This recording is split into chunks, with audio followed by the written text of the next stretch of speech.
Chapter 360. Extet, the city of faraway prayers, the land of barren rocks. Under the sunlight, Thales and Monty stared at the uninvited guest in front of them with great caution and bewilderment. Why is it him? The star killer dismounted his horse with an expressionless face. He walked slowly into a piece of rock that had spat out and tied the reins naturally as if nothing had happened. He gave off endless pressure. I heard what you said, Big Mouth. What? Are you too confident in your abilities? Nicholas slowly tied the reins and turned to Monty, who looked as if he was facing a great enemy. He glanced at the short knife in Monty's hand. Do you think that after Isaiah left the White Blade Guards? The star killer fastened the reins. His eyes were bloodshot. It was obvious that he had been working hard for many days, but the meaning in his eyes was chilling. Do you think that after Isaiah left the White Blade Guards, there was no one else in Dragon Cloud City who could keep up with you? He shook his shoulder gently and moved the hilt of the rising sun saber to the position where it was easiest for him to attack. Monty's pupils shrank. I have to say, the experienced scout said softly and slowly spun the short knife in his hand. I more or less thought that way. Monty stared at his old comrade and did not move. His face was so cold that it looked like ice was about to form on it. His eyes shone with a light that made Thales feel extremely uneasy again.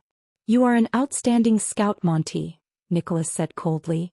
From the fake appearances, the route you chose, and the way you hid yourself, almost no one can compare to you. But it's only almost. Nicholas walked forward slowly, and the distance between him and Monty slowly shrank. His tone was dark. Just like now. We chased after him for so many miles from Dragon Cloud City. From Rubble Hill to Sunset Snow River, then to Spear City, and even here the land of barren rocks in the city of faraway prayers. We almost chased him into the desert.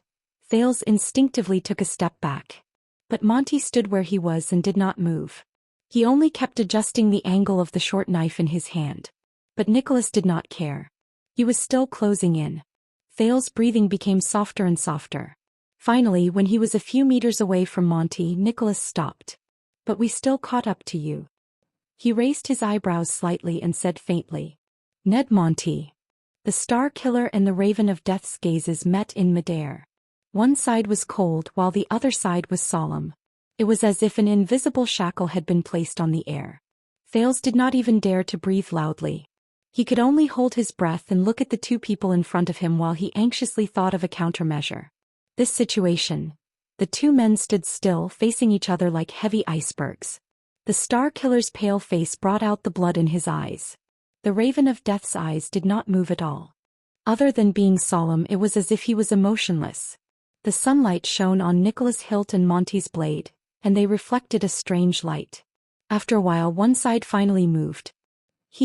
Monty blew hard, and the solemn expression on his face disappeared. It was replaced by a helpless smile. I have to admit, Spiky, you've improved. It's the same for the White Blade Guards. The old scout shook his head as if he was meeting an old friend. He smiled and sheathed the short sword at his waist. How did you do it? When Nicholas saw his old friend put away his saber, his gaze was no longer as terrifying as before. At that moment, Thales breathed a sigh of relief, even though he thought that a fight was about to break out in the next moment. Since 6 years ago, the Archduchess Guards reduced the training for charging and breaking through enemy lines, commanding the army and even fighting alone. The star killer, who did not do anything but made people's skin crawl, said coldly, the extra energy and money were all invested in the training of another skill. He said flatly, sentries, reconnaissance, stealth, and tracking. The air was silent for a moment. Monty frowned. 6 years ago. So exaggerated? Nicholas stared at him for a while before he nodded slowly. As it was. Thales' gaze froze in midair. The king's death affected the former White Blade Guard much more than he imagined. Monty sighed. This is a good thing, really. The reform of the guards. Monty smiled sheepishly as he raised his hand and waved it in the air. You know, the old guards in the past. Caslin's shadow is too heavy. Even if you've been the captain for 20 years, everyone still only remembers him. But Nicholas did not seem to have any intention of reminiscing the past with him. The star killer glanced at Thales, who was beside him. Thales flashed an unpleasant smile. I'll give you 10 seconds, Monty. Disappear immediately. Nicholas' tone was very flat, as if he was just making a normal greeting. I'll pretend that I never saw you today. Monty's expression froze slightly. He lowered his head, placed one hand on his waist and scratched his neck with the other. He looked like he was in a very difficult position. Spiky, you have to let me explain about this prince. Nicholas' gaze suddenly shifted and landed on the Raven of Death. There's nothing to explain. This is just between me and him. Nicholas gestured at Thales with his chin. His gaze became cold again. I don't care where you are, who you intercepted him from, and where you intend to send him. Thales could not help but feel his nerves tense up again. You can leave now, old friend, Nicholas said mercilessly. Monty's smiling face immediately stiffened. He looked away and exhaled. Thales could see that the Raven of Death was suppressing his anger and clenching his fists tightly. But the next moment, because the prince was about to get angry, Monty exhaled deeply and smiled again. Listen, Spiky. Dragon Cloud City and the City of Faraway Prayers are allies when it comes to the Western expedition. Monty bared his teeth and pointed at Thales with a troubled expression. He will go to the City of Faraway Prayers sooner or later. You don't want to see him fall into Black Sand region and the king's hands, do you? For the sake of our old friendship and for the sake of each other's superiors, we should stand together in this matter. But Nicholas interrupted him. Big mouth, the Star Killer said softly. Things are no longer the same now. Monty paused. We have long since passed the age of fighting for a woman's favor and looking for prostitutes together. Nicholas shook his head. His gaze was indifferent. It's useless. I said I'll only give you 10 seconds. Disappear immediately. Monty's smile disappeared. The air suddenly became quiet. A shadow flashed across Thales' heart. Nicholas' pale face was expressionless. He only stared at his old friend quietly. And for a few seconds the muscles on Monty's face trembled slightly, showing his thoughts. You're right, Spiky. The old scout mulled over this sentence, nodded slowly and repeated emotionlessly. Things are no longer the same now. Nicholas did not say anything. Suddenly the Raven of Death laughed. Ha! But it was not a happy laugh. It was a cold laugh. The Raven of Death's laughter was chilling. He nodded slowly. Very good, Lord Nicholas. An ominous premonition attacked Thales' heart again. Don't forget. The Raven of Death grinned slightly, and there was a faint threat between his teeth. This is the land of barren rocks. It is already the City of Faraway Prayers territory. Monty sneered and took a step forward. He stared straight into his old friend's eyes. My City of Faraway Prayers. Thales subconsciously turned his head around to look for a horse. Unexpectedly, Nicholas also smiled. As smile lines appeared on his pale face, the Star Killer lifted his foot gently. He walked towards the other party. Your City of Faraway Prayers? He slowly walked towards Monty. The two of them were so close that their foreheads were almost touching and they could almost kiss each other. The Star Killer met the Raven of Death's sneer. His gaze was fierce and his tone was unfriendly. So what? Monty's sneer gradually faded away. When was the last time we fought, Spiky? 18 years ago? The Raven of Death asked softly. The two old friends stared at each other for a moment without showing any signs of weakness. 18 years. Nicholas nodded. But today? I don't intend to fight alone. You heard the signal arrow, old friend, Nicholas said coldly. The Archduchess guards will arrive soon. Monty's pupils froze. Many of them are your old acquaintances, the Star Killer repeated, emphasizing his words. Soon. Do you know what this means? Monty's expression slowly turned cold. The two of them were silent for 5 seconds. A second later, Monty closed his eyes abruptly and exhaled heavily. He gritted his teeth and said, Damn it. Nicholas snorted softly and revealed the smile of a victor. Yes, damn it. He stared at Monty, who could hardly control his emotions, and said softly, I will only count to 10. Monty seemed to be enraged. He opened his eyes abruptly and his tone was agitated. But Nicholas was not moved at all. He only stared at Monty coldly and uttered his next words. 10. Monty suddenly extended his hand and grabbed the Star Killer's collar. Nicholas only smiled. Monty seemed to be so angry that his entire body trembled. He took a step forward and roared furiously, almost touching Nicholas' forehead. Spiky. Faster thief. But Nicholas only smiled. His pale face was as pale as ever. Thales sighed secretly.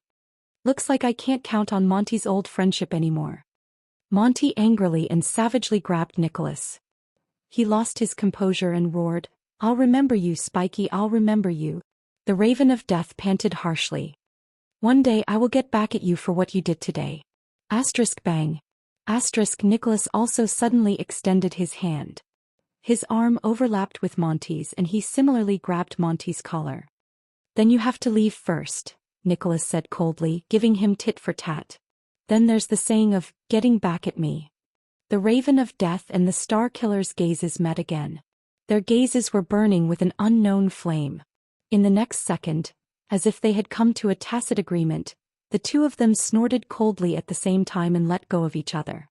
Monty turned around without hesitation and walked towards his horse. Nicholas stared at him coldly. Thales, who was watching from the side, was shocked. You're leaving just like that? Monty untied the reins and stepped into the stirrup. He turned around angrily. What else should I do? Are you going to wait here to be surrounded? Thales looked at the angry Monty, then at Nicholas, who was exuding a cold aura. He rubbed his forehead in pain. My God. Aren't you good at talking nonsense, brat? Monty turned his horse around and glared at the silent Nicholas with gritted teeth. Help me. Be a competent gray magpie. Don't shut up. It's best if you annoy him to death. Thales flashed an awkward smile.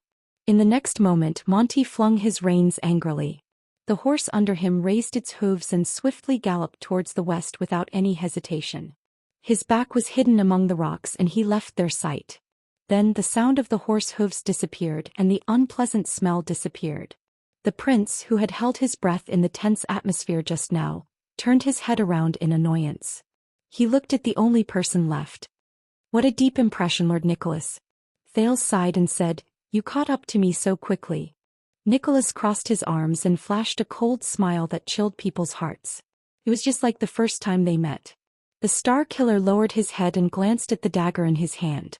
He did not say a word.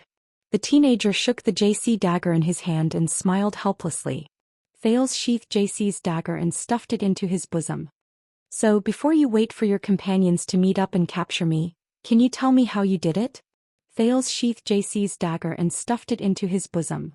I thought you sealed off the city and were busy dealing with the important people to screen the people who might kidnap me. Why did you suddenly appear here? Nicholas smiled. With a certain look on his face, he nodded slightly. Yes, your plan is not bad, young prince. Arrange for people to attack the team and create the illusion that you were kidnapped out of thin air. When the situation is at its most complicated, make everyone in Dragon Cloud City suspect each other. When he said this, the Star Killer's gaze turned cold. Greatly slow down the efficiency of the search and mislead us. In reality, he secretly escaped by himself. If we really fell into your trap, even if we searched for half a year, we wouldn't be able to find you. Thales felt dejected. He still found out the truth. Then how did you find out? Thales raised his eyebrows and crossed his arms. He looked like he had completely given up on resisting. When did you become so smart, Deadface?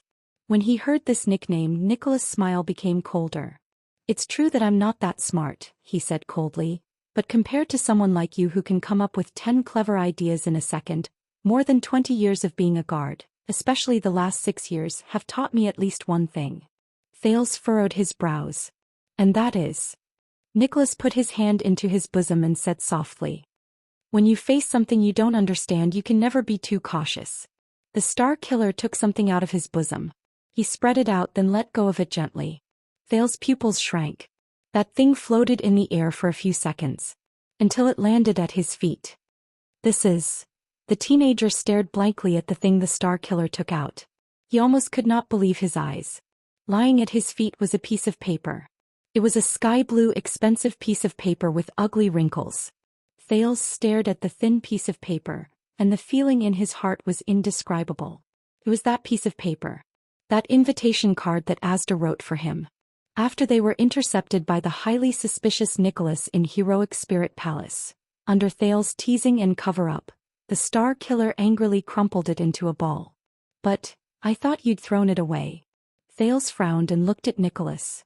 Didn't you read the joke on the paper? Do you need me to repeat it? Nicholas let out a chilling laugh. He took a step forward and stomped on the thin sky-blue paper. There was a line of words written on the paper that had faded a lot. It was especially eye-catching. "Star Killer, you big idiot." "Yes, but that's just the surface." Nicholas shook his head slowly. Thales's image was reflected in his eyes. No matter how Nicholas shook his head, it never left the center of his pupils.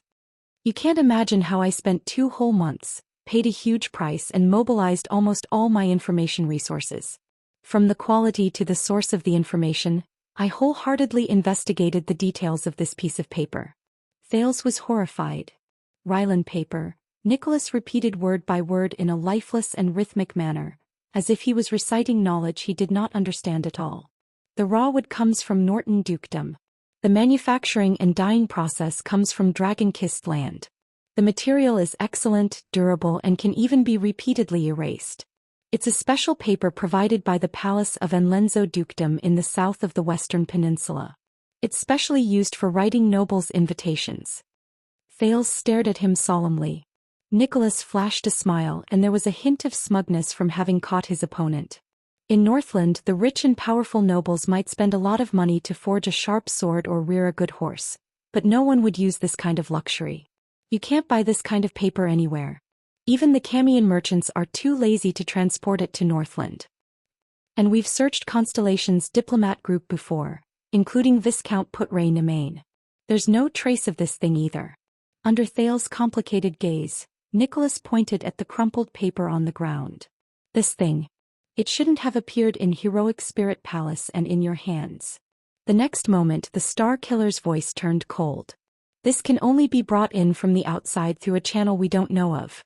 You even had to deliberately hide it from Heroic Spirit Palace's eyes and ears, because it must bear some secret and special mission."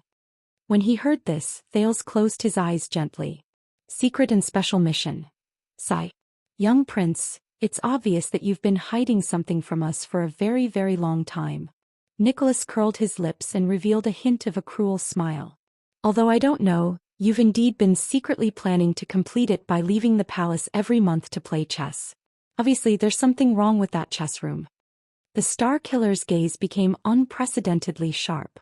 "So after you disappeared when Count Leespan was still thinking about who kidnapped you, and when the major forces of power were still testing each other in bewilderment. I knew it and I believed it without a doubt. I knew it and I believed it. You were neither kidnapped nor carried away. Instead you escaped on your own." Nicholas shut his mouth and looked at Thales in disdain. "At that time I knew that all of this must have been a show you made up and acted out yourself." So, at this moment, a light breeze blew across the land of barren rocks, stirring up sand and making Thales' heart grow colder and heavier. "When I think about it this way, it's very obvious where you went after you disappeared." Nicholas' words had never sounded so forceful before. They were almost as forceful as his blade. At that time, the forces of power that everyone suspected and deeply suspected were Black Sand Region, the City of Faraway Prayers, the Secret Room and the forces of Dragon Cloud City's vassals. These were the places that you would never go to. His words came one after another. Thales even had a feeling that Nicholas' words had almost forced him into a corner. So the Archduchess guards sealed off the city on the surface and pretended to be suspicious of these forces. They were too busy taking care of themselves. Nicholas' smile became more and more terrifying. "In reality, during the hour you disappeared, we had already poured all our energy and resources into one direction." He spoke slowly and enunciated his words clearly. "Constellation's Secret Intelligence Department." Nicholas laughed coldly. This was an expression that he had never shown during his previous outdoor training. It was as if this was the moment he completely defeated Thales. "Yes, Thales, we caught up to you outside the city. We found the tracks of you and that packhorse in the thicket where you stopped. It was within half an hour after you left." Thales' heart tensed. If it weren't for Monty's interference, you would have been in Heroic Spirit Palace by now. Nicholas shook his head as if he did not care. "But you have to know that you can't escape." The Star Killer's cold laughter continued. It made Thales feel even more gloomy. The teenager stared quietly at the piece of paper under Nicholas' foot. He did not say a word. It was as if it was not a piece of paper. It was his pride. After a long while, Thales said with difficulty and hoarse, "I can't believe it was this. Even if you beat me to death, I wouldn't have thought that it was this piece of paper." There's a problem with the source of this piece of paper. He sighed dejectedly. Damn it, the Asda puppy Thales added in his heart in a daze. Nicholas responded with a chuckle. Look, once the key point is exposed. The Star Killer's boots moved slowly and he slowly ground over the thin piece of paper. The famous kingdom's secret intelligence department is nothing more than this. Your escape plan is full of mistakes. It's childish and laughable. Thales sucked in a deep breath. The sun finally rose above his head and began to set in the west. The wilderness was still quiet. Only the whispers of the breeze blowing through the cracks in the stones and a few sporadic bird cries could be heard in the distance. Very impressive, Star Killer. You said that you were cautious. Thales let out a long sigh. You did not underestimate me and you made me pay the price. He slowly raised his head and enunciated each word clearly. But you underestimated the kingdom's secret intelligence department. Nicholas' gaze froze. Thales did not continue speaking. He turned around with a smile and his eyes lit up. Wow, he left me a horse before he left. Thales looked happy as he stared at Monty's remaining horse. And a long sword and shield. I guess he did it on purpose. He probably doesn't like you. Under Nicholas' increasingly hostile gaze, Thales walked towards the horse without hesitation. Humph. The Star Killer's smile this time was rather unique. He smiled and shook his head. Really? You and me? Thales smiled as well. He drew his long sword from the saddle, picked up his shield and turned to Nicholas, who had a strange expression on his face. Speaking of which, Thales looked at the other party in high spirits. He swung his long sword, tested the weight of the shield and nodded happily. We've been sparring for a long time in class, but we haven't really fought with our lives on the line, have we? In the next second, Thales put away his smile and put on the starting stance of the Northland military sword style. He raised his shield and moved his sword forward, waiting for orders. The teenager's expression was solemn. He faced the strongest opponent he had ever challenged aside from the mystic. The supreme class Star Killer. Sorry, Nicholas. This was probably not the battle with the greatest disparity in strength he had ever experienced. But it was definitely the most difficult battle. You only have one chance. Thales focused his attention on the person in front of him and said to himself quietly, Thales. Only once. Nicholas' smile slowly faded away as he watched Thales, who had his weapon in hand and was fully prepared. This is a bad idea. He was expressionless and his words were concise. What right do you have to win against me? Thales snorted coldly and shrugged. Why? At this stage, do you still expect me to surrender obediently? The Star Killer furrowed his eyebrows tightly. The wind howled and the cold blade reflected the scorching sunlight. Nicholas' eyebrows relaxed and he suddenly spoke. You use your right hand to eat, right? Thales narrowed his eyes. What? Nicholas' pupils shrank slowly. Don't worry. He cracked his knuckles, twisted his neck and exercised all the joints in his body. His bones let out terrifying cracking sounds. The Star Killer clenched his fists and slowly walked towards Thales, who was ready for battle. No matter how badly I beat you later, the former commander of the White Blade Guard said coldly. Chapter 361. Thales still remembered his first meeting with the Star Killer. 6 years ago, the prince had seen Nicholas's appearance clearly through Hell's senses. He was a silver human figure that emitted a light that was as sharp as needles. The power of eradication shone inch by inch in the man's body, constantly guiding his movements and direction, causing his movements and figure to become erratic. At that time, even if Thales, who had the sin of Hell's river, racked his brains and calculated all the changes in Nicholas' speed, trajectory and direction, he still discovered to his dismay that his weak self could not avoid Nicholas' attack, even if Nicholas was unarmed. And now 6 years later. Bang. Nicholas' heavy punch arrived in an instant and landed heavily on Thales' shield. With a loud bang, Thales swayed.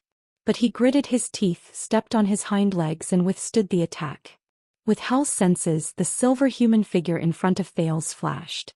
The prince immediately tensed up. Just as expected, the Star Killer's left fist, which was the second wave of attack, arrived before Thales' eyes without any hesitation. Thales was prepared to retreat as he always did. But at that moment, Wuxia's words when they were training in the courtyard brushed past his ears. Your Highness, you can't always retreat or defend. This is what happened when Caribbean and I fought against that big guy in Heroic Spirit Palace. We were too afraid of the Rising Sun Saber's attack and kept avoiding the fight, but in the end we failed. Defending is not giving up but preparing for the next attack. Nicholas' fist brought with it a terrifying sound of wind. Thales took a deep breath. The next moment he faced his opponent's fist with a stern expression. He took a step forward and attacked with the Northland military sword style's flank attack. The tip of the sword forced Nicholas to stop attacking for a moment. However, the Star Killer's adaptability was beyond his imagination. While he avoided the tip of the sword, he also changed the direction of his left hand and struck his right wrist, which was holding the sword. With the help of Hell's senses, Thales watched the movements of this supreme class elite. He praised in his heart, as expected, defense is not the same as retreating. Take Nicholas for example. Every time he defended, he would take an aggressive step forward. Even if he was retreating to dodge, his opponent would never think about avoiding damage but about inflicting damage. When he thought of this, Thales gritted his teeth and moved forward again. He pushed out his shield and collided with his opponent's swinging left arm. It was the third defensive stance of the Northland military sword style. He swung his shield in the name of defense, but it was actually for his next counterattack. Bang! Under the collision, a muffled sound rang out again. His left hand was slightly numb and his entire body was trembling, but Thales roared and tried his best to counterattack. But Nicholas's movements were faster and more bizarre than he imagined. His left arm was pressed against the shield, but his whole body charged forward without stopping. Aiming at the center of the shield, he delivered a powerful knee strike. Boom! Thales felt suffocated.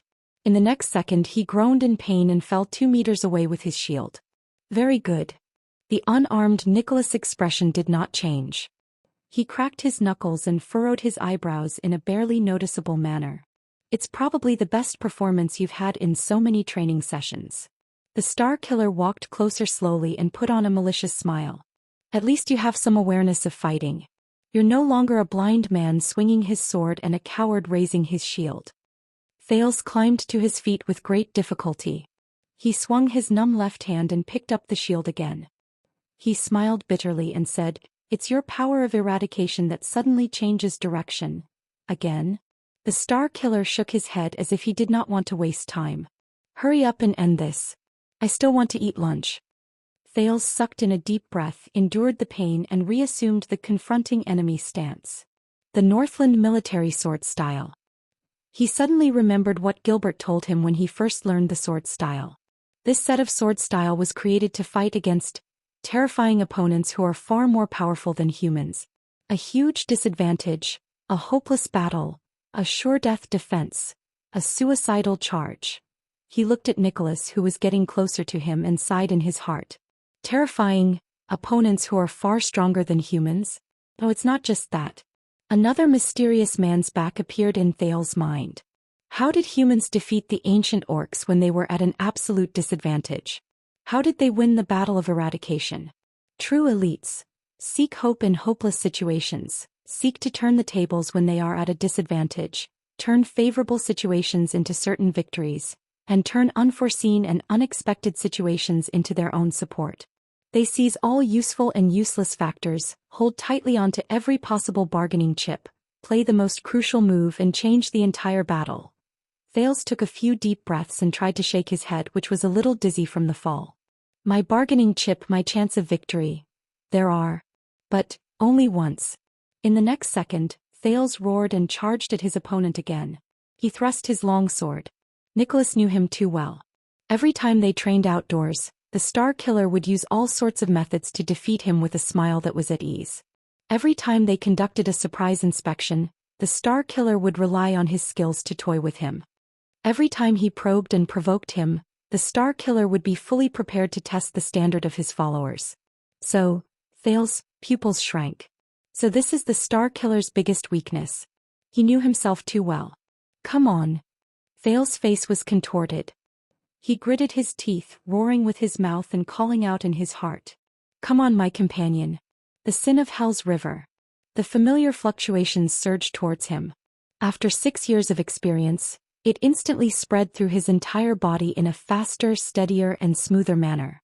Again. Nicholas sneered as he watched Thales charge towards him. Same method, same ending. The Star Killer exerted force in his legs and charged towards Thales. He easily dodged Thales' thrust and threw a punch at the prince's face. The wind from his fist howled. Thales' entire body trembled. He swung his shield once again to counterattack. He swung his fist at his opponent. But this time it's different. This time I need strength. Strength. The teenager thought coldly. The sin of Hell's river surged excitedly into his arm. The shield and the iron fist collided again. Bang. Nicholas' sneer remained. As I said, young prince. But after a mere tenth of a second, his laughter came to an abrupt halt. Because an unprecedented force came from the shield in front of him. He shook his fists and body. Nicholas' expression changed drastically. Nicholas stared in shock at the roaring prince. He was forced to retreat under the great force and took an extra step to stabilize himself. What's going on? This strength. Nicholas blocked the shield in shock and instantly counterattacked with his left elbow. But before he could figure it out, Thales roared again, Star Killer. I need to react. React. The sin of Hell's river surged happily into his eyes, brain and sword-wielding hand, forming a synchronized connection. At that moment, the roaring Thales seemed to have predicted his opponent's movements. The moment the Star Killer moved, the tip of his sword suddenly appeared and pointed at Nicholas' forward momentum. Nicholas was shocked again. With this momentum, his opponent would pierce his left lung. This prince who doesn't know how to fight. How can he react so quickly? But the experienced and skillful Star Killer reacted in a short moment. At the price of giving up on attacking, he quickly turned around and dodged the sword. But his opponent did not think so. Finally, Thales thought coldly. I need speed. Speed. Speed that can take lives. With that thought, the remaining sin of Hell's river surged into Thales' arm muscles with a roar, like a beast released from its cage. It ignited a terrifying flame inside, burning with explosive power. Ayaha! Thales' roars continued without stopping, as if he wanted to use up all the strength in his life. Whoosh. In an instant, the tip of his sword brought with it a piercing sound of wind. It suddenly flashed in the Star Killer's field of vision. As if it had disappeared. At that moment, the already shocked Nicholas suddenly had goosebumps all over his body. A chill that he had not felt for a long time rose in his heart. It was a sense of danger that could only be felt in front of a powerful enemy and on the battlefield. He suddenly felt a chill on the left side of his chest. H*T. In the next moment, Nicholas gritted his teeth laboriously and activated his power of eradication in a frenzy.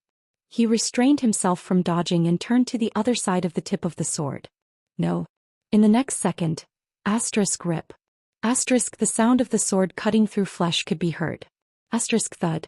It was the muffled sound of a human body rolling on the ground. After two sounds, Thales stabbed his sword into the ground and tried his best to maintain his balance. He withdrew from the sin of Hell's river state, which included Hell's senses. The teenager held onto the shield and placed most of his weight on it. He panted rapidly, trying to get rid of the muscle soreness and dizziness after the sin of Hell's river faded away. At that critical moment, Nicholas' body turned in a strange manner. He tilted his head back and rolled to the side in a disheveled manner to avoid the sword that was aimed at his heart. Thales trembled and gritted his teeth. He looked across him in pain. There the Star Killer knelt on one knee on the ground. He widened his eyes in disbelief and stretched out his palm in a daze. In the next second, a short line of blood spread from the Star Killer's left cheek to his chin. Red liquid seeped out. Drop by drop, the blood fell into Nicholas' slightly trembling palm. The Star Killer seemed to be completely stunned. How is this possible? The prince who never knew how to fight. He touched the wound on his face and felt the pain that he had not felt for a long time. The Star Killer raised his head in shock and anger. He stared at the pale and panting Prince of Constellation and tried hard to understand what was happening in front of him. That piece of trash who can't even take one punch from me. How did he suddenly? Thales shook his head hard, trying to shake away the brief dizziness. He felt indignant. Damn it. Even if I use everything I have, I still can't make him. A few seconds later, the extremely disheveled Star Killer panted a few times and calmed his emotions. That's not right. This power, this reaction. He furrowed his eyebrows tightly. There was deep suspicion in his eyes. It's not something you can do. There was disbelief and surprise on Nicholas' face. Was that the power of eradication just now? Thales flashed a weak smile at him while he leaned on his sword. The teenager now only hoped that his opponent would talk more nonsense. At least he had to get over the numbness and soreness that came with using the sin of Hell's River too much. The Star Killer's expression was solemn. But when did you awaken to the power of eradication? Thales chuckled and interrupted him. The prince, whose hands and feet were numb, could no longer hold on to the long sword. Hence, he let go of the sword hilt and shook his hand with a slight tremble. He tried his best to look as if he was at ease. It was a long time ago. Are you surprised? Nicholas stood up slowly. His expression became more and more serious. As he watched Nicholas get up, Thales' hand on the shield trembled slightly. So, the speed you displayed when you snatched the book in front of the stable that day and the strength you displayed during training. Nicholas stared at him, ignoring the bloodstains on his face. None of it was a coincidence. You hid the fact that you possess the power of eradication from us and the eyes and ears of the entire heroic spirit palace for so many years? Thales snickered. His numb limbs were regaining their senses. The training over the past 6 years was more or less effective. Even if he could not improve, at least his body had gradually gotten used to the price of the sin of Hell's River. I'm sorry to say this, but... The prince shook his head and placed his hand on the sword hilt again. There are still many things you don't know. The shock and anger on Nicholas' face slowly turned into pure annoyance. So, during all the outdoor training sessions, you were beaten up so badly but you never used it even once? Power is not for show. Thales gently clenched his right hand, which had returned to normal, and wiped the cold sweat off his face. If I can't use it at the most crucial moment, then you might as well hide it and confuse your enemy. Nicholas laughed angrily. He extended his hand and wiped it across his face. His pale, blood-stained face began to turn red. I knew it, little prince. You have always treated us as your enemies from the first day you came to Dragoncloud City. You were born with cunning and treachery. The Star Killer's eyes were practically ablaze. The pain on his face reminded him of the fact that he was injured by a weakling, and it made the proud man even more furious. God knows how many more things you have hidden from us over the past 6 years. Thales sneered.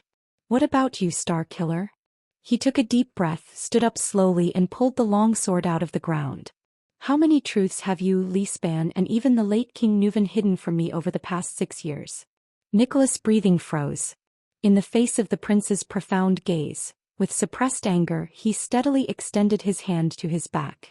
This time, it was Thales' turn to have his expression change drastically. I apologize to you. The Star Killer drew the weapon on his back with a fierce gaze while the sound of metal rubbing against leather echoed in the air. There was a scar on his face and his words were filled with caution. I was wrong. I never treated this as a battle. I've underestimated you. Thales Jade Star, who awakened to his power of eradication before he was 14. Thales stared worriedly at the long and narrow saber in Nicholas' hand that reflected a golden luster. It was the legendary anti-mystic weapon that had once been pressed against his neck and threatened his life in the hands of its previous owner. The Rising Sun Saber. How terrible. Are you sure? Thales braced himself and raised his shield. I heard Waya mention that this incredibly sharp weapon can cut through everything, right? Nicholas started to sneer, but there was a hint of savagery in his voice. Don't worry, I won't activate its ability in case I can't hold back and accidentally cut your head open. He raised the Rising Sun Saber horizontally and pointed the blade at Thales.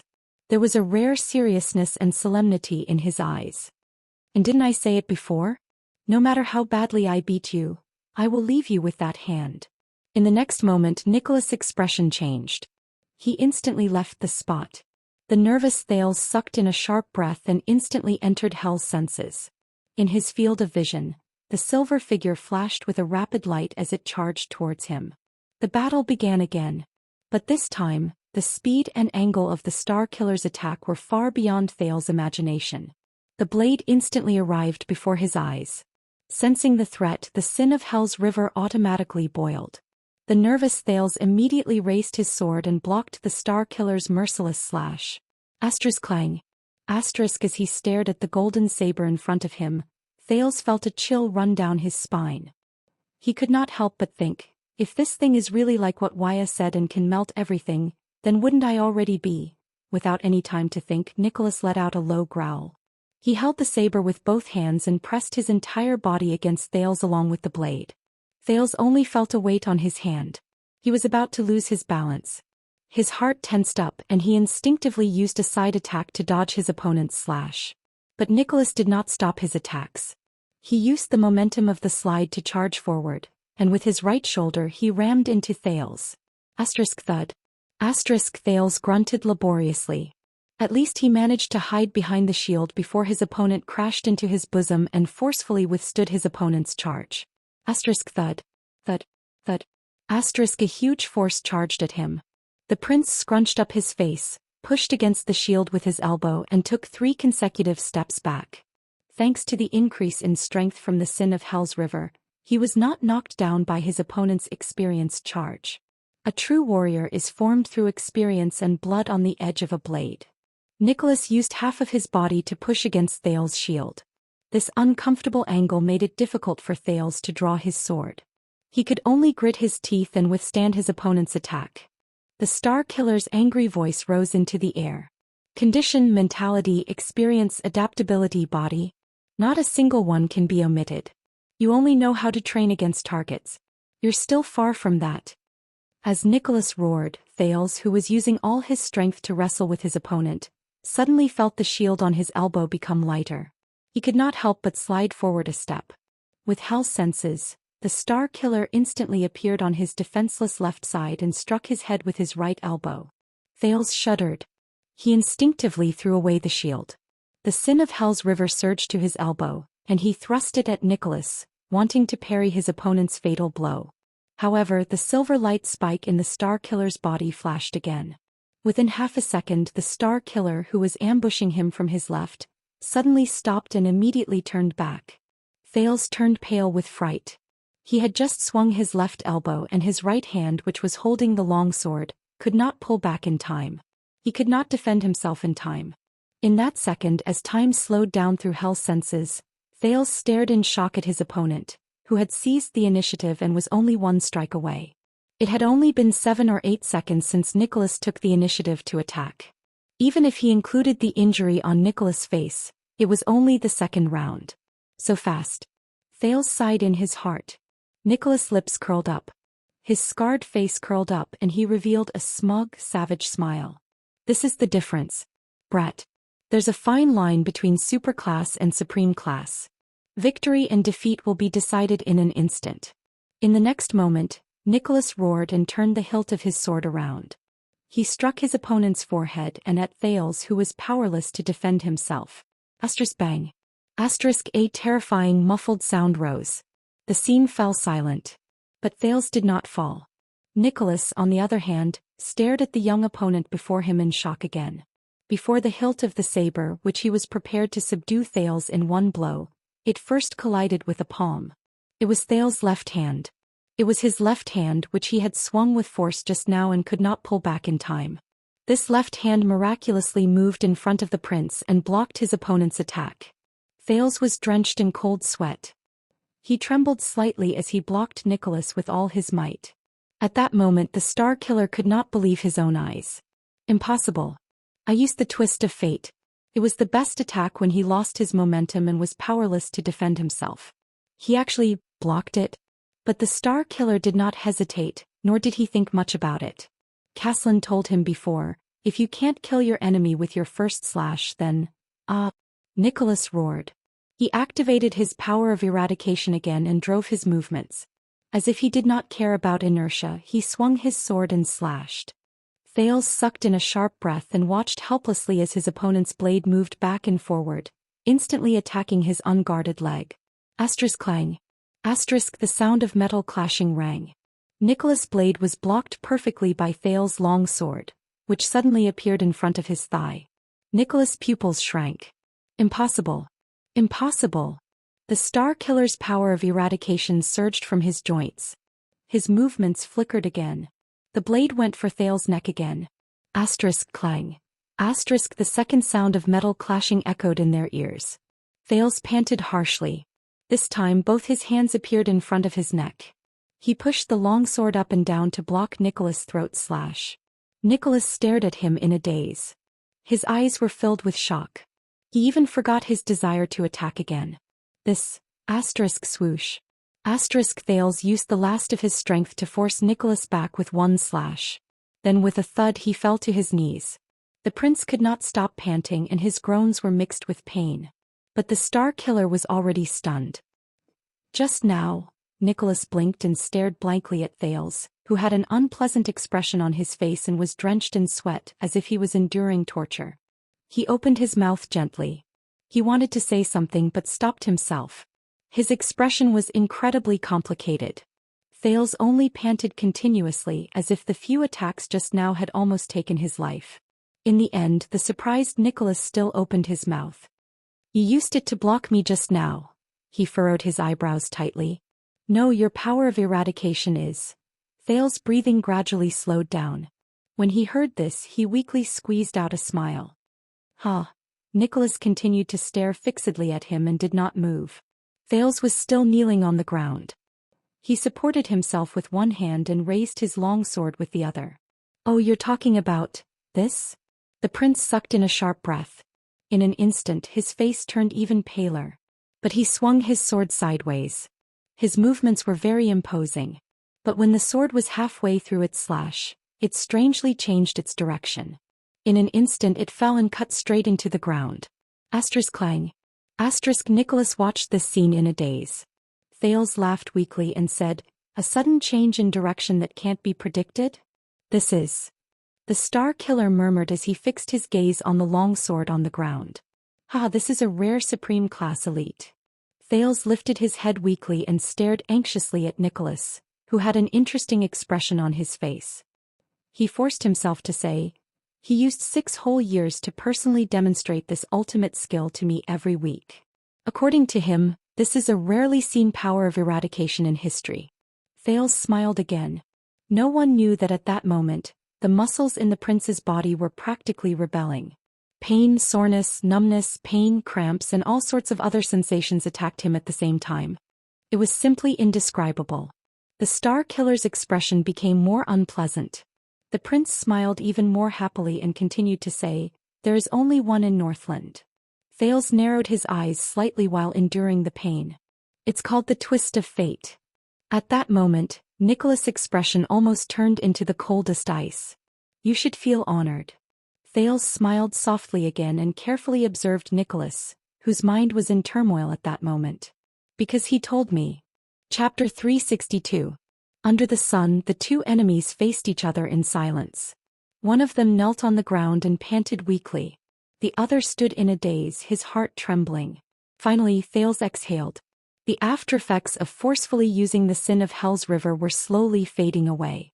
Compared to 6 years ago when he would easily faint every time the sin of Hell's River came, Thales smiled in relief.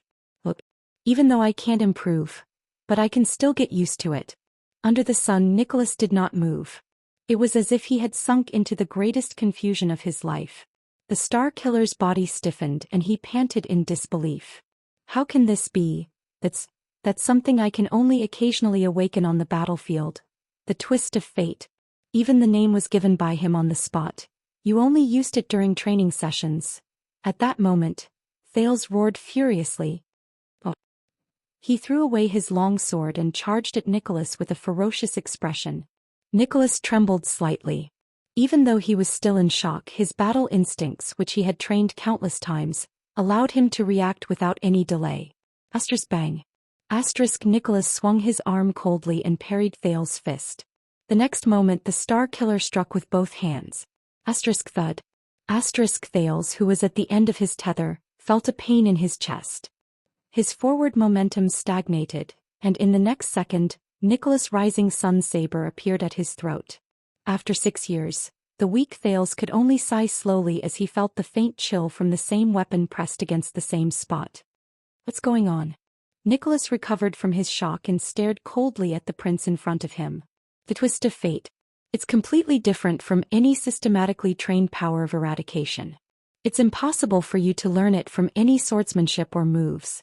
A gentle breeze blew past the quiet world.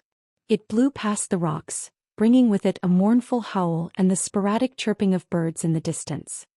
Huh. Thales forced a smile. Is it really that strange? Phil. He leisurely raised his trembling hand and flicked the blade in front of his neck, as if this was just a pleasant outing. I'm the Star Killer's disciple, a good student who gets beaten up by you once a week. Nicholas' expression turned cold. He withdrew his blade and lifted Thales' collar. I'm warning you for the last time. At this moment, Thales suddenly raised his finger and interrupted him. Shu, listen. Thales flashed a gratified smile as if he was really listening attentively. That's the sound of a gray magpie. Nicholas was slightly stunned. What? But in the blink of an eye, a terrifying shudder erupted from Nicholas' entire body. The Star Killer's expression changed drastically. It was the intuition of a soldier who had been through hundreds of battles. He subconsciously wanted to turn around. But Thales did not think so. The prince, who had been prepared for this, suddenly raised his hands and grabbed the Star Killer's shoulders tightly. Don't let him leave this place. Nicholas, who was halfway through turning around, was suddenly seized. His expression changed drastically. He did not continue. A terrifying, muffled sound suddenly rose in their ears. Chi. Thales watched with satisfaction as Nicholas, who was in front of him, shuddered violently after that sound. His face stiffened. The Star Killer's expression contorted from shock to savagery, then from savagery to rage. Bang! He threw a punch with his left hand and without holding back he hit Thales' chest. The prince was sent flying like a broken sandbag and fell with a thud. Then, with a twisted expression, Nicholas' knees gave way and he knelt on the ground. He opened his mouth and let out a crazed and pained roar. Ah ah ah ah. The right side of the Star Killer's body seemed to have stiffened. He trembled and threw away the rising sun saber. He clenched his left hand into a fist and punched the rock beside him. Boom. Dong. Dong. Dong. Punch after punch. Nicholas, who was kneeling on the ground, had a ferocious expression on his face. It was as if he had a grudge against the rock beside him. He punched the ground with all his might while he continued to roar in anger and madness. It was as if he was enduring some kind of pain. Thales spat out a mouthful of blood. He endured the pain in his chest and shook his head.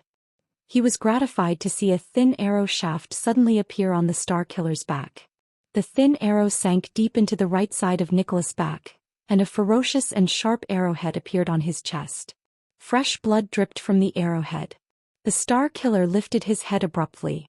His bloodshot eyes shone with terrifying flames. He roared in anger.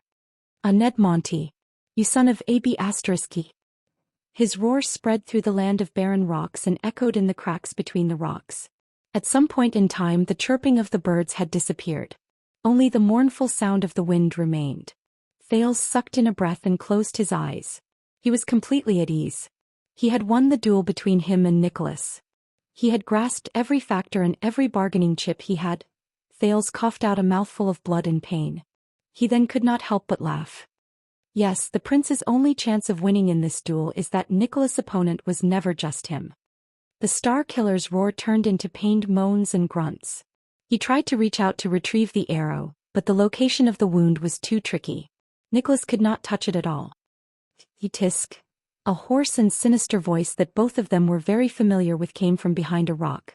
Be careful, Lord Nicholas. Don't move, especially your right hand. That's a barbed arrow. The more you move, the more you'll get hurt. The hidden man let out a low chuckle. Nicholas' right arm was still trembling as he knelt on the ground. He used his left hand to support himself on the ground. He glared at Monty with bloodshot eyes and gritted his teeth. You can't run away. We'll tear you to pieces. Monty's cold laughter came from behind an unknown rock again. Oh. You're talking about Lum and Jella, the hidden sentries half a mile to the north who are providing support. Or are you talking about the two new guards I don't know in the northeast? Nicholas' gaze froze. Monty, who was hidden in the dark, laughed out loud. Don't worry, I've already taken care of the four of them. I even left a mark for the people further behind. They won't come here. The Star Killer shuddered violently. His heart turned cold. Taken care. Thales panted in pain and felt slightly better. He struggled to sit up and reached for his sword and shield. A whistle rose around him. Monty's voice sounded near and far as if he was moving non-stop. Spiky, you said that you strengthened the Royal Guard's scouting and scouting training, and reduced the amount of fighting against the enemy head-on, right? Nicholas tried to reach his wound again, but in the end he failed. He could only moan in pain. Thank you so much. Those soldiers aren't very skilled. There was a rhythm in Monty's voice that made people's hearts palpitate. You saved me a lot of trouble when I intercepted them. Nicholas roared furiously and punched the ground again. Monty's laughter was intermittent, but anyone could hear the ghastly, unfathomable and malicious intent in it. Fortunately, the Royal Guards still used the scouting formation passed down by Coward Lakin. Take a guess. Who is the person who knows, understands, and is most familiar with Lakin's 12 scouting formations within a circular area of 100 miles? Who is the person who can intercept them in the shortest amount of time and at the fastest speed on the path they must pass through? When he said this, the Raven of Death's smug laughter came from somewhere. Ha! Thales frowned slightly. Monty. Nicholas' gaze became more and more terrifying. The pain in his heart and body tormented him greatly. You son of a b****. A long sigh came. It seemed to be the Raven of Death's sigh. Yes, Spiky. He seemed to find it a pity. Now there's only you and me left. The Star Killer clenched his fists while he knelt on the ground. Ahem. About that. At this moment, Thales coughed softly. Did you forget about me? The Raven of Death and the Star Killer's voices rose at the same time. Shut up. Thales raised his eyebrows. He closed his mouth and continued to crawl to look for his weapon. Noon had passed and the sun began to set in the west. Listen up, Spiky. This is the land of barren rocks in the city of faraway prayers, the border of Extet. Further south is the terrifying Great Desert. Monty's voice rose coldly. It's very dangerous to faint in the wild. Nicholas let out a low growl.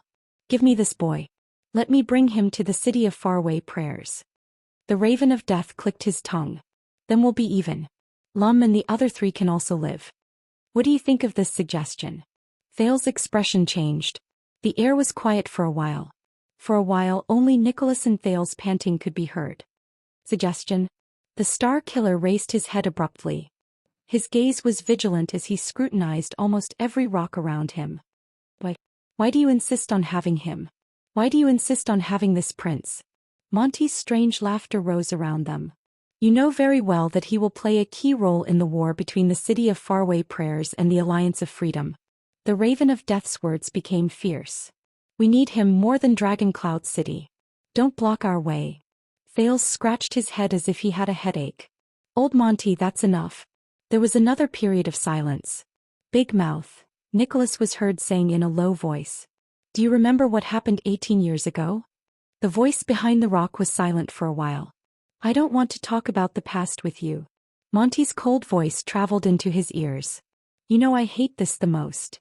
But at this moment Nicholas, who had lost his composure and roared just now, raised his head and laughed.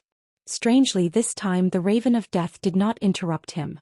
That year, the Star Killer seemed to have had enough of laughing. He said airily, Prince Soria and his wife were assassinated.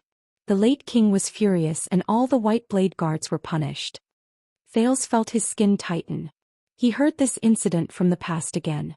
Nicholas said weakly, Old Coleman took responsibility for me, the acting captain. He admitted his mistake and resigned. Isaiah was disheartened and left the Royal Guards. Many of our brothers were implicated. And you, Monty, you rushed back to Dragon Cloud City overnight to fight for justice for them, even though you were out on another mission. Negotiations were fruitless. You didn't even show the king any respect. The next day you threw away the White Blade Guards and left Dragon Cloud City. Monty did not speak. There was still only the sound of the wind blowing through the cracks in the rocks. It was shrill and sad. Nicholas laughed brokenly. No, Big Mouth. I knew your personality from the moment you secretly brought me to visit prostitutes when we were on duty when we were young. You're not the kind of person who would run errands for a suzerain even if that suzerain is the king. Not to mention chasing after the Archduke of the City of Faraway Prayers all the way from Rubble Hill to this place. There was a hint of sadness in Nicholas' voice. No, you're not. The Star Killer straightened his back and looked around fiercely. Ned Monty. The Raven of Death was still silent. But Thales frowned. But now I understand. Nicholas' anger turned into a sneer. You. His voice contained indescribable hatred and it echoed among the rocks. Spread. A few seconds later Monty, who had been hiding in the dark, finally spoke airily. Spiky, the Raven of Death said faintly. What do you understand? Nicholas snorted coldly. He sucked in a breath and let out a long sigh. The pain in his chest and back made him frown from time to time. But Nicholas still gritted his teeth and said softly, Lord Ned Monty, a few days ago as the so-called Vanguard, you came to Dragon Cloud City earlier than the official diplomat group of the City of Faraway Prayers and anyone else. On the day of the council hearing when the situation was already set, you brought news of Constellation's unusual movements at the border and pushed the prince to the front of the stage. Thales closed his eyes gently. The Raven of Death did not say a word. Nicholas continued speaking. Every sentence and every word he said was filled with an even deeper and heavier chill. The Archduchess tried her best to protect the young prince, but you fanned the flames at the critical moment and forced Dragon Cloud City to send him to the City of Faraway Prayers. After this prince disappeared at the same time when Dragon Cloud City opened, you arrived even earlier than us, the local tyrants, and intercepted him. The Star Killer sneered. Everything you've done over the past few days has puzzled me even though I know you well. Aren't you putting in too much effort for the City of Faraway Prayers? Aren't you too much of a coincidence in this game of chess? Monty interrupted him. You don't understand. The Raven of Death's words seemed to be a little sentimental. Spiky, you don't understand. Thud. The heavily injured Nicholas punched the ground. Yes, I don't understand. He shouted angrily, but I understand now. The Star Killer's gaze had never been so terrifying. It was even more terrifying than when he saw Lampard. It's all thanks to this young prince. He was the one who reminded me that I underestimated the Secret Intelligence Department. Thales' expression froze. At that moment the air became quiet. Nicholas' voice became urgent. He was practically gnashing his teeth as he said the following words. 18 years ago, Prince Soria and his wife were strangely assassinated. The assassin from Constellation entered as if there was no one around. No one saw him sneak in. The White Blade Guard's strict defense was useless. No one responded to him. Aside from the sound of the wind. No. The Star Killer shouted angrily. 6 years ago, even a formidable person like Lampard had to rely on calamities to lure us away and weaken us. He knew that. With every additional White Blade Guard, the assassin's chances of success would decrease, and the possibility of a coup would decrease. But the assassin 18 years ago could bypass the heavy defense of hundreds of elite White Blade Guards, plan meticulously, and assassinate the prince of the strongest country in the Western Peninsula? At this moment Nicholas' face was extremely distorted. There's only one possibility. He clenched his left fist tighter. There's a traitor among the White Blade Guards. There was still no response. Thales lowered his eyes and looked at the ground. Nicholas practically hissed each word through gritted teeth. Over the years I've suspected many people. Byrne Merck, who was the prince's personal bodyguard. Old Coleman, who was the first to arrive that day. Justin, who was patrolling the perimeter. I even suspected Isaiah, who was in charge of protecting Black Sand Region's diplomat group. When the Star Killer said this, he took a deep breath. The rocks were still silent. It was as if even the stream was about to stop flowing. But you just reminded me, old friend. When Nicholas said this, his eyes seemed to burn with the flames of pain and hatred. Among the White Blade Guards, especially on the day Prince Soria was assassinated, the person who knew the internal situation the best, understood the formation of the scouts the best, was the best at avoiding detection, the most familiar with the loopholes in the defense, and the most convenient for the assassin. Actually, it was a person who wasn't even there. An expert in concealment and assassination. A person who hid in Extet in Dragon Cloud City by the king's side, and among the White Blade Guards for decades. Constellation's spy. The air was so quiet that it could not be any quieter. No one answered him. It was as if everything around him had sunk into eternal silence. The Star Killer was still kneeling on the ground. But he no longer cared about the arrow on his back. Instead, his entire body trembled, his eyes struggled, and his facial muscles twitched slightly. He looked like he was about to wail, but also like he was about to roar. His gaze was incredibly complicated. Disgust, pain, regret, resentment, sorrow, sadness, despair. It was endless and mixed together. In the end, Nicholas shuddered and sucked in a deep breath. A mouthful of the coldest air in midsummer. When he thought of this, Thales could not help but shiver a little. "What do you think?" he asked the person behind the rock softly. "Big Mouth, Ned, Monty, the sworn brothers who joined the White Blade Guards with me." The former commander of the White Blade Guards, Lord Sorry. Nicholas' voice became more and more indifferent. Finally, he restored his expression to the coldest, most apathetic, most merciless and most competent version. "Or should I call you the Raven of Death from Constellation's Secret Intelligence Department?" Thales gently grabbed his long sword. He sighed a little at an angle that no one could see. Silence. Still silence. Another gust of wind blew. The whistling in the crack became more and more sorrowful. Then a voice that was not so harmonious broke the silence. The sound of a bough being knocked rose clearly. "I've changed my mind about the suggestion just now." The Raven of Death's voice traveled into Thales' ears. He still sounded calm, relaxed, and at ease. Spiky. But this time his words were filled with a dark, murderous intent that made people shudder. Chapter 363. All these years. In the face of the Raven of Death's extremely callous words, Nicholas responded calmly, "Monty, this is the first time you didn't argue with me." It was as if he had lost all his emotions a moment ago. "You don't even want to defend yourself?" However, the only thing that responded to Nicholas in the crack was the soft sound of the wind. An asterisk whoosh. Asterisk. When he heard the sudden sound of a crossbow, Thales' breathing froze. Nicholas' body swayed violently. He turned his body in a disheveled manner to avoid the fatal arrow that sliced through the air. Asterisk thud. Asterisk. After a muffled sound, a short arrow was nailed to the ground not far from the Star Killer's shoulder. The shaft of the arrow was still trembling. "What a beautiful dodge." Monty's voice came from behind the rock again. Lying on his side on the ground, Nicholas panted rapidly. Even though he tried his best to dodge, the light armor on his left shoulder was still grazed by the arrow, leaving behind an ugly wound. "But how many more times can you roll with that arrow?" The Star Killer frowned slightly. He turned his head and glanced at the arrow shaft on his right back. He then endured the pain and looked at the wound on his chest. The tip of the arrow was slightly exposed and it was dripping with blood. Obviously, the dodge just now had worsened his injuries. "Why," Nicholas said hoarsely, "what benefits did the Constellations give you?" "Money." But before he could finish asking, Nicholas' expression changed drastically. He supported himself with his left hand and dodged again. Asterisk bang. Asterisk. The bowstring sounded again and the sharp arrow sliced through the air. Asterisk clang. Asterisk. Another arrow stabbed into the spot next to Nicholas' thigh, leaving behind a terrifying muffled sound. The Star Killer's leg armor was cut by it, and spots of red could be seen under his clothes. Next to the stream was a small empty space surrounded by rocks. The heavily injured man's face was pale as he lay on the ground, panting. He was facing a terrifying and powerful enemy who was hidden from his sight. "Do you hear the sound of your flesh being torn apart by the barbs?"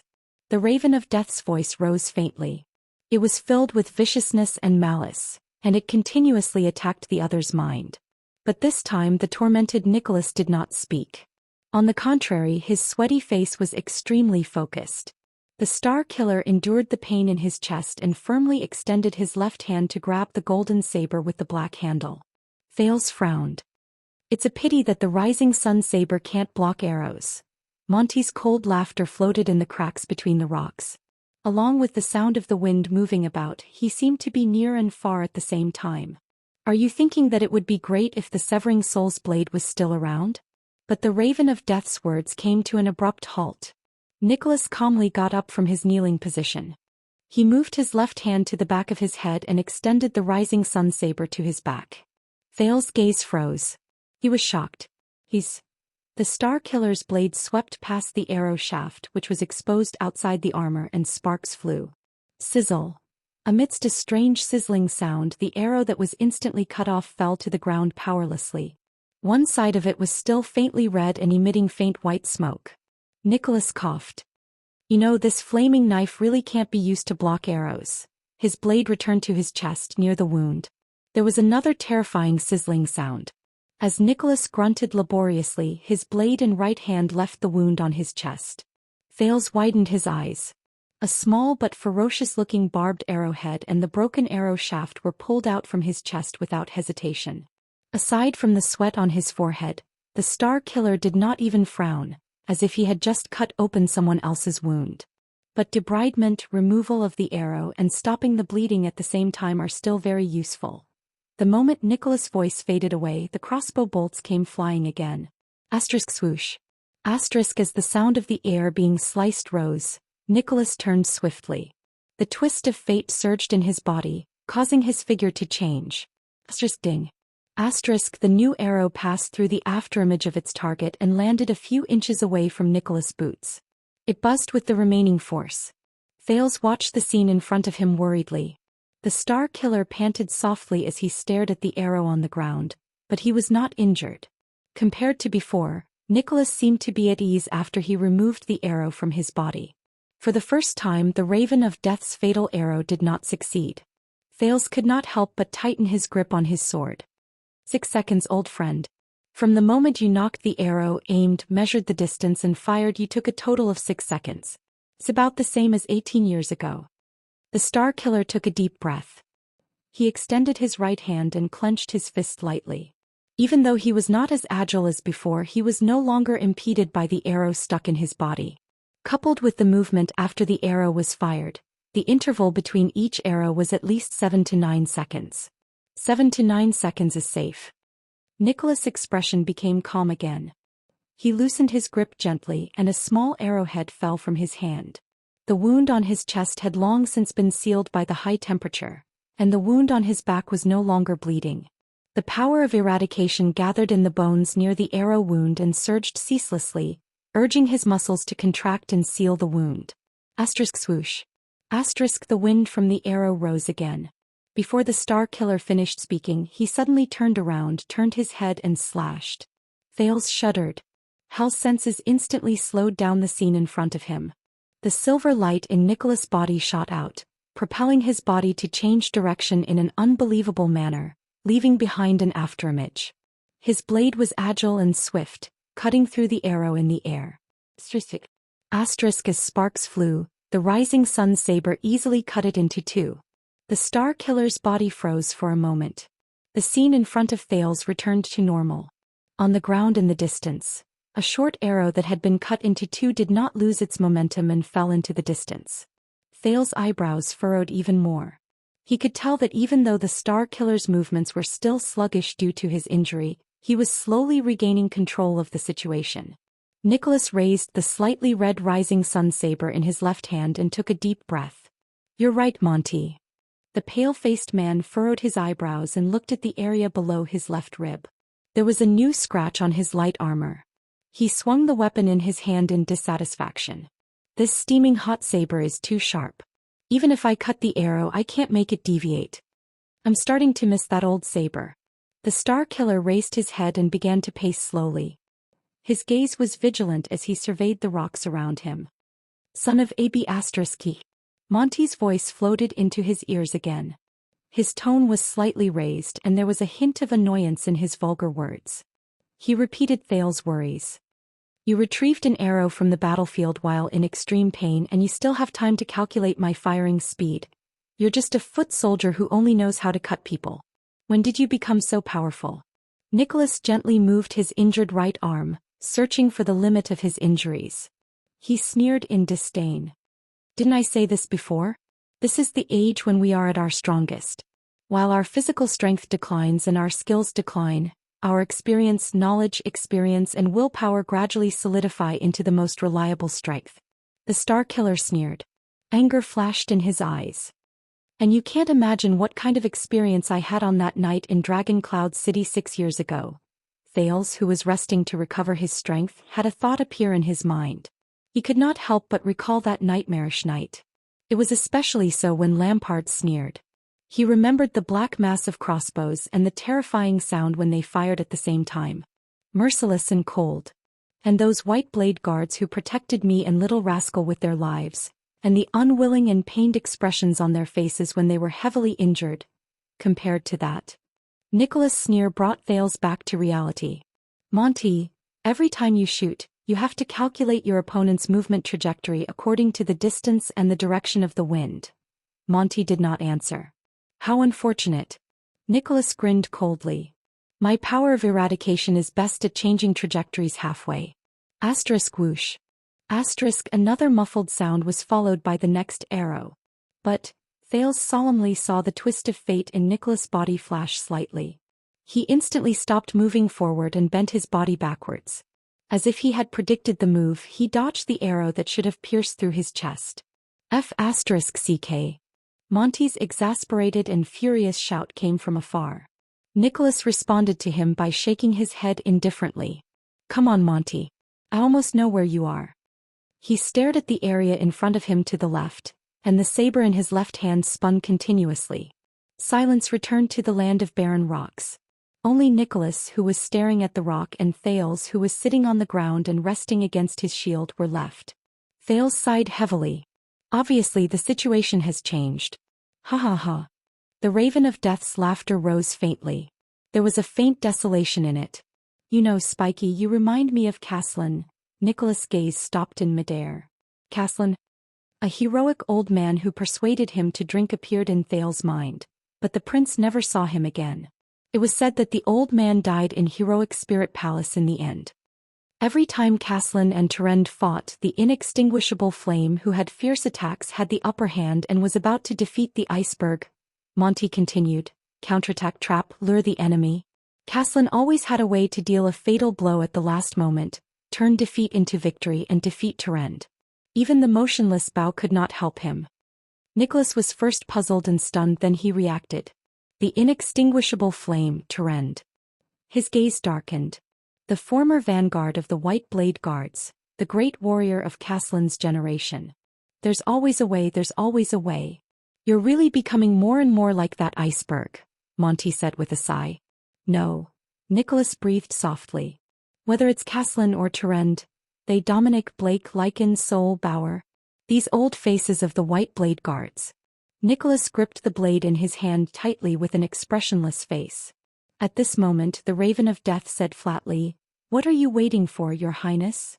As he spoke, the bowstring sounded again. The slightly absent-minded Star Killer was shocked. He immediately activated the twist of fate. He immediately turned and dodged the arrow. But it was not over yet. Asterisk whoosh. Asterisk the wind from the sword rose. Behind him, Thales had already arrived before him at some point in time. With a fierce expression, the prince swung his sword at the disheveled Nicholas, who had just dodged the sniper attack, and was enveloped by the tip of the sword. Asterisk clang. Asterisk Nicholas calmly raised his sword. In the most disadvantageous position he struggled to dodge Thales' attack. Thales gritted his teeth and used the momentum to ram his shield forward. Asterisk bang. Clang. Asterisk Nicholas' right shoulder pushed against the shield, and the blade in his left hand blocked the prince's subsequent thrust. Back off, young prince. The Star Killer exerted force from his waist and pushed Thales back. He warned impatiently, or else you'll lose a hand or more. Thales snorted coldly. Didn't you say that it's enough for me to eat with one hand? The furious Nicholas was just about to speak when he felt a sense of danger. He immediately lowered his head. Asterisk whoosh. Asterisk another crossbow bolt flew through the air. It slashed past the back of Nicholas' left ear, bringing with it a scorching wave of air. See, you don't actually have to worry about me. Thales exhaled and assessed his remaining strength. He said solemnly, your real opponent is on the other side. Nicholas let out a low growl. His gaze was hostile. The wound Thales made on his face was still bright red. The second prince thrust his long sword at him again. The Star Killer had just raised his saber to block the attack when he noticed that something was wrong. Just as he expected, Thales' long sword, which was halfway through his thrust, suddenly made a turn and bypassed the Star Killer's intercepting blade. It was a feint. A feint made by the twist of fate. Damn it! The Star Killer cursed in his heart. That's my move. He quickly took a step back and dodged Thales' sword, which had changed from a thrust to a slash. Thales, who had forced his opponent to retreat for the first time, curled his lips. As expected, the right side of Nicholas' chest was heavily injured. Even though he had temporarily suppressed the injury, it could be seen from the fact that he had to use his left hand to use his saber. The Star Killer's dominant hand, footwork and balance were greatly affected. He was far from being in his best condition. Thales exhaled. Fighting against this terrifying man is no longer as stressful as before. Thales placed his sword on his shield. His gaze was fierce. He knew that he had two great advantages. First of all, unless absolutely necessary, Nicholas was unwilling to kill him. Otherwise, it would be meaningless for the Star Killer to chase him all the way here for Dragoncloud City. Secondly, this was not a battle between Thales and Nicholas, but a battle between the Raven of Death and the Star Killer. They placed all their attention on each other. The Prince of Constellation was at most an arena. So, as long as I try my best to create trouble for him and make the Star Killer reveal enough flaws, then the Raven of Death hiding in the dark can. Do you want to continue playing? Nicholas looked at him angrily. Then open your eyes wide and watch. The next moment, the saber in his left hand immediately appeared before his eyes. Thales raised his shield, but his heart immediately skipped a beat. With his health senses, the power of eradication in Nicholas' body surged. He swung his saber and instantly changed direction. Twist of fate. It's this again. The twist of fate that allowed him to instantly change direction and reverse inertia. It had a miraculous effect regardless of whether he dodged or attacked. Thales instinctively activated the Sin of Hell's river and imitated the silver needle-like glare that erupted from his opponent's bones. He forcefully pulled his shield back while his joints let out muffled sounds and pain, and changed direction to attack his opponent's true direction of attack. At the same time, he swung his sword with his right hand and stabbed the enemy. He was prepared to play the game of, you change, I change too with the enemy. His shield and Nicholas' weapons swept past each other in the air, and a barely noticeable sound was produced. Ding. Sizzle. Wait. Thales looked at Nicholas' fierce expression and could not help but feel his heart race. A bad feeling rose in his heart. It's not that simple. Asterisk whoosh. Asterisk the saber whistled and its momentum was piercingly cold. Thales was shocked. This time the dead face did not activate the twist of fate. He did not use the special effect of his power of eradication either. He did not change his body and inertia, and he did not avoid Thales' sword. Instead, Nicholas roared furiously. Instead he swung his saber and attacked with an indomitable will. Asterisk Thales' sword grazed past Nicholas' left shoulder and blood splattered.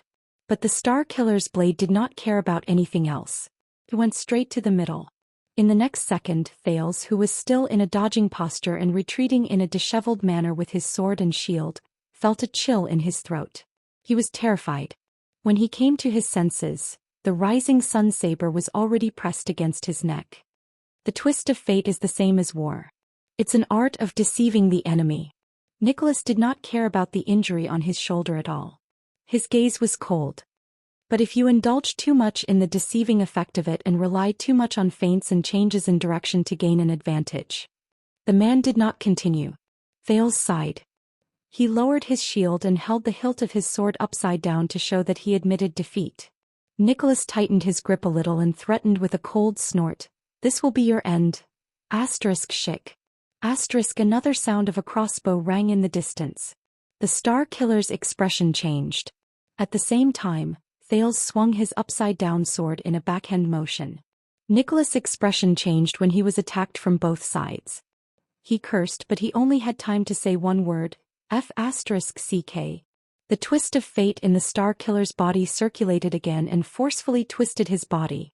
Nicholas perfectly dodged Thales' backhand sword that was right in front of him, but his left arm was cut by the flying crossbow bolt and blood gushed out.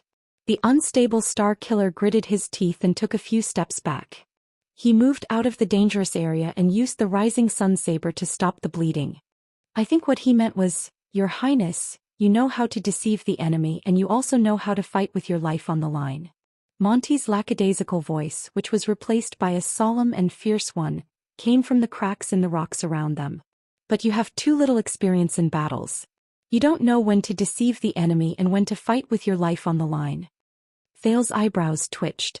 The Raven of Death said softly, I have a suggestion for this. When the enemy is used to you fighting with your life on the line, you should deceive them. When the enemy is used to you bullying them, you should fight with your life on the line. Thank you for your guidance. Thales exhaled. I feel like I've learned more today than I did in the outdoor training classes over the past 6 years. I can tell. The Star Killer pressed the wound on his chest and stared at Thales with hostility. Are you scolding me? Thales smiled in a friendly manner. Also, speaking of the training sessions, if I remember correctly. Thales stared at Nicholas and sighed in a rather resigned manner. 6 years ago his left leg and left arm were shot by arrows, but he still fought for a day. He did not remove the arrowhead in time, so this problem was left behind. When Nicholas heard this, he froze. 6 years ago, this brat, he tightened his grip on the hilt of his saber. Thales said solemnly, during the training classes compared to his right side, his left side's movements were slightly uncoordinated. Got it. Monty's answer was brief and very satisfied. Nicholas was silent for a while. You. The Star Killer tightened his grip on the hilt of his saber. He no longer smiled coldly, but his gaze was fierce. You are very good. Thales sighed in resignation. He shook his arm lightly. The numbness and soreness appeared again. I'm almost at my limit. In the next moment the battle started again. The prince turned his body sideways and raised his shield. Without holding back he charged at Nicholas, who was trembling in anger. In response, the Star Killer lowered his body and swept his leg in an attempt to kick him down while he was charging forward. This time Thales gritted his teeth and no longer used the twist of fate to dodge. He activated the Sin of Hell's River to increase his strength and maintain his balance. He lowered his body and stood on the ground to withstand the kick. Thud. Thales swayed, but he did not fall. He roared angrily and pushed Nicholas' saber away. Monty's laughter came from the crack in the rock. Look, he learned it. The Star Killer activated the twist of fate with all his might. He stuck close to the shield and spun around in a strange manner. He stretched his weak right hand over the shield, grabbed Thales' left arm and pulled it in an ingenious manner. Thales lost his balance due to the pull and his long sword missed its target. He moved past Nicholas, lost his balance after charging a few steps and landed on one knee. But there were gains and losses. Whoosh. Nicholas, who was tripped by Thales, heard a sound next to his ear. He only had time to dodge with his upper body when he suddenly felt pain in his leg. His left calf was pierced by Monty's arrow. The Star Killer cried out in pain and cursed fiercely, Monty! The prince coughed in pain a few times. He got up and stared at Nicholas with a slight frown. He turned his head and said indignantly to the Raven of Death, who was hiding behind the scenes, Calf? Can't you aim for the vital part? Monty's voice rose and he rebutted Thales rudely, I also want to look for the shooting field. Unless you want me to kill you as well. Before he could finish speaking, the sound of the bowstring being released was heard again. Nicholas' expression was one of grief and indignation.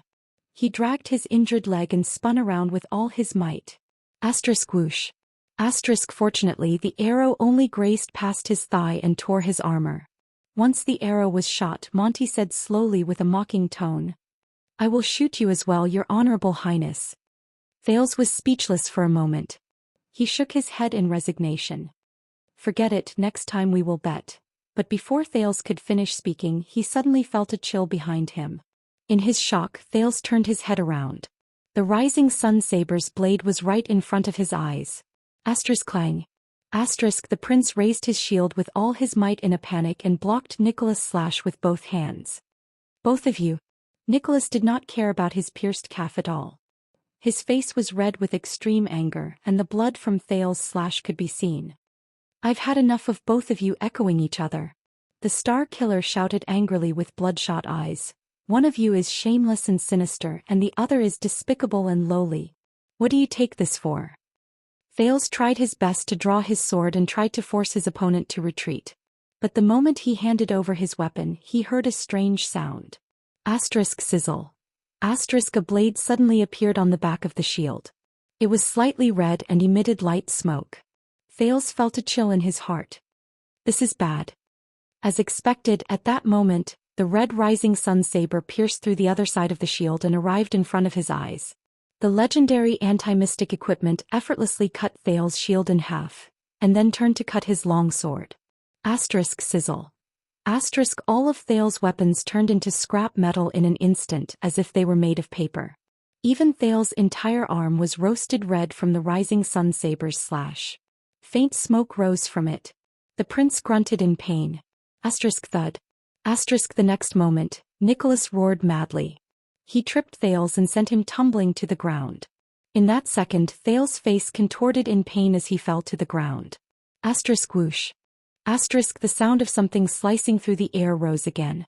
The Star Killer instinctively leaned forward and bent down, sticking close to Thales' back to avoid the arrow, which was filled with murderous intent.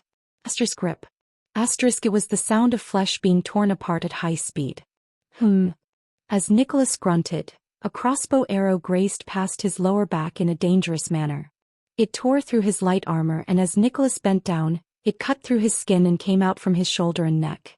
This arrow brought with it the most blood the Star Killer had seen since the start of the battle. The bloody liquid even sprayed onto Thales' head. Blood flowed down his head. Thales breathed in laboriously. His mouth and nose were filled with the stench of blood.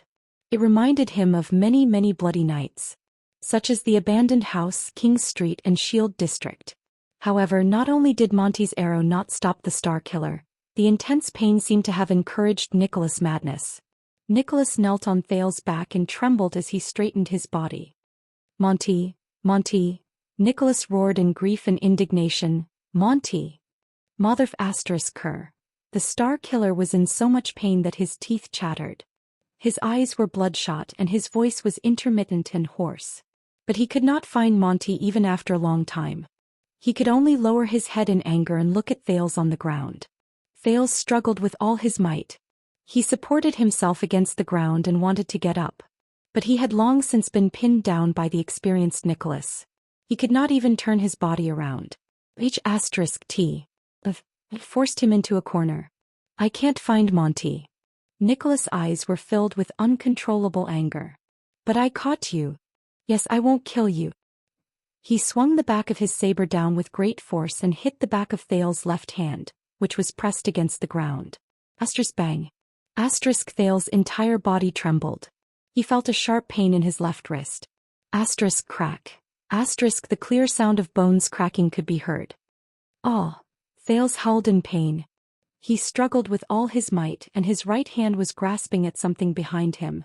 He seemed to have lost all feeling in his left hand. All that was left was pain. But the prince was immediately punched in the back of his head by the Star Killer. He saw stars. But I mean what I said. The Star Killer's eyes were bloodshot. He swung the back of his saber down again. Crash. This time, Thales' right knee let out a terrifying cracking sound, and he felt a sharp pain in his heart. The prince's cries of pain grew more intense. His back arched upwards as if it was spasming and he struggled more and more crazily. But Nicholas still pinned him to the ground. The Star Killer gritted his teeth. As he listened to Thales' screams, there was an incomprehensible delight in his eyes. I will give you, he roared furiously and pressed the teenager under his knee down. He raised his saber again. Leave your right hand behind. The next moment he swung the back of his saber down for the third time. Crack. Thales' left tibia was broken with a crisp sound that was terrifying to the ears. The prince was in so much pain that he could barely scream. His shoulders hit the ground from left to right and he trembled helplessly. Time seemed to have slowed down. Thales breathed in a daze. He was trembling. At that moment, under the intense pain, he felt as if he truly felt death approaching. This is, in the end? Monty! Nicholas crawled up from Thales' body and raised his head abruptly. He roared with a ferocious expression and looked around. Come on. Come and kill me. Whoosh. Another twang from the bowstring came from the right. Sensing the threat, Nicholas did not hesitate and swiftly activated the twist of fate. The Star Killer's body leaned forward and an arrow pierced the ground powerlessly. But it was not over yet. The vigilant Nicholas tensed up. A short sword and a figure pounced on him from the sand and dust on his left. So, the arrow on my right is just bait. The real him is lurking here waiting for me. As he thought, the battle-seasoned Nicholas did not stop. He activated the twist of fate again, and the rising sun saber in his left hand changed its momentum. He swung it fiercely in an unbelievable manner. Sizzle.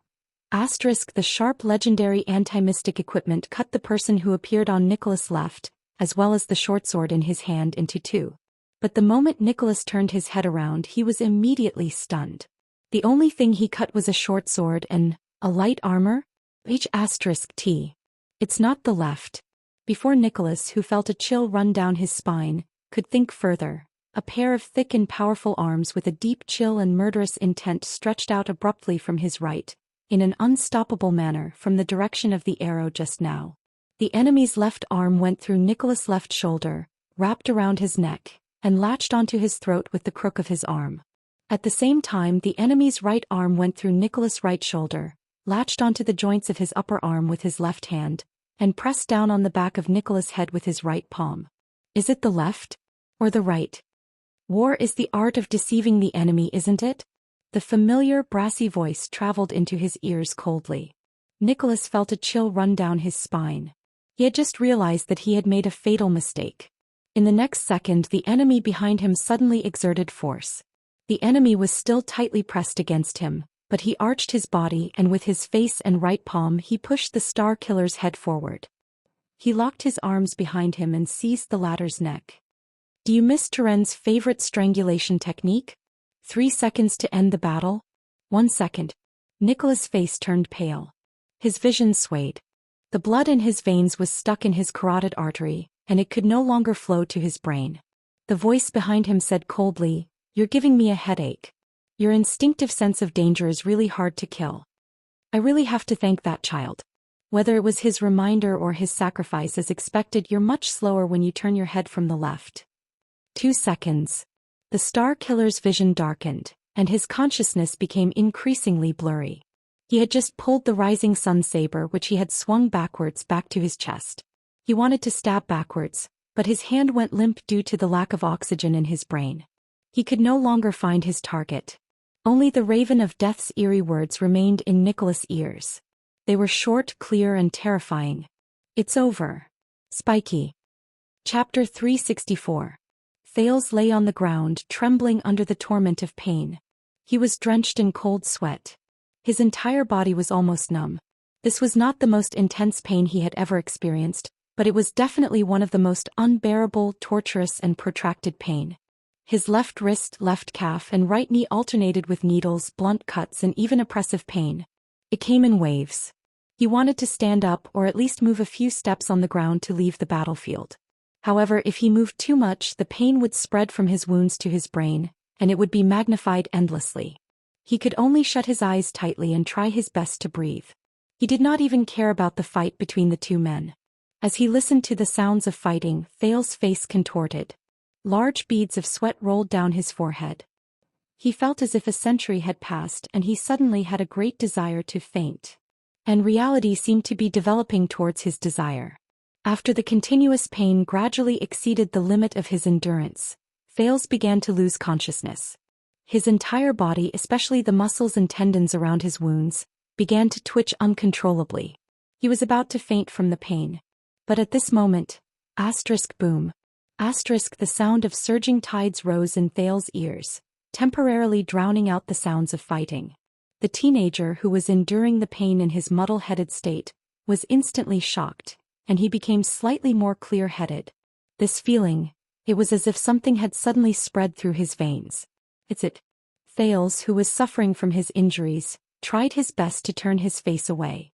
His mouth and nose brushed against the ground and he sucked in a mouthful of dusty air. He coughed laboriously and then he understood.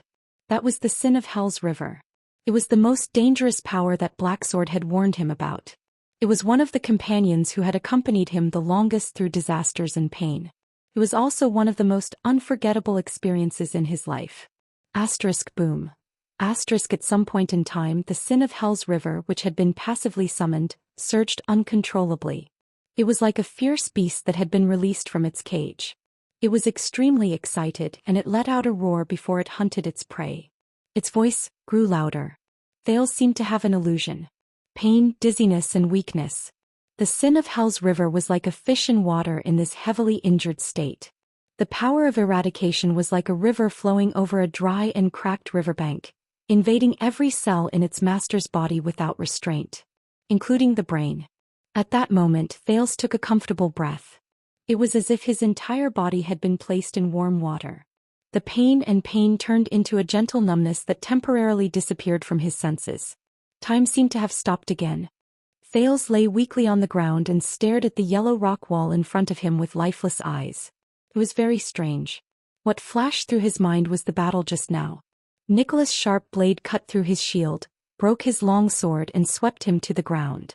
The scene of the blade that would determine his future misfortune replayed in his mind over and over again. He shouldn't have stopped. Thales thought hazily as his consciousness blurred. The sin of Hell's river was like the flames of hell. It licked his wounds in an active manner and brought about a prickling sensation. Yes, he shouldn't have stopped. Thales gritted his teeth. An urge to get up and fight surged in his limbs. When his weapon was rendered useless, he shouldn't have stopped.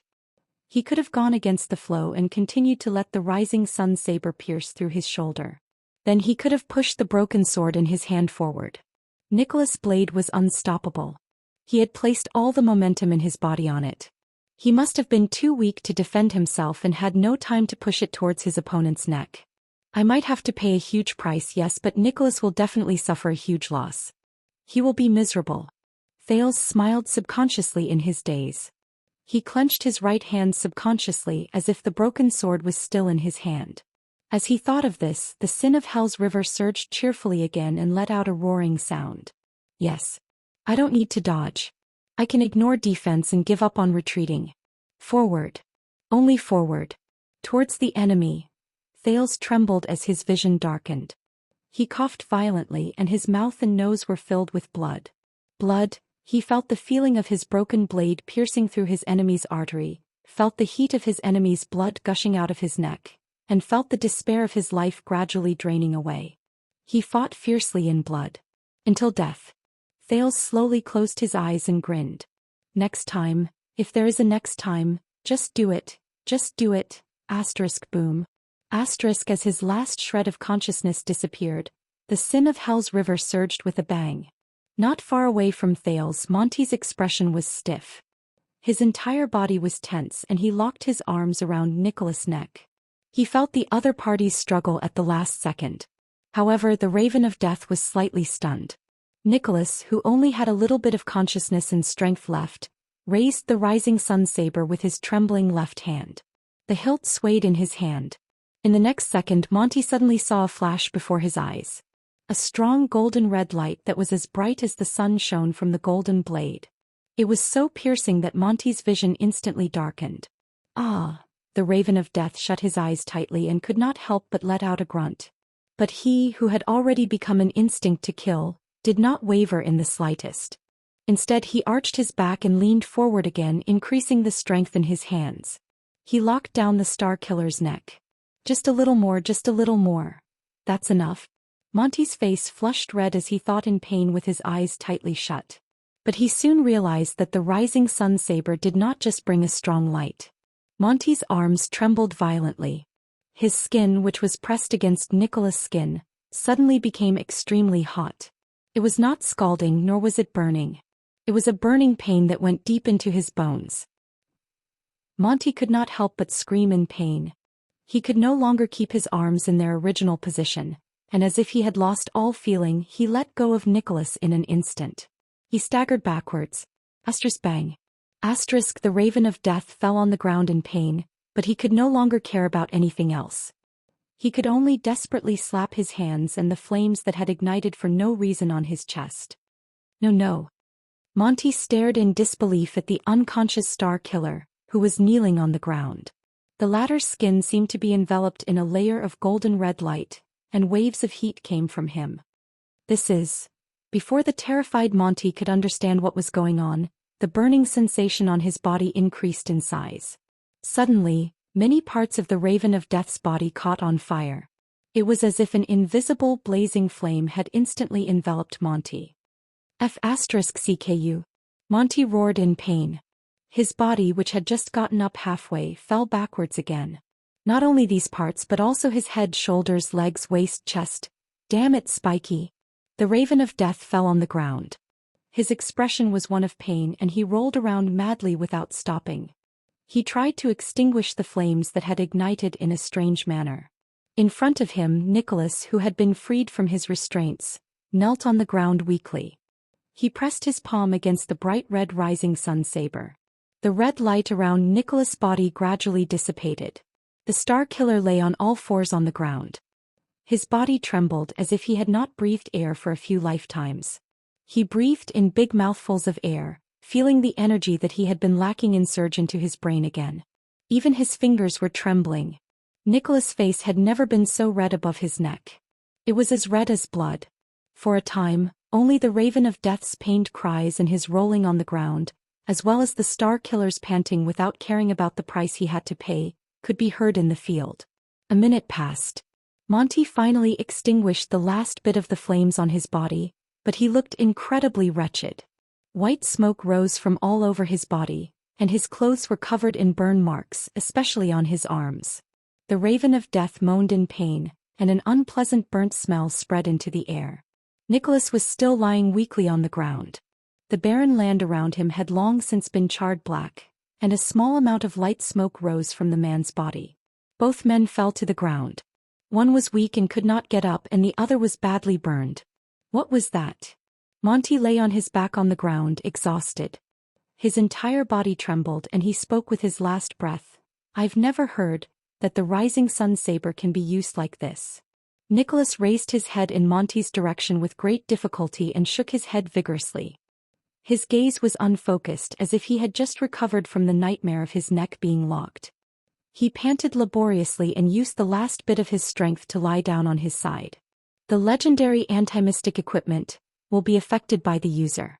In different people's hands, it will more or less adapt and change, just like the power of eradication. Nicholas' expression was unfocused, as if he had just been tortured. He squeezed the rising sun saber, which no longer shone, with all his might. He spoke weakly and intermittently. Told you use the rising sun saber as a mystic gun, and in a narrow tunnel, create terrifying flames and explosions." Monty grunted hoarsely. He struggled to get up. "Don't move, Monty." The Star Killer lowered his head. His voice traveled into Monty's ears faintly, and his words were filled with fatigue. "If you don't want to be burned to ashes, I can't control it well." Hearing this, Monty froze a little. He sighed softly and lay down again. When he saw his enemy lying down, Nicholas, who had used up a lot of energy, heaved a sigh of relief. He looked at the rising sun saber in his hand with a dispirited expression. "As you can see, I really can't get along with this broken saber. It's been 6 years and I can only do this much." There was a moment of silence between the two. "Can only?" Monty laughed wanly. Trembling, he stretched out his arms. His armor had been burned and his skin was charred black. He felt the last bit of his strength disappear along with the burn. "You just used the rising sun saber to make an armor of flames for yourself and roasted me until I was half cooked, and you call this can't get along?" Nicholas laughed. His gaze when he looked at Monty was especially complicated. "No, you haven't been a captain before. You haven't read the records in the legend of the White Blade Guards. The Severing Soul's blade once fought against the Night Wing King's tens of thousands of Eastern Peninsula's army on its own. But when I held it, I could only seal and isolate around 100 people at most." The Star Killer seemed to have rested well. His speech became fluent, and he said dejectedly, "The rising sun saber, which is said to be able to burn everything, has become an armor that uses flames to protect and defend itself in my hands. I'm guessing that even the Soul Slayer pike, which once created a no-man's land that spanned hundreds of miles in my hands, can only become the tip of the pike, which can keep the living away from it, and those who get close to it will die." Nicholas raised his head and flashed a bitter smile. "Otherwise, I wouldn't have wanted to fight in such an ugly manner." Panting in pain, Monty's gaze froze. "What?" The Raven of Death stared at his opponent in disbelief. "Are you saying that the current situation was something you planned from the very beginning? You lured me to show up and used the rising sun saber to end the battle? Impossible." Monty stared at his old comrade, his old superior, and his old captain in a daze. For a moment he felt as if he no longer knew him. Nicholas lowered his gaze and pursed his lips. "From the start of the battle I was at my greatest disadvantage. You gained the upper hand and hid in the dark while I was badly injured and my combat abilities declined. Plus this terrain. When the Star Killer said this, he looked at the seemingly unconscious Thales in the distance and pursed his lips. This is the battle you're best at and the most advantageous battlefield. Even if I searched for another 20 years, I wouldn't be able to find you. I wouldn't be able to counterattack and I could only suffer in vain. And with that brat's interference, I wasn't confident that I could survive until you ran out of arrows. Monty's entire body stiffened. I could only grab that brat, pretend to have lost my mind and risk taking 2 of your arrows. For this, I even sacrificed my leg. Nicholas seemed to have finally gotten rid of the aftereffects of having his neck locked. He slowly sat up and extended his hand to treat the injury on his calf. I tried to lure you out and kill me in close combat. Monty gritted his teeth lightly. The Star Killer stared at the miserable Monty with a burning gaze. Of course it was still very risky. The timing of your appearance was too cunning and the lock formed too quickly. I didn't even have the chance to counterattack and I almost fainted. Monty sucked in a deep breath. Fatigue appeared in his eyes. Son of a b***, the Raven of Death said dejectedly as he lay on the ground. If I wasn't in such a hurry, I would have made a few poisonous arrowheads a few days earlier. Humph. Nicholas curled up the corners of his lips and began to silently bandage his wounds. Do you know why you lost? Monty did not speak. He clenched his burned fist slightly. You've been a scout for too long and you're used to maintaining an absolutely safe distance. Nicholas seemed a little sentimental. His hands paused for a moment. You're used to attacking from behind and killing with one strike. I guess you've almost forgotten what it feels like to fight and bleed while you're face to face. Is that so? The Raven of Death frowned a little, then said in puzzlement, But you, Spiky, you, since when did you start thinking so much when you're fighting? Nicholas shook his head. The emotions in his eyes were complicated. A commander always has to think one step ahead of others. You're different. Monty tried his best to sit up. Enduring the pain, he exhaled and said indignantly, You're like Caslin, a person who fights with his brain. Are you still the annoying, hateful and bloodthirsty Spiky I know? Nicholas forced himself to smile. Enduring the pain, he pulled out the arrow from his calf. Can you tell me now? The Star Killer tore open his clothes and bound the wound on his calf tightly. The rising sun saber was within his reach. Why did you betray us? Monty closed his eyes in despair and placed the back of his head on the ground. Is it still important? We're already like this. The Raven of Death's voice was unusually tired. Hurry up and do it. And it. Nicholas was silent for a while. He turned his head. Thales was unconscious on the ground, motionless. In the next second, the Star Killer exerted force on his hands, which were wrapped around his wound and bound his calf tightly. This is very important. Because I'm your captain. The Star Killer's gaze was as sharp as a knife. He slowly shifted his gaze from the wound to Monty, as if his gaze had a physical form. I'm your leader. Monty roared with laughter and shook his head slowly on the ground. Ridiculous, you sure like to reminisce about the past. Nicholas suddenly raised his voice and interrupted him. Because I'm the commander of the White Blade Guards. The leader of the White Blade Guards. His expression was contorted and he gritted his teeth. I should be the one who leads, protects and urges you. Ned, damn you, Monty. Nicholas punched the ground beside him, which had been burnt beyond recognition. He loosened his teeth and panted softly. The man's pale face darkened. And if anything happens to any of you, it's my responsibility. I failed. The Raven of Death shuddered slightly. Nicholas put his hand into his breastplate and squeezed a small stone tightly. He tried his best to keep his expression unchanged. His voice was slightly choked. And I need to know why. I need to know. Nicholas paused for a while before he spoke dejectedly. Why? The land returned to silence. Only the sorrowful whimpers of the breeze blowing through the cracks in the rocks could be heard. Pa. Monty opened his eyes again and stared at the clear blue sky. His laughter was a little bitter. Spiky, you've really changed. I finally know why you could kill Caslin even when he was old. Nicholas did not answer. He just tightened his grip on the stone. I can tell that you've surpassed Caslin in all aspects, be it in terms of fighting or fighting. The Raven of Death's gaze was unfocused. Even when the ground shaker was at his peak, he was just like you now. You don't stand out in any way, you're usually inconspicuous and you look normal, but when it comes to actual combat, no matter if it's good or dangerous, whether you attack first or later, no matter what kind of enemy you face, as long as they stand on the ground, they can't win against you." Monty laughed in spite of himself. "It's worse, but it's also better." Nicholas punched the ground again. There was slight anger in his voice. "Don't mention him anymore. After today, you'll have plenty of time to repent in front of him." What answered him was Monty's forlorn laughter. "Ah, here comes the problem, Spiky. Do you worship him and the iceberg that much?" The Raven of Death laughed so hard that he could not catch his breath. "But have you ever truly understood him?" Nicholas frowned a little.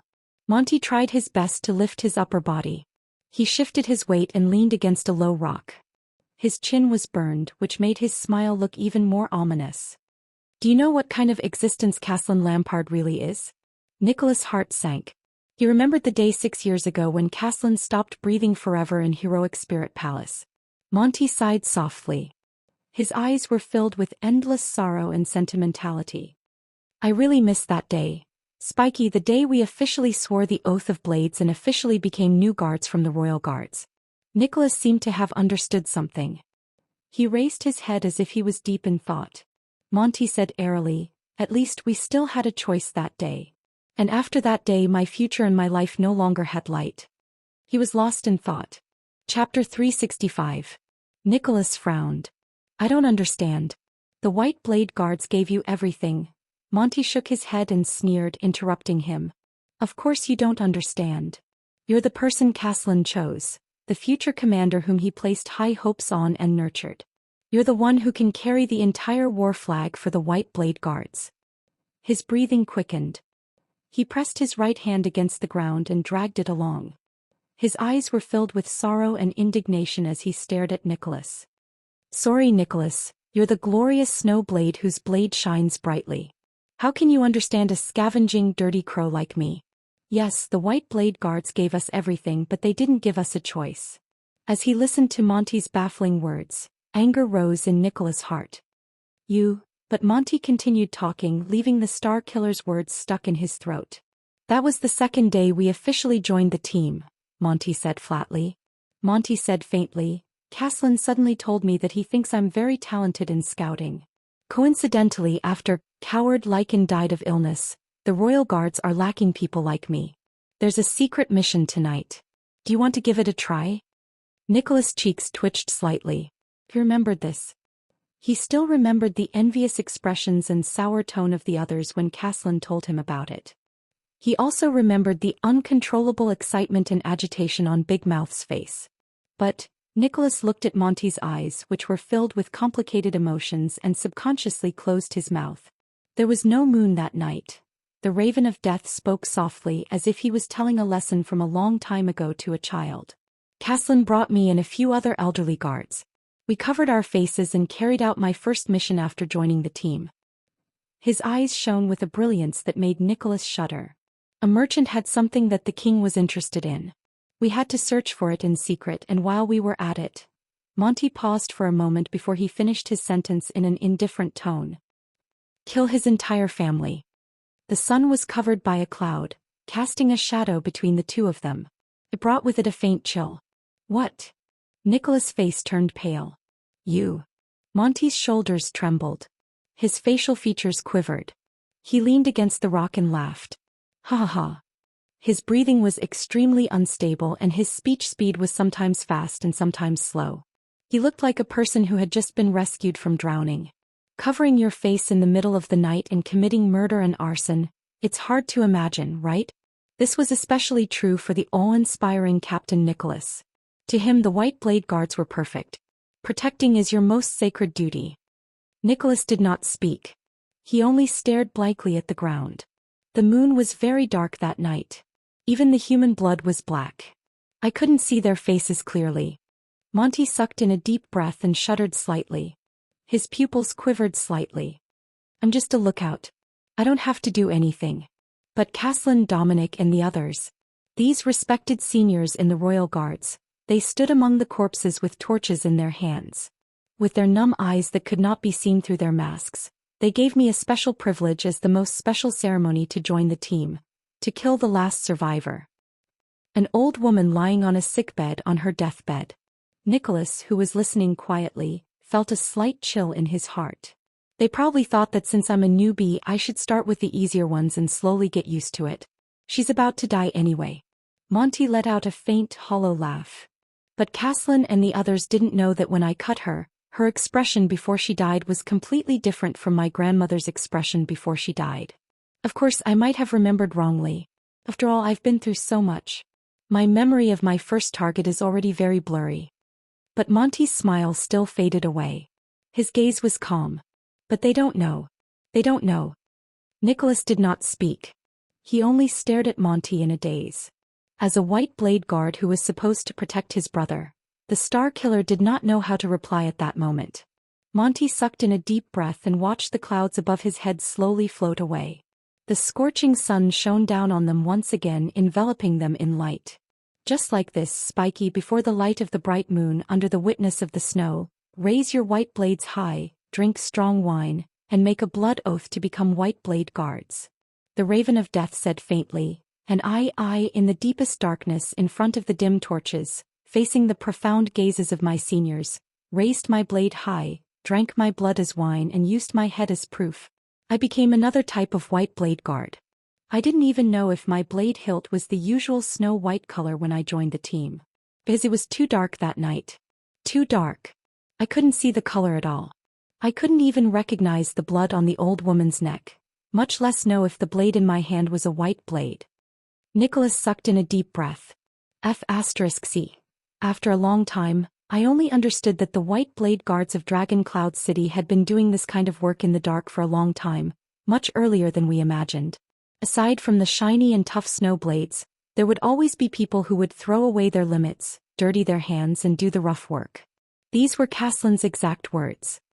Monty panted a few times. His eyes became more bloodshot. But they were old. The ugly and secretive side of the white blade guards needed to be replaced. Caslin needed fresh blood and a successor. I didn't want to be an elite scout or a sentinel at the front lines. I wanted to be an assassin who was not afraid of staining his hands with blood. I wanted to be a cold, merciless, and unshakable blade. I wanted to be a tool with no limits or principles. The Raven of Death raised his head swiftly. He stretched out his hand and patted his chest weakly. And out of so many people, Caslin chose me. Monty gritted his teeth. His expression was miserable. Chose me. The wind whimpered. The two heavily injured men faced each other quietly. From that day onwards I put down my snow blade, carried a crossbow on my back and wore a mask. With his face half burned, Monty faced Nicholas with his teeth chattering. I became an ominous raven that chased after death and rotten flesh. Nicholas slumped to the ground dejectedly. Why, Big Mouth? Why didn't you tell me about these things? Tell you. The Raven of Death sucked in a sharp breath, threw his head back and laughed. His laughter was desolate. What could you have done? Thorny soldiers? Did you want to work with me? Or did you want to beg Caslin to let me go and pretend that none of this happened? Nicholas shut his eyes tightly. On the other side, the unconscious Thales let out a pained groan. Monty sneered faintly. You don't know. This isn't like the suzerain's guards in the countryside. They only need to stand guard and sweep the area, accompany me on my hunts and occasionally deliver letters and run errands. He struggled to clench his right fist. Nuven was a very ambitious man. He didn't want to just be the king of Dragon Cloud City, but the secret room, which abided by neutrality and had limited functions, could not satisfy his expectations. He didn't need eyes and ears, guards, or even soldiers. Instead, he needed a sharp blade, a dark hand, and a group of cruel mercenaries who would be absolutely loyal to him without a bottom line, without asking for a reason to fulfill his ambition. Caslin was one of them and I was his successor. Nicholas was silent. He kept thinking about Caslin before he died. He remembered the complicated iceberg, the stern iceberg, the laughing iceberg, the distressed iceberg, and the relieved iceberg before he died. He once wondered if he had not matured fast enough and could not share the burden on Caslin's shoulders. That was why such a tragedy happened in the end. But today he suddenly understood. There was someone else who shared Caslin's burden. Over the past 10 to 20 years. Monty stared at his fist. You can't imagine where I've been, who I've met, what I've done, and what blood I've been stained with. Killing people to keep them quiet was the most insignificant part of it all. Remember after the Battle of the Deep Valley, when we were both injured and drinking in the Alliance of Freedom's military camp? The Raven of Death smiled bitterly. You complained that you were too bored guarding the palace gate all day, and you envied me for going out on duty all day. Nicholas frowned. But what do you know? Monty shook his head. Every day, every night, every minute, every second I had to wear a different colored mask in the same black cloak. I had to walk in the shadows, run amidst blood, kill, kidnap, deceive, plunder, threaten, spy, snipe, poison, instigate, rape, torture, interrogate. I did almost all the dirty things I could do. Monty's expression tensed. He swung his right fist with great effort. From Camus Union to Constellation, from the Golden Passage to Thornland. I was a spy who blended into the crowd, a scout who patrolled the front lines, a robber who killed people and stole their goods, a prisoner who committed many crimes, an assassin who sniped targets, a scout who snuck into the enemy's camp, and a spy who started wars. For King Nuven I became whatever he needed. Everything I did was for the sake of power, especially after Caslin retired. Facts have proven that I, who abandoned my conscience and morals, was the most outstanding tool. I wore the skin of the White Blade Guards, and during the years I served them I killed countless political enemies, created countless opportunities and started 3 wars. Nuven was very satisfied with me. He even handed me over to Prince Soria, hoping that I would become the latter's right-hand man for his coronation and become his royal assassin. Monty lowered his head, but he raised his gaze and glared at Nicholas with the whites of his eyes. He panted like a man who was about to be hanged. Do you understand? You don't understand, Caslin, Spiky, because I'm the one closest to him. Nicholas' heart was heavy. He could not say a word. The Raven of Death slowly raised his left palm and covered the left half of his face. The person you admired the most, King Nuven's most trusted Caslin Lampard, had 2 faces revolving around power. A relaxed smile appeared on the right side of his face. He had the usual ruffian and boorish air of the blabbermouthed brown-haired knight, just like he did many years ago. Under one face he held a white blade and protected the kingdom and Dragon Cloud City. Monty gently moved his left palm to cover the right side of his face, revealing the left side of his face. His smile gradually disappeared. His gaze was cold and the corners of his face were sharp. Coupled with his charred left lower jaw, he looked incredibly ferocious. Under the other face he was covered in blood and he spread darkness and shadows. Nicholas stared at him in a daze. He could not help but let go of the stone in his pocket. He remembered the words carved on the stone. Caslin's protector Talia. Monty gently lowered his palm. There was no longer any expression on his face. He looked cold and stiff. There was not the slightest hint of humanity. Under the banner of For Extet, Caslin was sandwiched between these 2 faces in agony. He suffered for his entire life and it was difficult for him to free himself. Nicholas shuddered a little. Monty snorted coldly. Perhaps he did not want the tragedy to repeat itself, or perhaps he had enough of everything, so when he was passing down the legacy of the White Blade Guards and training the last batch of newbies, he stared at his old friend in front of him. Ground shaker, Caslin, the invincible Caslin, he tore his conflicted self, his 2-faced self, into 2 halves while he was still alive. Nicholas' breathing froze. The Raven of Death slowly extended his index finger and pointed it at the Star Killer. His eyes were focused on it seriously as though it was the aim of a sniper rifle.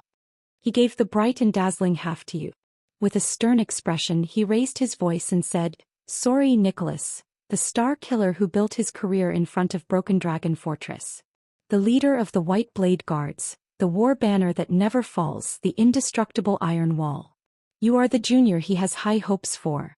You lead the future of the White Blade Guards like the alpha of a pack of wolves, and protect Northland in the snow like the wings of a snow eagle."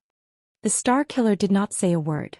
The breeze blew again and a thin cloud invaded the path of sunlight. The ground became dark and the 2 people facing each other could be seen indistinctly. Monty withdrew his finger and slowly turned it to point at his chest. Even though the man curled up the corners of his lips, the emotions in his eyes were incredibly complicated and unfathomable. And he gave me the dark and filthy side of him. He grinned cheekily and said softly, Nate Monty, the Raven of Death who lingers on in the boundless hell. A nameless killer, a beast in human skin, a cold-blooded and merciless blade, and dregs whose hands are covered in blood. Like the shadows under the clouds, they cover the stairs of power to the throne, and like earthworms in the sewers, they chase after rotten flesh and foul stench. The Raven of Death's smile became even brighter. The two of us are the two sides of the legendary ground shaker, Caslin. We inherit his supreme glory. On the ground that was covered in the smell of burnt flesh, Monty took a deep breath leisurely, as though he was tasting the freshest air. An endless sins. Nicholas' expression was bitter. His emotions were complicated and he could not speak for a long time. Monty only smiled and stared at the sky. It was as though his hometown was there. Not far away, Thales groaned in pain like he was in a dream while he lay on the ground, as though he was going through an unbearable torture. Nicholas frowned and looked at the prince. At that moment, Monty's right hand moved abruptly. Thud. As an irritated sound rose, a black crossbow flew from the air. It was pulled by an extremely thin iron wire, and it flew over the short rock behind Monty into the Raven of Death's hand. The Star Killer's expression changed. Damn it! The battle resumed. The two of them, who had recovered a little of their strength, moved almost at the same time. Nicholas struggled to get up from the ground with all his might. With a saber in hand, he limped and charged at Monty with all his might. The Raven of Death, who sat on the ground, gritted his teeth and put his foot into the footrest of the crossbow. He did not care about the injury on his hand and pulled the bowstring with all his might. The Star Killer was 1 meter away from Monty, but the Raven of Death used one of his legs as a pivot to roll on the ground. With great effort, he dodged Nicholas' first slash in a pathetic manner. He even kicked up a large amount of dust. Nicholas narrowed his eyes slightly due to the agitation. Monty's expression was unpleasant. Rolling on the ground worsened his injury. With a click, he finished pulling the bowstring. The Raven of Death calmly pulled his foot out of the footrest of the crossbow. Nicholas' heart clenched. This is bad. The Star Killer did not delay. He activated what little remained of his power of eradication, roared and pounced on the Raven of Death amidst the dust. Monty, on the other hand, lifted the crossbow strenuously, and with a long arrow that had been set up at some point in time, he turned towards the Star Killer. One of them sat on the ground and the other pounced. Both of them, who were at the end of their tether, had savage expressions on their faces. They were less than 1 meter away from each other, and their blades and arrows were aimed at each other. In the next moment, clang. This was the sound of the blade hitting the crossbow. Nicholas stared at the enemy in front of him and breathed a sigh of relief. He had finally hit Monty's weapon before his opponent could shoot the arrow. Strangely, the black crossbow did not break when it faced the rising sun saber, but it still deviated from its trajectory. Whoosh. This was the sharp sound of an arrow leaving the bowstring. A whistling arrow grazed past the side of Nicholas' face and shot towards a place no one knew where it was headed. Thud. Nicholas rammed his knee into the helpless Monty so hard that he coughed up blood and fell back to the ground. His only crossbow fell out of his hand and flew into the distance. CK. The Star Killer roared in exasperation and fell backwards with a limp. Before he fell, he held onto the rock wall. You just won't give up, right? On the ground, Monty, whose face was covered in blood, tried his best to raise his head and smile. When he saw his expression, Nicholas suddenly felt that something was not right.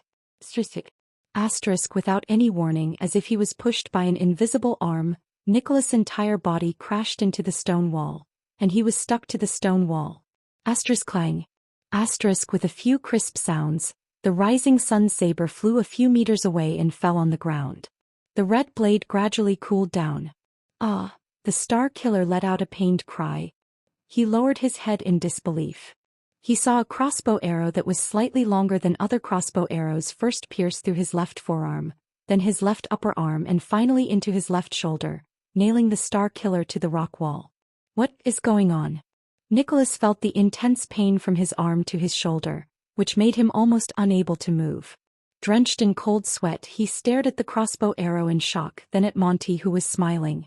I clearly missed, didn't I? Didn't I dodge it? Arg. The Raven of Death spat out a mouthful of blood. He trembled as he tried to get up, but in the end he fell down again. I forgot to introduce myself. However, Monty stared at the shocked and furious Nicholas, who was nailed to death by the crossbow arrow. He snorted coldly and pointed at the inconspicuous black crossbow in the distance.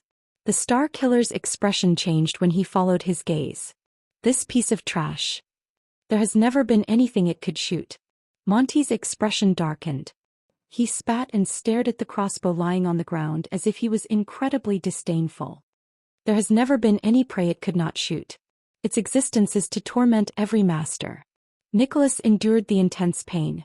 He felt incredibly indignant, but he also stared at the weapon in puzzlement. A legendary anti-mystic equipment. The Raven of Death said with slight dissatisfaction. Chapter 366. In the face of the reversal of the situation, Nicholas, who was injured on top of his previous injuries, had an unpleasant expression on his face. He tried to pull out the arrow that pierced through his left arm and left shoulder, but the arrow wound on his right side affected his right hand. He could only attempt to pull it out repeatedly while grunting. Nicholas could only sigh softly. As he moaned, he ended his sixth attempt to pull out the arrow. How did you hit me? The Star Killer stared at the inconspicuous black crossbow in indignation, then angrily looked at the arrow that nailed him to the rock wall. What is the ability of that weapon? Monty, who was also on the verge of death, lay weakly on the ground. The badly burned man stretched out his hand with great difficulty to support himself against the rock. He tried to sit up and quietly recover his strength. The Raven of Death snorted in disdain. I don't have to tell you. Nicholas looked at him and could not help but clench his teeth lightly. Then come. The Star Killer was drenched in sweat due to the intense pain, but his lips still trembled as he squeezed out a few words from between his teeth. Break my neck and end this. The Raven of Death stared at his wretched appearance. After a while he suddenly grinned. I won't take the risk to get close to you again, Spiky. Monty endured the pain and tore off a piece of clothing that was still intact. He gently wiped his wound with it, and his slow bandaging technique was the same as Nicholas. We're both in a bad state right now. Monty raised his head with great difficulty and forced a smile. If we engage in close combat again, God knows what other surprises you've prepared to turn the tables on me. Nicholas narrowed his eyes. You're afraid of me, the Star Killer said coldly. The Raven of Death shook his head. He tore off the cloth with his teeth, and while he grimaced in pain, he bandaged his right arm, which did not look good for him. On the contrary, I've already controlled the situation. I just need to wait for me to recover, maintain this distance, reload the bow and load a few more arrows. Monty panted. He pointed at the crossbow of time in the distance with a trembling finger, then pointed at his opponent. His gaze was sharp. All that's left is a fixed target. Nicholas' expression darkened. The Star Killer's right hand grasped the arrow shaft in front of his shoulder powerlessly, trying to break it. However, crossbow bolts were much harder than ordinary long arrows. Without a sharp weapon like the Rising Sun saber, coupled with his injured and weak right hand, the effects of his efforts were limited. He could only gasp in pain as he tried again and again. When Monty saw this, he laughed loudly. His whole body was trembling and he was sweating as he tore off the clothes stuck to his chest. He tried to stand up, but in the end he fell to the ground. Monty, who fell down in a pathetic manner, laughed in a nonchalant manner. So this has become a game of last till the end, is it? On the desolate stone ground, the two injured men stared at each other, sparks flying in the air. The Raven of Death turned over. His severe burns made him groan in pain. Remember the welcome gift we gave to the newcomers? That bastard iceberg stripped us naked and threw us into the snow on the first night. He told us that there would be hot water once we reached the finish line. So a bunch of naked men ran for their lives while shivering. Nicholas furrowed his eyebrows tightly. Monty spat on the ground. We were so frozen that we couldn't reach the finish line no matter how hard we tried. It was only when we couldn't take it anymore that we realized there was no finish line at all. The so-called welcome gift was a tradition of the White Blade Guards. It was just to test our limits. His gaze froze in midair as though he was talking to himself. Lies are always the most effective whip. Nicholas shook his head with a stiff expression. You don't have the right to mention guards. The remaining power of eradication in his body surged to his wound, and he tried his best to relieve the pain in his shoulder. Traitor of the Oath of the Blade. The Raven of Death froze a little and his breathing became a little heavy. The oath of the blade. Traitor. At that moment Monty looked a little absent-minded. But after a moment a smile appeared on the man's face and he shrugged. He endured the pain from the sequelae of the burns and hissed, "Whatever you say anyway." The Raven of Death's expression became solemn and his gaze was cold. "Those are your last words. Star Killer." Against his expectations Nicholas smiled. He leaned against the rock wall and stared at Monty with an extremely complicated gaze. "If half of what you said is true, Big Mouth, then at least in the beginning, you weren't a member of the Secret Intelligence Department." Nicholas narrowed his eyes. "What made you turn traitor, or did the Secret Intelligence Department get hold of something against you?" Monty was first stunned, then he burst out laughing. "My God, the way you talk is really becoming more and more like Caslin." Nicholas ignored his attempt to change the topic. "Your life as a White Blade guard may have brought you torture, but you won't improve much by turning to those maggots in the night from the Secret Intelligence Department. You don't really think that they're your saviors and can save you from your predicament, do you?" Monty's smile disappeared. "That's a worse step." The Star Killer stared at the rising sun saber and the crossbow of time in the distance. "You walked out of one abyss but jumped into another abyss. You must have some other reason." Monty was silent for a few seconds, then he flashed a painful and happy smile. "Some things don't need a reason." The Raven of Death snorted coldly. "Perhaps I was born a traitor, heartless, unfeeling and lacking in conscience. That's why Caslin chose me to be that dirty blade." But Nicholas still ignored him. He continued to speak. "That was your first betrayal, wasn't it? That assassination attempt." Monty's eyebrows twitched. The Star Killer looked like an old man who was reminiscing about the past. He said flatly, "After Prince Soria died, you thought of a way to leave Dragon Cloud City and the late king, because you were also afraid that he would discover the truth. And the reason that instigated your betrayal might have been in that assassination attempt 18 years ago." Nicholas fixed his gaze on Monty. The Raven of Death stared back at him with a solemn expression. "Damn it, you've not only become stronger," Monty muttered, "but you've also become more paranoid." Nicholas glanced at the unconscious prince who was moaning softly. The Star Killer said coldly, "If you fight against a cunning, treacherous, scheming prince of Constellation day and night for a whole 6 years, and you can't even lay a finger on him every single day, you will be able to do anything to him. You would become like me." Monty shook his head and could not help but laugh. "None of this matters anymore." The Raven of Death tried to struggle to get up again. His expression became fierce again. "Just wait for me." At this moment Nicholas spoke softly and uttered another name. "Adele." At that moment Monty, who was trying his best to get up, froze on the spot. After a long while the Raven of Death, who had always looked relaxed, sat down. He was like a chess piece that had lost its center of gravity. As he watched Monty, who had lost his composure, Nicholas sighed deeply. "You haven't forgotten her, have you?" The Raven of Death's neck moved up and down like an old rusty clock. He turned to Nicholas with great difficulty and his expression was stiff. "What?" The sun set another angle and their shadows gradually slanted to the east. The Star Killer was like an old man who had been dealt a heavy blow. His expression was gloomy and his tone was dejected. "I can only think of this reason why you harmed others and yourself, turned to Constellation and the Secret Intelligence Department, and why you wanted Prince Soria dead." Monty stared at his old superior in shock. You thought you hid it well in the past and no one knew." Nicholas chuckled with an indecipherable expression, but his words were filled with fatigue. "But the way you looked at Madame Adele and the abnormal frequency and location of your duties. No. Monty's breathing quickened.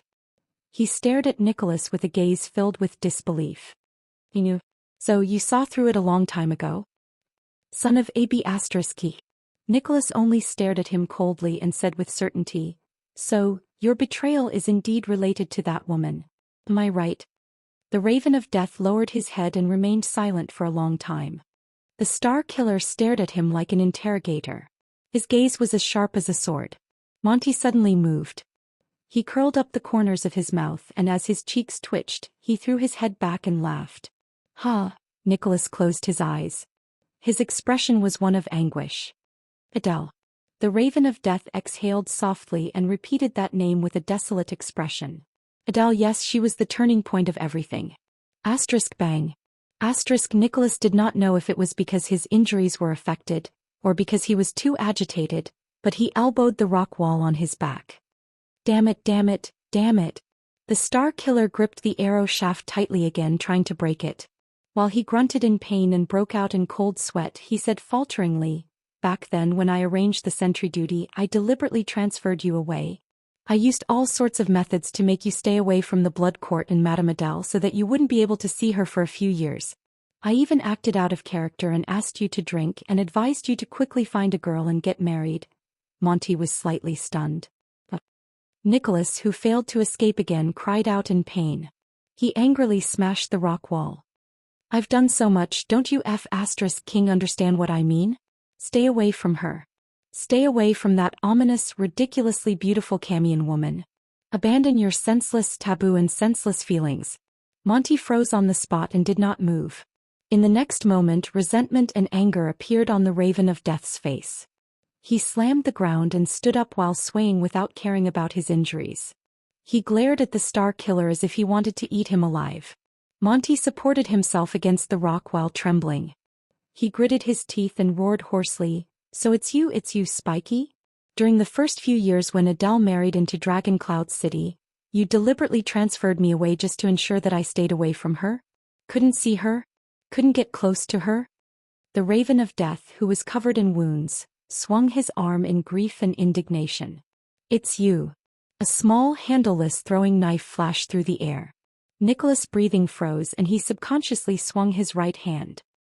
Ding. The throwing knife grazed past Nicholas' gauntlet and hit the rock wall, falling powerlessly to the ground. Monty, who threw the throwing knife, lost his balance and fell to the ground with a thud, stirring up sand and dust. But he did not care about it at all. He only used his badly mangled arms to prop himself up again. "Even when she suffered the most, suffered the heaviest and was the most exhausted, I wasn't there. I couldn't see her and I couldn't help her." For the first time Monty's voice trembled. "It's all because of you?" The star killer looked at the throwing knife and his anger burned even more. "That's for your own good." He spat on the ground. "I thought that by doing this you would be able to get rid of those unrealistic fantasies. You idiot, can't you tell?" But Monty did not care about Nicholas' words at all. The resentment on his face suddenly turned into sorrow, then into disappointment and then into sadness. Dozens of seconds passed. Only the breathing of the two men could be heard in the air. In the end, all the expressions on the Raven of Death's face disappeared. He stared at the ground in a daze and fell into the sand and dust again. "I thought that my method worked." Nicholas lowered his head. His gaze was surly and he clenched his right fist. "I thought that you would just have to get drunk, find a few women, and forget about her like how you used to." Monty turned over with great difficulty. He first looked at Nicholas in a daze, then laughed in a strange manner. His laughter was so big and wide that even tears fell from his eyes. "Forget about her? How is that possible?" The man covered in burns exhaled slowly. His voice was filled with endless melancholy and resentment. "I will never forget the day I entered Vine City. The gentle and graceful Lady Adele Jest, who was at the prime of her youth, wore a light veil and bid farewell to her parents and siblings with reddened eyes. Under the reluctance of all the citizens in the city, she slowly stepped into the wedding carriage of Dragon Cloud City's diplomat group. To the cold north." Monty stared at the sky. His right hand trembled slightly. "I remember that when I helped Adele into the carriage, her slightly red face, that innocent smile and that bashful thank you." The Raven of Death spoke absent-mindedly. His face was full of perplexity. "I remember the beautiful bow on her wrist, the pattern on her dress, and the way she played the zither and sang in the carriage. That song seemed to have some sort of power that made the Northlanders, who were used to killing, hold their breaths and listen to it." Nicholas shut his eyes tightly and let out a barely audible growl from his throat. The veins on his arms bulged because he was using too much strength. "I still remember that I, who was usually a glib talker, suddenly became clumsy. I could only comfort the lady, who was so sad that her eyes turned red from staying up too long. I comforted her that Northland was a good place, that all the people there were bold, uninhibited, tolerant, unyielding and passionate. I also said that Prince Soria was bold and brave, and that she would definitely be happy. All these words were later proven to be shameless lies. Monty sat up laboriously and stared at the Star Killer with a dejected and sorrowful expression. Yes, I met her earlier than all of you. The man's expression was dejected. I also lost her earlier. Nicholas exhaled heavily and stared at Monty in disbelief. Lost her? Damn it, she was never yours. The Star Killer punched the rock wall again. He lost his composure and roared under the double pain of his body and mind. She was the prince's wife. She even had a child. You forgot your identity, betrayed the White Blade Guards, betrayed the king and the prince for a woman. Don't you think it's ridiculous? Monty snorted. He ignored Nicholas' accusation and only smiled nonchalantly. Of course, a maggot like me who was born in the dark and lived in mud, didn't even have the right to miss Adele. The Raven of Death lay on the ground and sighed slowly. I understood a long time ago that as a noble and beautiful princess, she had no reason to care about a lowly protector who was born into a hunter's family in the countryside, spoke rudely, and had his hands stained with blood. His gaze drifted away and he smiled bitterly as he panted. The only thing I could do and the only thing I desired was to seize the few moments I had in heroic Spirit Palace to be on guard duty frequently and seriously. When I passed by her courtyard, I would pretend to be alert of the surroundings, and occasionally glance at the desolate girl. The only thing I hoped for and the only thing I was satisfied with was to wait until midnight when there was no one around to curl up in a dark corner of the blood court and daydream. I would stare at the plants she took care of, stare at the stars in the sky, and recall the smile she once had. That's enough, Monty, who was immersed in the past, said in a daze. Enough. Bastard coward. Nicholas looked at him in disdain. I really regret talking so much nonsense with you. I should have castrated you when I realized that you were up to no good. Monty shook his head as if he did not hear what Nicholas said. So, when that night came, the Raven of Death seemed to have regained his composure. He sneered, and the color in his eyes became terrifying and cold again. Do you know how I felt? Nicholas was stunned. That night. Monty glanced at him.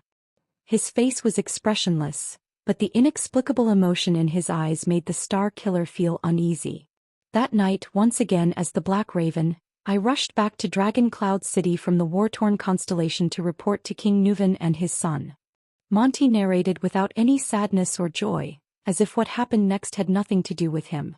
It was also that night that Prince Soria summoned me in private. Our dignified and valiant Prince Soria Walton calmly and coldly ordered me that there was a scandal in the royal family that should not be made public, and it had to be dealt with urgently. Nicholas' entire body froze. At some point in time the Raven of Death's voice began to tremble. He ordered me to get rid of his wife without leaving any future trouble. The prince's consort, Lady Adele. Monty slowly raised his eyes. The darkness in his gaze was boundless. And the lover she loved with all her heart. Chapter 367. Nicholas stared at Monty in a daze as if he was meeting him for the first time. He subconsciously said, "No. That's impossible, Monty." He frowned and said, "You're lying." Monty glanced at him, chuckled in disdain and shook his head. "What's impossible?" The Raven of Death sat on the ground, his emotions unreadable. The gentle and weak Adele couldn't have an affair with someone else? Or the honest and lowly Merc couldn't have seduced his mistress? With each word Monty's brows furrowed a little tighter. As he listened, the Star Killer seemed to have forgotten the pain in his shoulder. He took a deep breath and carefully recalled the past, comparing it to the parts that did not match his memories. But this is the truth. That damn B***starred Burn Merc. The Raven of Death gritted his teeth and said, "That quiet, simple-minded, inflexible country soldier who only knows how to follow Soria and say yes all day long. Can you imagine him with Adele?" Once he said this, Monty spat out a mouthful of blood and sneered. But his eyes were filled with indescribable pain, like a cornered warrior. So Soria has her body and Merc occupies her heart. Monty's smile slowly turned mocking. And the only thing I can touch is her death. But the Star Killer still stared at him in disbelief. Impossible. Nicholas suppressed the anger in his chest and refuted with certainty, "Prince Soria. He couldn't have given such an order. He already promised to let Merc and the others go." As he listened to Nicholas' words, Monty sneered nonchalantly and said, "Do you believe it? Soria wants to let them go?" The Star Killer froze a little. Monty's expression changed and he said coldly, Soria is the one who lied. So, he wanted to create a chance for me who was in the dark, to get rid of the two of them without leaving a trace. Nicholas' expression changed rapidly between doubt and bewilderment. Oh. He gritted his teeth and raised his head. He denied it again. We all know him. Soria. He's a good warrior. He trained with us, killed enemies, drank with us, laughed with us and fought with us. He even dragged us to the countryside to celebrate Byrne's wedding. He's not that kind of person. If he wants to solve the problem, then at least he won't ask you to assassinate. But before he could finish, he was interrupted by the Raven of Death. You know nothing. Many people gave him the same evaluation as you did, including that damn merc. Disgust and fear appeared on Monty's face at the same time. But for countless years I served Prince Soria and worked in the dark for him. No one knows him better than I do. Only the eyes of a black crow can see the truth under the moonlight. Soria Walton grew up under the guidance of the scheming Lee Span and the undefeated Caslin. He's like the younger King Nuven. He's majestic and doesn't bother about trifles, but he's colder and more decisive than his father. Monty stared at Nicholas solemnly. Most importantly, Soria is far-sighted and ambitious. Every step he takes is for the sake of power and benefits. With every sentence Monty said, the Star Killer's pupils focused a little more. Our prince has never cared about the gentle and graceful Princess Adele. Monty's voice continued coldly, causing Nicholas to shudder. It was as if there was winter snow that had not fallen for decades hidden in his voice. His original intention of marrying her was to cause trouble for the Camions, to pave the way for the war 20 years ago when Soria led an army to fight against the Alliance of Freedom, shook the Golden Passage and intimidated the city of Faraway Prayers and Defense City. And in the future that Soria planned, even if there was no problem with Merc, Adele was still destined to die. Nicholas looked puzzled. What? Monty leaned against the rock behind him. His gaze was profound. That year I was sent to Constellation to investigate and liaise with them because of this. I even occasionally heard the conversation between Soria and King Nuven. I know. 18 years ago in the war between Extet and Constellation, Soria was the original commander-in-chief. His goal was very clear. He didn't want to conquer Constellation in a war, but to pave the way for the future. Monty raised his hand weakly and pointed to the south. First of all, Dragon Cloud City gathered the strength of the entire country and attacked Constellation until it was riddled with holes. It was so desolate that it would not recover even after decades. Second, the 9 untamed and greedy archdukes of Extet would pay a huge price in this war that King Nuven deliberately allowed. Only Dragon Cloud City would retain its strength. The Raven of Death gritted his teeth. At the end of the war, Nuven would propose a peace negotiation with the Constellations. As an alliance between the two countries, 80 II would marry his youngest daughter to Prince Soria, and Extet would retreat. Nicholas was stunned. He suddenly remembered the tragic battle that made him famous 18 years ago. He remembered the thick smoke and corpses falling from the fortress. He remembered the death and blood on the land of Constellation. He remembered the angry roars and wails of the soldiers. He even remembered the liberated gaze of the Butcher of Constellation before he died. In the years to come, especially after Soria was crowned, he would take over Extet, which was silent among its feudal vassals, and he would face the heavily injured and weak Constellation. With a pained expression, Monty took off a small bag from his body and poured strong wine from it. He poured it on his wound in great pain and began to bandage it again. The future King Soria would not only be able to suppress the archdukes and turn all of Extet into the Walton family's private property. He could also go one step further and use his queen, who was born in the Jadestar royal family, to reach out to Constellation, which has yet to recover its strength. Monty panted as he endured the pain of the strong wine flowing over his wound. In fact, his descendants, who are half Jadestar and half Walton, will be able to follow in their father's footsteps and fuse the dragon scale crown and the 9-pointed star crown into one, completing a great feat that no one has achieved since the ancient empire. Nicholas' breathing froze. His entire body stiffened. When he said this, the Raven of Death leaned against the rock and laughed mockingly. Do you understand now? In Soria's grand plan, if Adele could not bring him more benefits, she would not be fit to become Extet's queen. So she was destined to die sooner or later. Nicholas stared at his former colleague in a daze. It was only at this moment that the Star Killer suddenly realized that he and this sworn brother, whom he once thought to be extremely close, had always been living in the same mirror. They saw two completely different worlds. This discovery made him mentally and physically exhausted. He could not help but clench his fists. He and Monty had clearly stepped into the guards' camp at the same time. But since when did their paths deviate from each other and they walked further and further away from each other? Caslin's two sides? Nicholas weakly repeated Monty's words in his heart. His weak body slid down a little, but the sharp pain from his shoulder being pinned made him wake up again in cold sweat. Haha, can you imagine? This should have been a husband's interrogation and revenge filled with anger and pain. Monty laughed so hard that tears came out of his eyes. In Soria's eyes, there are only schemes and bargaining chips left. He shook his head slowly and said in a resentful tone, Nobles, nobles. Ah, these scumbags. What kind of F***king trash are they? Nicholas did not speak. King Nuvan, Soria, Caslin, Monty. Many of the living and dead people he thought he understood seemed to have broken free from the shackles of his memories at this moment. They became unfamiliar existences to him. Monty's laughter gradually became softer. The warmth on his face slowly disappeared. But when I snuck into the blood court with the poison, I saw Adele tending to the flowers and plants while happily playing with the child. When I saw the smile on her face, Monty's gaze froze. I knew that I had no right to blame her. Monty let out a slow sigh. She was just a delicate plant. It was me. I brought her into this hell. The Raven of Death's expression was pained. Under the sun he became one with his own shadow. I left her in Heroic Spirit Palace to be tortured and humiliated, to be tortured in these scumbags' chessboard. The Star Killer slowly raised his gaze. So you acted on your own? Nicholas said slowly, you wanted to save her? Even if you betrayed her? Monty's expression changed. He cast Nicholas a cold glance. His gaze was fierce. Did you really not know? Spiky? The Raven of Death gritted his teeth softly. Adele has been married to Dragon Cloud City for a long time. As the king's personal guard, as the acting captain of the White Blade Guards, and as the guardian of Heroic Spirit Palace, do you really not notice anything? Nicholas furrowed his brows.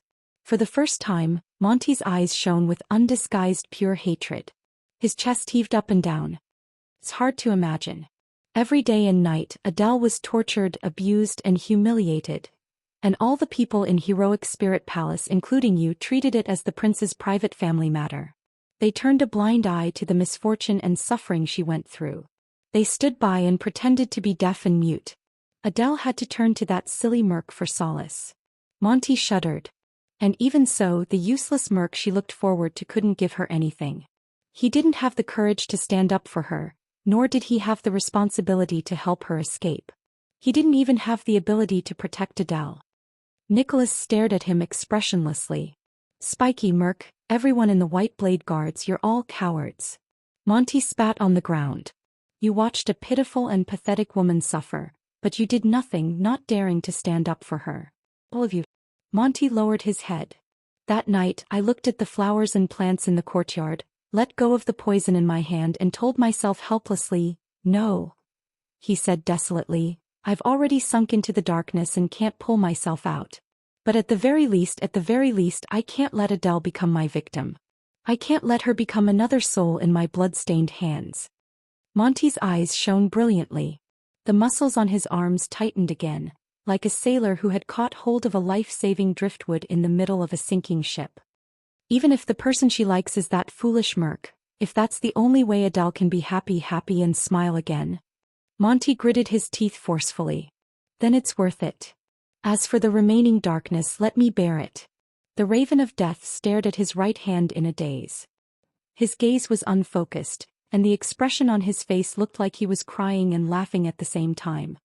I will protect her only hope in the boundless darkness. Nicholas took a deep breath. He felt his chest churn with emotions. So, you went to Constellation's secret intelligence department? Monty forced out a weak smile. They were the ones who found me, the Raven of Death said faintly. That hotel in Spear District.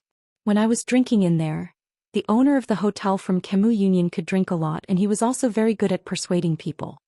He told me the love story between him and his wife. He told me that in a short lifetime, there would always be a time when you would throw caution to the wind and never turn back. Of course, I only found out later that he was the person in charge of the secret intelligence department in Dragon Cloud City. When he said this, Monty sneered. No one knew whether he was laughing at Nicholas or himself. You already know everything that happened after that. The Star Killer closed his eyes. Both of them fell silent. A breeze blew past and the moans between the cracks in the rocks became even more mournful. So, just for a woman? Monty, who has always been gluttonous and lazy, became like this? Nicholas asked tiredly. A woman you can never have? Monty was slightly stunned. But he immediately burst into laughter. Come on, sorry Nicholas, the so-called Star Killer, haven't you also persevered until now in pain and conflict for a woman you can never have? The Star Killer stiffened. Yes, I knew a long time ago. Just like how you know me, I also know who the person you miss is. The Star Killer is not as cold as the rumors say. Nicholas stared at the Raven of Death in disbelief. His train of thought stopped. With a mocking expression, Monty clicked his tongue in a sentimental manner and said, when she came to the guards' training camp to visit Caslin, all of us bastards surrounded her like a waterfall. Hundreds of pairs of eyes could hardly leave that girl. Only you, Spiky. Only you turned your head away and pretended to be disdainful, but in truth, you didn't even dare to look at her. Trust me, I know what that feels like. Nicholas did not speak. He only shut his eyes tightly and tightened his grip on a stone in his pocket. Once when we snuck out to look for a woman, you got drunk and hugged a woman. You even called out her name. The Star Killer suddenly opened his eyes. Monty. Nicholas stared at the pair of bloodshot eyes. He was a little angry and he interrupted the Raven of Death with a cold expression. Monty's words came to a halt. I suddenly realized that Nicholas took a deep breath and said in a hoarse voice, I almost can't recognize you anymore. Monty was stunned for a moment before he burst into laughter. It's not just you. At first he laughed happily, but later on his laughter became a little forced and even a little miserable. There are many times when I look at this man in the mirror. Chapter 368. Flustered and terrified, he looked up at the king, then at Lady Alex, who seemed to be asleep in his arms. At that moment, Merc's terrified face was filled with helplessness. That's right, I am your long-lost friend. I'll change it back tomorrow. Before that, let's reminisce about the past. Thales stared at the motionless Alex in a daze. Little rascal who was sitting by Thales' feet seemed to be scared out of her wits. She just stared at Alex's body blankly and shuddered from time to time. Merc's face began to contort. Please, your majesty. He knelt on the ground. His voice changed as he spoke. Like an asthmatic, it was a mixture of gasps and pauses. Tears rolled down Merc's cheeks and dripped onto Alex's face. What followed was his pleading voice. Why? Thales clenched his fists, lowered his head and exhaled. Merc sobbed as he screamed at the king. Why? King Nuven seemed to have just recovered from his silent contemplation. He stared quietly at Merc, who was trembling and weeping, and uttered through gritted teeth, You're right. He gritted his teeth and said, Burn Merc. Shouldn't you know that? Merc shuddered violently. If it wasn't for Mariah's death, I wouldn't have combed through the Walton bloodline. King Nuven closed his eyes and said in pain, The High Priestess of Bright Moon Temple wouldn't have realized that she wasn't of the Walton bloodline. Merc stared at King Nuven with his eyes wide open and trembling in disbelief. Thales' jaw dropped. He stared blankly at Merc and the little girl in his arms. Bloodline? Not of the Walton bloodline? Doesn't that mean that the Walton family, which has been around for 600 years? And this also reminds me of many things, King Nuven said coldly. Soria loved to hunt, but he never brought a woman with him, not even his wife. Tell me, the old king said in a low voice, what happened in the assassination 12 years ago? Merc listened to the king's words as if he didn't hear them. He hugged the little girl in his arms tightly and sobbed. Tears rolled down his cheeks. King Nuven seemed to have exhausted all his patience. His face was ferocious and he roared like a terrifying lion, Speak. Frightened by the roar, the nervous little rascal shrank back with a yelp. Thales tried hard to sort out the situation before him. He exhaled forcefully, walked to little rascal's side and pulled her up. Little Rascal grabbed Thale's arm tightly as if she had found someone to rely on. She looked at the terrifying scene before her eyes from behind her glasses with a terrified expression. Merc's eyes were filled with despair and desolation as he cried. He looked at the girl in his arms and snorted as if he was crying but not laughing. 12 years ago, the reason why Soria brought Lady Adele out of the city was because... His words were mixed with his breathing like the last words of a dying man. Because of what? King Nuven stared at him. Because... Merc stroked Alex's hair painfully. Because Soria found out. Found out what? The king's voice was bone-chilling. Merc's face was filled with pain, as if he was tormented by the biggest nightmare of his life. He found out about us, about me and Adele. Thales stared at the short-haired warrior in shock. Little Rascal pulled Thales' arm and hid behind the Prince of Constellation. She gritted her teeth and watched the scene in disbelief. Yes. Merc wailed in despair. Alex, she is my daughter. Clang. King Nuven could not take it anymore. He threw the wine goblet to the ground with a force filled with hatred. The iron goblet clanked against the ground, accompanied by the administrator's sobs. Thales took a deep breath and tried to understand the situation before him. Only Merc's sobs and the old king's heavy breathing could be heard in the hall. Ha ha! King Nuven's suppressed laughter came from his throat. There was a hint of sadness in his laughter. You? Soria's most capable subordinate? His best friend? His most trusted brother? Just like that you used betrayal and deception to repay his trust. The king's voice reverberated in the hall. Kneeling on the ground, Merc sobbed and raised his head abruptly. No.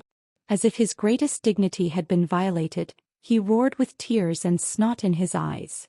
I did not betray him. I did not betray Soria. Thales looked at the scene before him with an unpleasant expression. He felt bitter in his heart. Merc looked at the girl in his arms and sobbed softly. Prince Soria Soria was a good brother and I was willing to give up my life for him. He growled. In the White Blade Guards, we trained under Caslin to become the most valiant warriors. When we were at the 38th Sentry Ground he crawled with a broken arm to block a fatal hammer blow for me. When my mother was seriously ill and my sister came to Dragon Cloud City to look for me, he personally sent a doctor to save my mother's life. When we were surrounded on White Mountain he and I had our backs against each other. Those sharp-eared arrows pierced through my left shoulder and his right shoulder. We cursed each other's luck as we retreated with our backs against each other until Dominic came to help. I still remember the day I returned to my hometown to get married. That bastard, Merc said with a smile through his tears. Soria brought his brothers from the White Blade Guards and came to our village with a tray full of rye wine and roasted meat. He raised the flag of the Red Dragon on a black background and the Cloud Dragon's spear. The local counts and knights came. The expression on the village chief's face was even more exaggerated than when his son became a tax collector. Mother was very happy. She finally felt that her son was promising. Soria.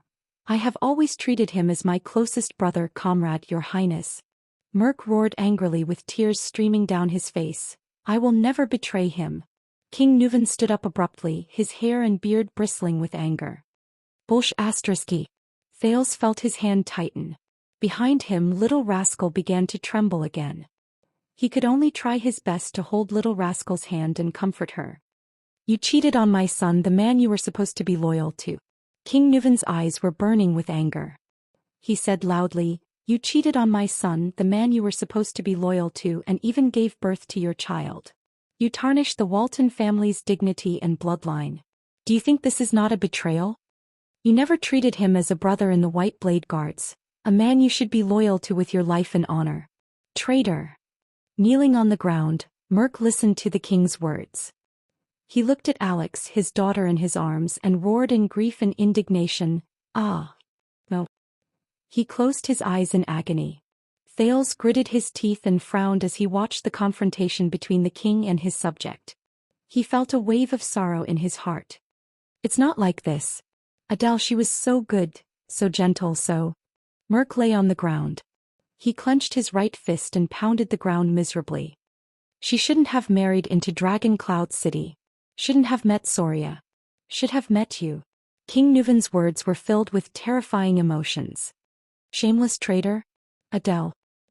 That was a mistake. Merc's teeth trembled as he caressed his daughter's face. His expression changed several times as if he was looking at another person through her. Whether it was me and her or Soria and her, it was all a mistake. She should never have left Kemu Union, Vine City, the flowers and the blue sky that she cherished. She only belonged there. As for Soria, he's a good brother and a good warrior, but he never cared about women. Prostitutes, women he captured after the war, maids in the castle and ladies of the nobles. None of them made a difference to him. Merc put his face against Alex's and cried, "Soria, Soria, Soria." In Soria's world there was only wine and battles, politics and victory. The only people he cared about were warriors, friends and enemies. On the night of their wedding, Soria was dead drunk. I stood guard outside their bedroom. That sound was like a gun exploding. Adele's resistance and sobs. I guess Soria thought that it was a celebration after another battle. The next morning, Soria went hunting. He left me to watch over Adele. Her expression was not the expression a newlywed wife should have. Thales listened to Merc's desolate and painful confession with an unpleasant expression. Finally, one day I saw Adele trying to cut her wrist with a pair of scissors. I told Soria and tried to persuade him to treat his wife better. But Soria thought that she had insulted the Dragon Spear family. He picked up a whip in anger and wanted to teach her a lesson. At that time I stood at the door, clenching my fists, listening to Soria's roars and Adele's screams. My heart was angrier than Soria and I was in more pain than Adele. Every time, Merc hugged Alex tightly. His eyes were closed and tears gushed down his cheeks like a flood. Since then Adele wanted to commit suicide more than once. I stopped her more than once, but I hid it from Soria because I didn't want Adele to be hurt by him again. Adele? She's like a flower that has been trampled on and abandoned. Soria's attitude towards women is even more terrifying than the most inflexible Northlanders. When he's in the mood, he'll force her. When he's not in the mood, he'll ignore her and be indifferent to her. Thales closed his eyes and sighed heavily. Adele. She was too lonely, too pitiful. Merc stroked his daughter's hair, his eyes filled with sadness. She traveled a long way to come here while Soria didn't know how to cherish her. He only treated her as a puppet and a chess piece, a bargaining chip to form a marriage alliance with Kemu Union. I tried everything. I just tried to make her happy, tried to stop her from committing suicide again. Agitated, Merc muttered incoherently, from magic tricks to flowers, to finding girls from Kemu Union to relieve her boredom, to trying my best to get Soria drunk at night when she didn't want to. Adele was very grateful to me and happy that I did these things for her. She stopped trying to commit suicide and started to smile, even though she only smiled at me. My wife passed away in my hometown. When I didn't know how to raise the 5-year-old Croche in front of me, Adele was the one who took care of her. This made Soria's attitude towards her much better. We became more talkative. She teased Croche in the room and I giggled outside the room. She asked questions in the room and I answered her outside. King Nuven's expression was cold, but he did not say a word. Finally, that day we won the war against the White Elves in the Alliance of Freedom. Merc sobbed softly. When we returned to Dragon Cloud City in triumph, Soria and we drank all night long. But that day all I could think about was her. Adele. Merc stuck his face close to his daughter's. His tears did not stop and his right fist was almost crushed. They were all drunk. I went to Adele's room and wanted to listen to her voice as usual. But my wound burst open at that time and Adele asked me to go in and bandage it. Thales' gaze darkened. Thales' eyes dimmed. A memory surged up from an unknown place in his mind. Hey, Brother Brainiac, you're actually reading a romance novel. What the hell is a romance novel? This is a bestseller written by an American sociologist. This title is weird. Why would you read this kind of book? What are you thinking about? This. Don't think too much about it. It's just a classmate who asked. No, could it be? Oh why are you blushing? It's hot? Ha. Why are you touching my face? I lied to you. Ha, it's so funny. Alright, don't be angry. I'll give you a vitality kiss. Ha.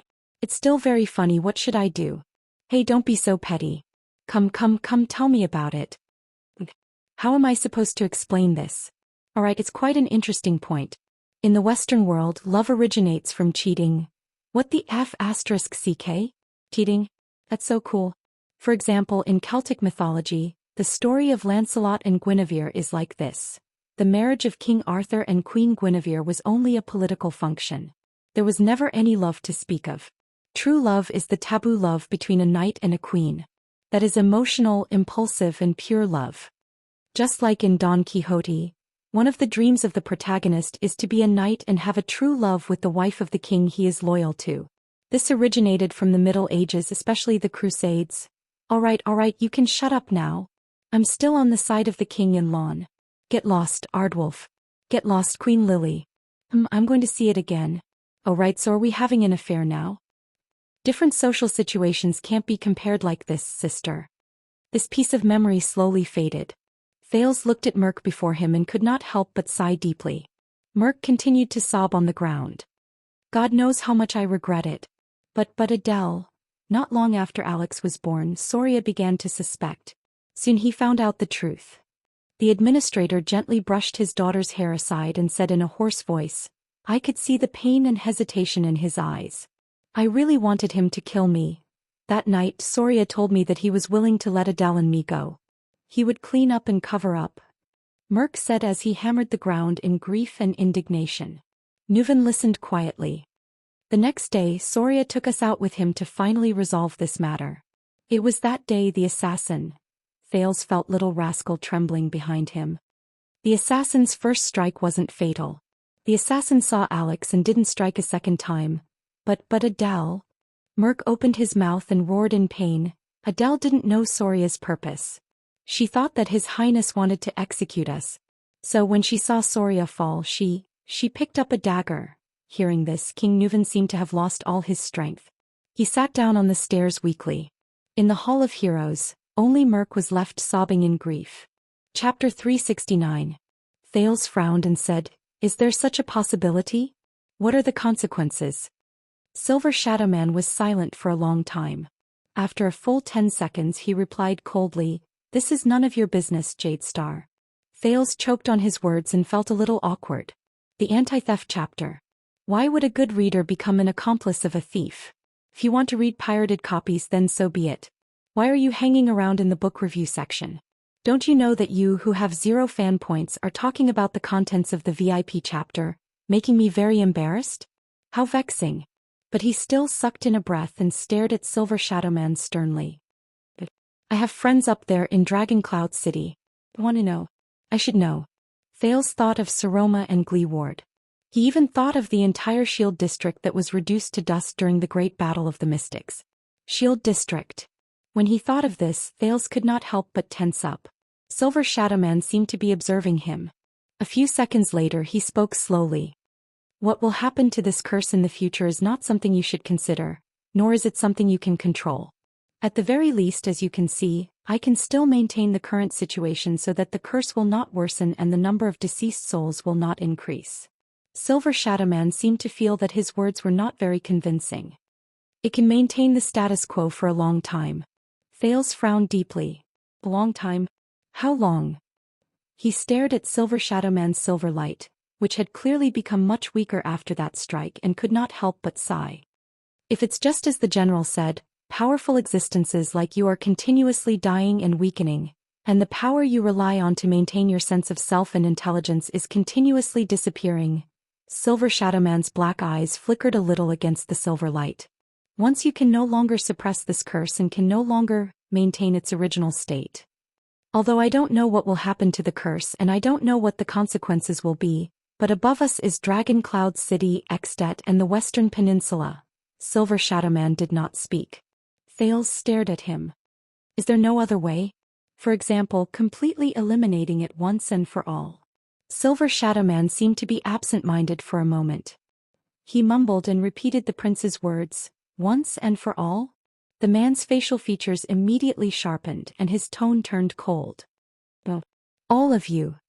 Stay as far away from it as possible. Silver Shadowman suddenly turned around. The contrast between light and darkness on his face was profound and dazzling, causing Thales to feel a chill run down his spine. Leave the rest to me. That's enough. This is the best solution I can think of at the moment, he said resolutely. Thales furrowed his brows for a long time. In the end he shook his head. I don't understand. Silver Shadow Man snorted softly. You don't need to understand. Because you can't do anything about it, Jade Star. He directly denied Thale's worries. Even if you are worried, you can't do anything about it. At the very least, the current you, the weak you, the young you, the immature you is powerless. Thales was speechless. Under Silver Shadow Man's radiance, the darkness around him reflected a cold light. A chill crept up Thale's spine again. The two of them were silent for a while. What about you? You're going to seal the black track, but, Thales asked airily, are you going to stay here forever? Can't you just leave? To the place you're supposed to be at? This question stunned Silver Shadow Man for a while. Me? As if this was the first time he thought about this question, he lowered his head and mulled over this question for a while. I died a long time ago. Silver Shadow Man said faintly. A very, very long time, so long that I don't even remember how long it has been. But I, who died a long time ago, am still able to survive until now without relying on my body. Besides that great existence, it is also because of the effect of this curse. Thale's expression turned cold. Silver Shadow Man's voice became gloomy. It's very ironic, isn't it? I can only stay here and guard this curse forever until I perish together with it, Silver Shadow Man said quietly. Or let it conquer me, enslave me, and assimilate me. Thale's heart dimmed. At that moment he suddenly felt a little cold. In this place, in this dark, damp, cold, dead and silent place. The man in front of me. Just like that, from death until now, he has been guarding this place tirelessly and endlessly? But that's not all. I am the only power that can restrain it. Silver Shadow Man's tone became firm and cold again. It allowed no room for doubt. By staying here, I can prevent new souls of the deceased from being dragged into the curse, creating tragedies, and turning them into puppets and nutrients for the next round. As long as I am here, it cannot continue to worsen. This is the reason why I stay here. When he saw the man's determination, Thales could not help but blurt out. What about you? When will you be free? You will always be trapped here alone and face these souls of the deceased, the rocks, the darkness and the curse day and night, day after day, year after year, century after century. You will still have to live in fear and be careful to prevent yourself from losing your mind and falling into the hands of the enemy? What will you do? This time Silver Shadow Man was silent for a long time. I can see that, Jade Star. Silver Shadow Man nodded slowly. His tone was slow and profound. In this regard you are quite like Thor. Thor. Thales did not react for a moment. Who is Thor? Silver Shadow Man shook his head. You don't have to worry about me. He returned to his cold tone. I'm already a dead man. My existence will not increase and my departure will not be affected. I only do what I am willing to do and what I want to do. So, don't think of me as so pitiful and don't think of me as so selfless and great. Thales stared at him in a daze. But Silver Shadow Man's tone immediately changed. But you are alive, young Jade Star. It is not time for you to join us yet. You should not die today and you should not die here. His tone was a little dejected. In the end we will have to part ways. The small cave was silent for a moment. I know. The prince sighed deeply and glanced at the expressionless Silver Shadow Man. But there will always be a way, right? Thales thought of something and his eyes brightened. I might not be able to, but I know some people, some existences whose powers are beyond imagination. They are knowledgeable and have sharp thoughts. Perhaps they will have a way. This time Silver Shadow Man stared at him for a long time. It was so long that Thales could not hold it in anymore. You are not the only one who thinks this way, he said softly. The echo of his words rippled in Thales' ears. Silver Shadow Man did not look at him anymore. Instead he slowly walked forward. As the silver light flowed around him, he appeared even more unique and dazzling. But just like how the Iron Blood King's deeds were the beginning of mankind's rise, here, the Iron Blood King's curse is also the source of all disasters. Silver Shadow Man raised his head. His deep facial features stared at the sealed, tightly locked, dark and monotonous rock walls around him. The source of everything? Silver Shadow Man shook his head slowly. If you know how much the wizards have paid in order to get rid of this curse and get rid of the effects it brings, if you know how many so-called powerful, knowledgeable and sharp-witted people have tried to get close to this curse and unravel its secrets, and how many geniuses among them have been lost on this path. They have gone mad on this path and they have broken down along the way. And during this process they have evolved, hastened, and brought about many evil consequences. Many of these consequences still torment the people of the world, and even today, I am afraid that they will not say such words so easily. Thales listened to Silver Shadowman's narration in silence with a puzzled gaze, but he could not understand Silver Shadowman's words at all. What does he mean? A kind heart might not necessarily bear good results. Silver Shadowman's words became stern and blunt. Some soil is destined to grow the flower of extreme evil. They sank into silence again. Is that so? Thales lowered his head and did not say a word. He only sighed faintly. Neither of them spoke until the light on Silver Shadowman's face flickered slightly. But, if you really want to do something... Silver Shadowman stared at him, slowly raised his right arm and clenched his fist lightly. Go and prepare first. Thales forced a smile, raised his head and sneered. Prepare for what? Silver Shadowman nodded slightly before he shook his head gently. Right now you only have blood in you. Thales' smile disappeared. What do you mean? Only have blood in me? Silver Shadowman's dark facial features twitched. Young Jadestar, your mind is still childish. Your future is still unclear and your understanding is far from enough. I heard what you said. Calamities still exist in the world, mercilessly harvesting lives and brewing tragedies, am I right? Thales was slightly shocked. Huh. The light on Silver Shadowman's face flickered as he stared at Thales quietly. The prince suddenly felt that behind that silver face, there was probably a burning emotion that was far beyond his imagination. Tormund did not fulfill his promise. Silver Shadowman stared at Thales quietly and said slowly, but I can tell that he left hope for his descendants. Silver Shadowman gently spread his palm. A few silver rays appeared on it and flowed back and forth like a crystalline galaxy. It was amazing. There was a second of silence. Thales' pupils shrank slightly. Tormund. He mumbled, you mean, go, Silver Shadowman said faintly, but the echo in his voice was especially obvious and Thales could not help but be shocked. Find the mission that belongs to your ancestors and family, take it and become a man who can be entrusted to you. Silver Shadowman, who had a special status, moved his facial features slightly, as though he revealed the quietest smile. At that time, you will have the right to return and complete the long-cherished wish of Thor and me, which we failed to achieve at the last moment. The darkness in his eyes seemed to contain the profoundness of the entire world. At that time you will have the right to end everything and end the calamity, including this ancient curse. From the beginning to the end, you will have the right to end them. Thales stared at Silver Shadowman in this state. He seemed to have grasped something, but at the same time he did not seem to understand anything. In the end, the prince furrowed his brows and shook his head honestly. I don't understand. Silver Shadowman swayed slightly and the silver light on his face rippled. Then I hope that you will never understand. Thales was a little surprised. Silver Shadowman slowly raised the flowing silver light on his right palm and watched as the light on it gathered back into his body. Young Jade Star. He walked forward slowly and got closer to Thales while he said airily, thank you for giving me a few precious, interesting and happy hours in the dark where there is no scale, no end, no future and no direction.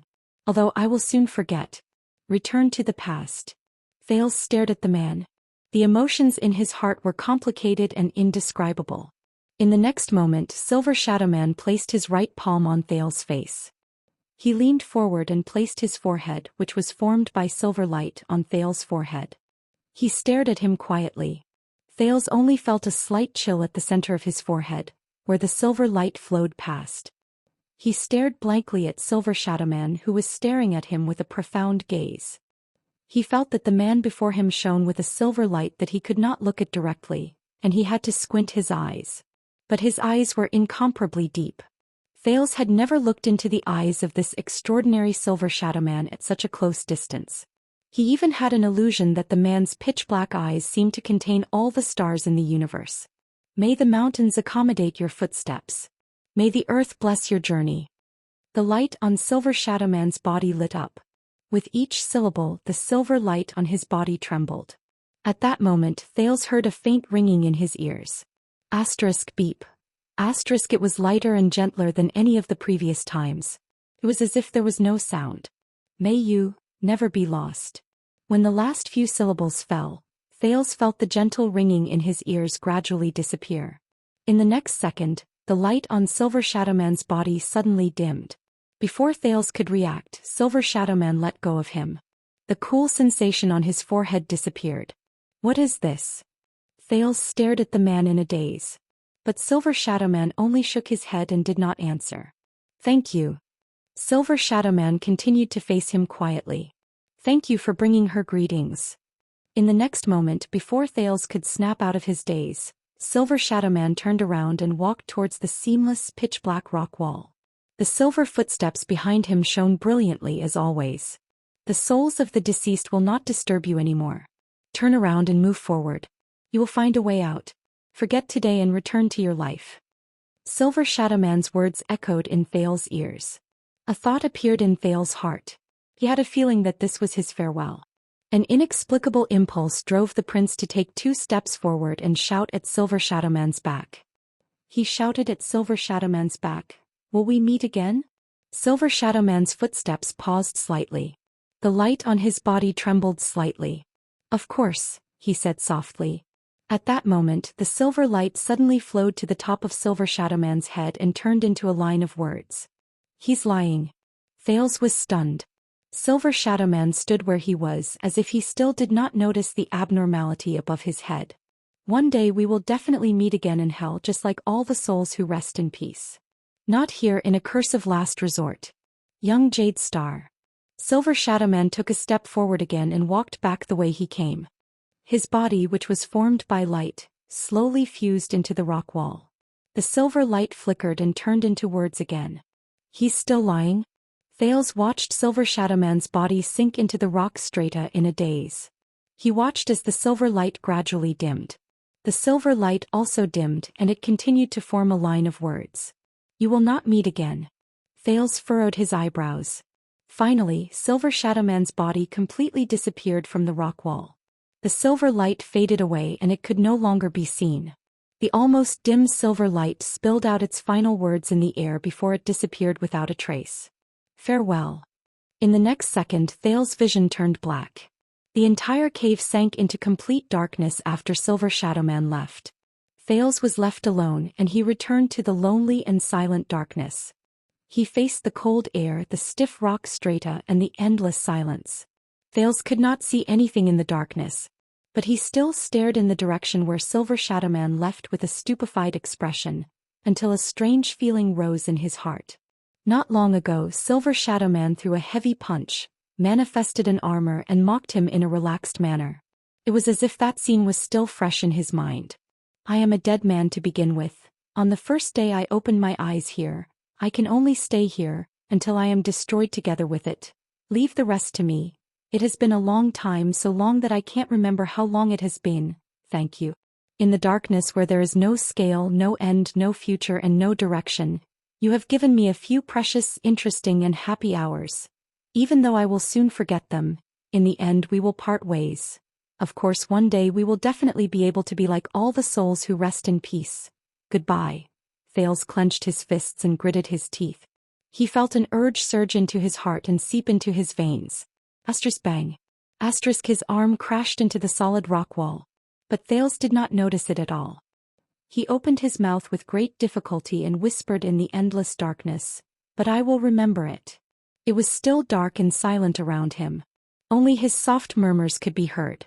There was no response. Even if you have forgotten everything, Thales lowered his head and resisted the desire to turn around. He whispered in the pitch-black cave, or cease to exist. At least there is still one person in the world who will remember what you did here. He seemed to be saying this to himself. But he hoped that this could be conveyed to his back to the other end of the rock stratum, and to the other end of the lonely night. To the person who could not rest in peace after death, but still smiled as he watched alone in the eternal night, some star-like glimmers. Did you hear that? In the bottomless darkness, the prince, who was in a bad mood, took a long breath and resisted the strange feeling in his nose.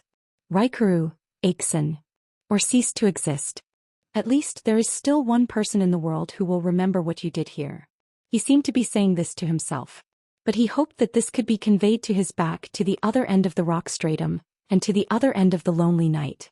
To the person who could not rest in peace after death, but still smiled as he watched alone in the eternal night, some star-like glimmers. Did you hear that? In the bottomless darkness, the prince, who was in a bad mood, took a deep breath and resisted the strange feeling in his nose. Raikuru, Aixen. Or cease to exist. At least there is still one person in the world who will remember what you did here. He seemed to be saying this to himself. Chapter 370. Once again Thales sensed something in surprise. Time slowed down. In his slow-motion vision he could see everything clearly. Nicholas shouted. His face was filled with shock and anger. Monty, on the other hand, strode forward with a fierce expression. He maintained the posture of extending his right arm and rushed towards the teenager. 3 throwing knives spun in the air in front of his right arm and flew towards Thales. As he stared at the 3 flying knives that he could not avoid, Thales' heart trembled. What to do? Looking at the unfavorable situation before him, Thales took a deep breath and forced himself to calm down. The air entered his lungs smoothly, breaking down and flowing, turning into energy in his blood. Wait a minute. Thales' pupils moved. He suddenly realized that something was wrong. He had just inhaled a mouthful of air which took at least half a second. But everything in front of him. But in the slowed down time there was no change. This is... Thales exhaled again. He was surprised to see that the throwing knife in front of him had only moved less than an inch forward. As expected, his heart shook. This time his breathing just now was slightly faster than the surrounding, slow movements. So, it's not just my mind that has become faster. Thales stared in shock at Monty, who was charging towards him. Is this the Sin of Hell's River's new ability? But the feeling of weakness that followed made Thales realize that as he breathed faster than in slow motion, the Sin of Hell's River in his body began to deplete rapidly. The power of eradication that he had accumulated with great difficulty after he recovered was almost empty. Obviously, the new ability did not come without a price. However, the current situation did not allow him to think too much. Thales cleared his mind and made up his mind. Not dodging or retreating would consume too much of his power of eradication, so he could not do it. Instead, he used Hell's senses to calculate the flying knife's trajectory, wind direction, and how the other party would dodge it. Then, Thales gritted his teeth and pulled the trigger. The next moment, time returned to normal. Thales' vision blurred. He felt pain in his left hand and right shoulder, and the crossbow in his hand trembled at the same time. Clang. The crossbow of time dropped to the ground. Chi. This was the sound of a crossbow bolt entering flesh. Be careful. Nicholas' furious roar traveled into the air. Thales fell to the ground in pain. The increasingly intense soreness and hunger in his body made him feel extremely uncomfortable. Before his eyes, Monty had long since lost his balance and fell to the ground. Damn it, the Raven of Death cursed unwillingly. He pressed down on his left thigh with a pained expression. An arrow had penetrated deep into his flesh, and the shaft of the arrow was trembling. The weak prince trembled. Enduring the pain, he pulled out the short throwing knives from his arms and shoulders. He was still in a state of shock. In the nick of time he had escaped death. This reaction and accuracy. By the side, Nicholas stared at the prince in surprise as if he did not know him anymore. You still had this trick up your sleeve? Thales panted. He could not be bothered with the fact that his hand was still bleeding. He grabbed his crossbow and scrambled away from the spot. Leave Monty's attack range. The frightened prince ran to a safe area and wiped the sweat off his forehead with lingering fear. He only felt that he was hungry and the soreness was unbearable. So, you finally stopped pretending, didn't you? Your loyalty doesn't only belong to the Secret Intelligence Department, right? As he spoke, Thales could no longer hold it in. He staggered to the side of the warhorse Monty left behind, took out a bag of jerky and stuffed it into his mouth. This was probably the after-effect of using the Sin of Hell's River to stimulate his vitality just now, when the teenager tore off a piece of jerky with his mouth full of food. But Monty raised his head and glared at Thales in anger. Damn brat. Thales bit off the lid of the leather waterskin and swallowed the jerky with the help of the water. He then smiled as if he was deep in thought. I see, I was wondering, so he already knew about the Raven of Death. You were the one who told him. Monty endured the pain in his thigh and had a fierce look on his face. What? You know about Adele and Merc? Thales shook his head in resignation. He felt that his stomach had at least filled up a little. So he only found out about the Archduchess' birth from you. The Secret Intelligence Department planned to rescue me through you. He also found out about this through you. As the prince spoke, the Raven of Death's gaze became even fiercer. The Star Killer was even more puzzled. Thales thought of something and furrowed his brows. So, he came because of this, to use me to break out of the situation. Damn it. The prince swallowed the last mouthful of food. There was a rather vexed and indignant look on his face. To think that I was fooled by him. I thought that I was tricked into coming out and I regretted it for a long time. Nicholas' dissatisfied question came from the other side. What are you talking about, young prince? Thales ignored him and only shook his head. Thales' face was filled with displeasure, and he gritted his teeth in hatred. As far as I know, there is only one person in this world who hates me so much that he doesn't want me to speak. Thales' face was filled with displeasure and he gritted his teeth in hatred. As far as I know, there is only one person in this world who hates me so much that he doesn't want me to speak. The Prince of Constellation sighed. So, in the end, this is a fight between him and me. So, Raven of Death, Triple Agent. Thales gave Monty a friendly and amiable smile. Send my regards to King Chapman. Nicholas was stunned. And Monty, who was on the ground, became even more ferocious. He pounded the ground fiercely. F***CK. Finally, the three of them tore off the last bit of their disguise under the sun and exposed themselves to the other two people's gazes. In the next second, Thales walked slowly to Nicholas' steed and took out the luggage on the saddle. There were food, water, and money pouch. He transferred them to his own steed. The Star Killer's expression changed. Hey you, Shu. Thales raised his index finger to his lips and interrupted him in displeasure. He also stuffed the last piece of bread Nicholas gave him into his own saddlebag. Then, before the other two people's widened eyes, the prince listened attentively, followed the sound, and walked into a crack in the rock. He let out another horse, Monty's steed. F***C. Monty's face turned pale. Shoo. Thales shook his head in displeasure. He flipped over the bag of arrows in front of Monty and stuffed them into his luggage. The supplies and belongings for 3 people should be enough, he said to himself. He bent down in front of the stream and filled 3 water skins. The 2 men beside the rock and on the ground were too injured to get up. They could only watch Thales do all of this. Damn it, brat, come up here if you dare. Monty dragged his heavily injured thigh strenuously and said fiercely, I'll definitely. Thales did not let him continue. The teenager smiled and shook his head. How about this? I'll tell you a story. The Star Killer and the Raven of Death looked at him ferociously. It was obvious that they did not want to hear any stories. But the prince was still at ease. He said leisurely, one day 2 men passed by the land of barren rocks. Each of them dropped something and they panicked. Thales walked forward step by step. He walked to a corner and bent down. At that moment, a prince suddenly appeared. He extended his hands to the 2 men kindly and asked, Don't panic. Come take a closer look. What you dropped? Nicholas and Monty's expressions changed. Thales straightened his back and walked to the 3 horses. He raised the 2 legendary anti-mystic equipment with a smile. Is it the blade in my left hand or the crossbow in my right?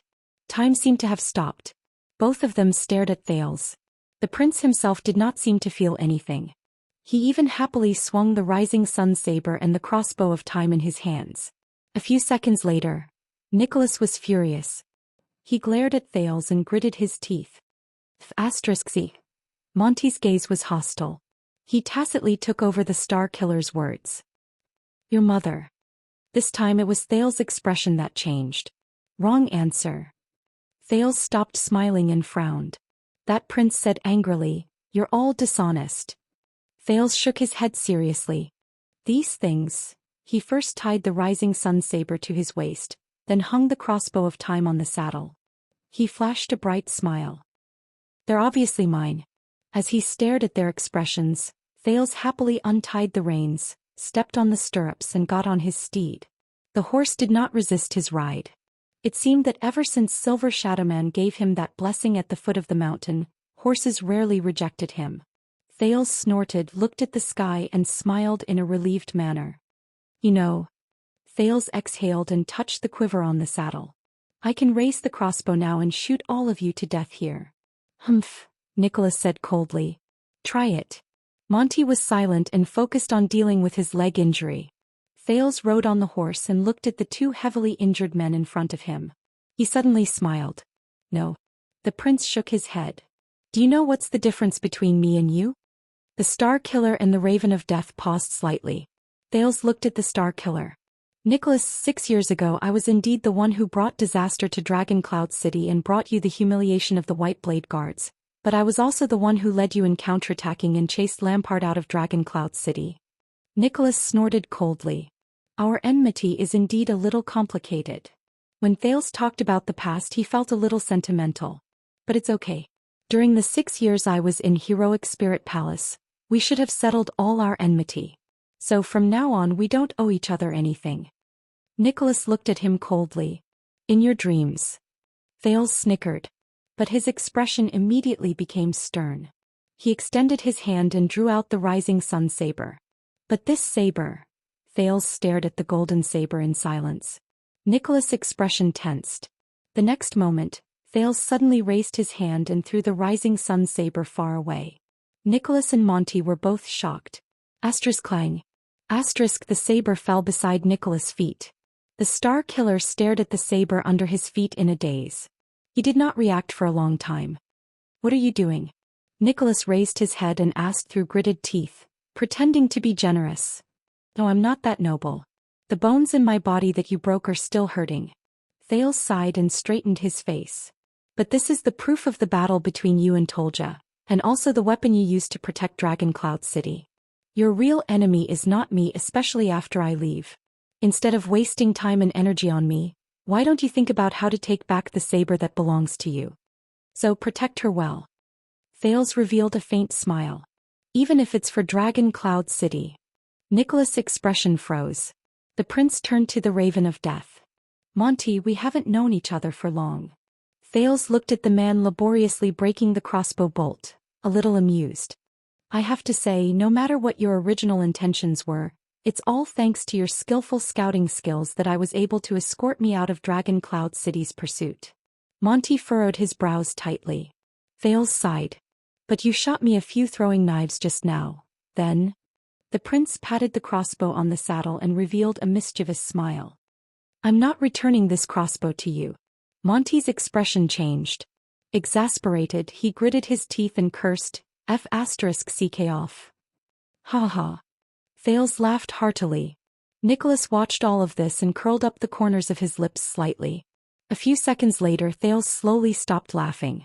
You said that you live in the dark and to survive, you don't care about who you're loyal to. But you remind me of someone. He seemed to be deep in thought and his gaze was profound. A damn Camion. The Raven of Death gritted his teeth. Go to hell. Believe me, Lampard is not a good employer. He's too harsh on himself. Thales pointed to the east and shifted his gaze. So one day in the future when you're at your wits' end again, why don't you come to me? Maybe I'll give you a good price. Monty's gaze shifted. Thales stared at him seriously. Remember, this is a promise from me, Thales Jadestar. Monty did not speak. So farewell. The prince shrugged and bared his front teeth at the two of them. Let's part ways. The moment he finished speaking, Thales swung the reins and whipped the other two mounts, driving them away. Wait. Thales' arm froze for a moment. Monty panted and raised his head. The desert is very dangerous. Heat, lack of water, sandstorms, getting lost, enemies, any one of these can kill you. Thales frowned slightly. I'm the only one who knows how to contact the person from the Secret Intelligence Department in the desert. The Raven of Death gritted his teeth and said with a trembling voice, Why don't you tie me up and bring me along? I'm already so injured anyway, at least don't leave me here. Thales pondered for a while as he listened to his words. He turned his head to look to the south. There was only endless barren rocks on the horizon. If you ask me, Nicholas said coldly, you'll definitely die if you enter the great desert alone. But bring him along? The Star Killer said sarcastically, you'll die even faster. Monty glared at him. What do you think? You'll give me a good price? The Raven of Death stared at him. Then how about we start now? Thales sighed. All right, your words make me hesitate. Monty's eyes brightened. But Thales smiled again. But someone told me that there's a good way to overcome my hesitation. Monty's expression froze. That is... Thales waved his hand at him cheerfully. Don't give yourself the chance to hesitate. The next moment Thal's expression was solemn. He lashed the reins on his horse's body. Asterisk clip-clop, clip-clop, clip-clop. Asterisk as the sound of the horse's hooves rose, the Prince of Constellation galloped towards the endless horizon. He left Extet's borders completely. He ran towards his freedom. Only the two of them were left staring at each other in bewilderment. It felt like a long time had passed. Monty sucked in a sharp breath. He dragged his injured thigh and looked at Nicholas with a solemn expression. Damn it. Monty stared at the rising sun saber by Nicholas' feet and frowned. You're really close to him? The Star Killer also stared back at him coldly. The next moment, Nicholas endured the pain in his shoulder and exerted force in his legs. He kicked the rising sun saber into the air and grabbed it with his right hand. The Raven of Death grunted in pain and fell limply on the rock behind him. The Star Killer took a deep breath and swung the golden saber accurately. He used the hot blade to cut open the arrow and freed himself from the rock. Nicholas gritted his teeth and staggered forward. Tell me, old friend. His right hand trembled slightly as he held the saber. He pointed at Monty on the ground. His eyes were filled with complicated emotions. Do you want to barbecue, or cut it raw? The Raven of Death stared at him with an embarrassed expression. Can't I? No. Nicholas walked in front of him and interrupted him coldly. Monty sighed and closed his eyes in resignation. Nicholas slowly raised the saber. At that moment, asterisk whoosh, asterisk the sound of wind came. A figure suddenly appeared behind the Star Killer. Nicholas' expression changed. He immediately turned around and swung his saber. Asterisk swoosh. Asterisk Nicholas was shocked. His blade missed its target. There was no one behind him. The figure disappeared. What? But before the Star Killer could react, that figure appeared next to him again. Asterisk bang. Asterisk the Star Killer's arm clashed with the ambusher's fist. The ambusher was not fast, but the accuracy and angle of his attack were far beyond Nicholas' imagination, especially his next punch. Asterisk thud. Asterisk the ambusher hit the wound on Nicholas' left arm. Nicholas gritted his teeth and grunted. His movements became sluggish, and the enemy punched him again, hitting the arrow wound on the right side of his chest. Asterisk clang. Asterisk the Star Killer's arm trembled. The saber fell from his hand and he knelt on one knee. But Nicholas no longer had the energy to care about his saber. He was breathing heavily. He recognized the enemy in front of him in shock and anger. He remembered his skills, his figure, and his... Nicholas raised his head abruptly. You... At that moment the Star Killer lost his composure like never before. His face was ferocious and he cried out in anguish, You... But in the face of such raging hatred, the other party did not respond. He only shook his head slowly. When you eat, you use your right hand, right? His voice was hoarse and his tone was low as if he was talking to himself. Nicholas shuddered slightly. He stared at the newcomer. The resentment and hatred in his eyes seemed to want to drown the entire world. He roared as if he wanted to shout until his throat broke. It's you. But in the next moment the enemy's hand struck the side of his jaw. Asterisk thud. Asterisk Nicholas' angry and indignant roar came to an abrupt halt.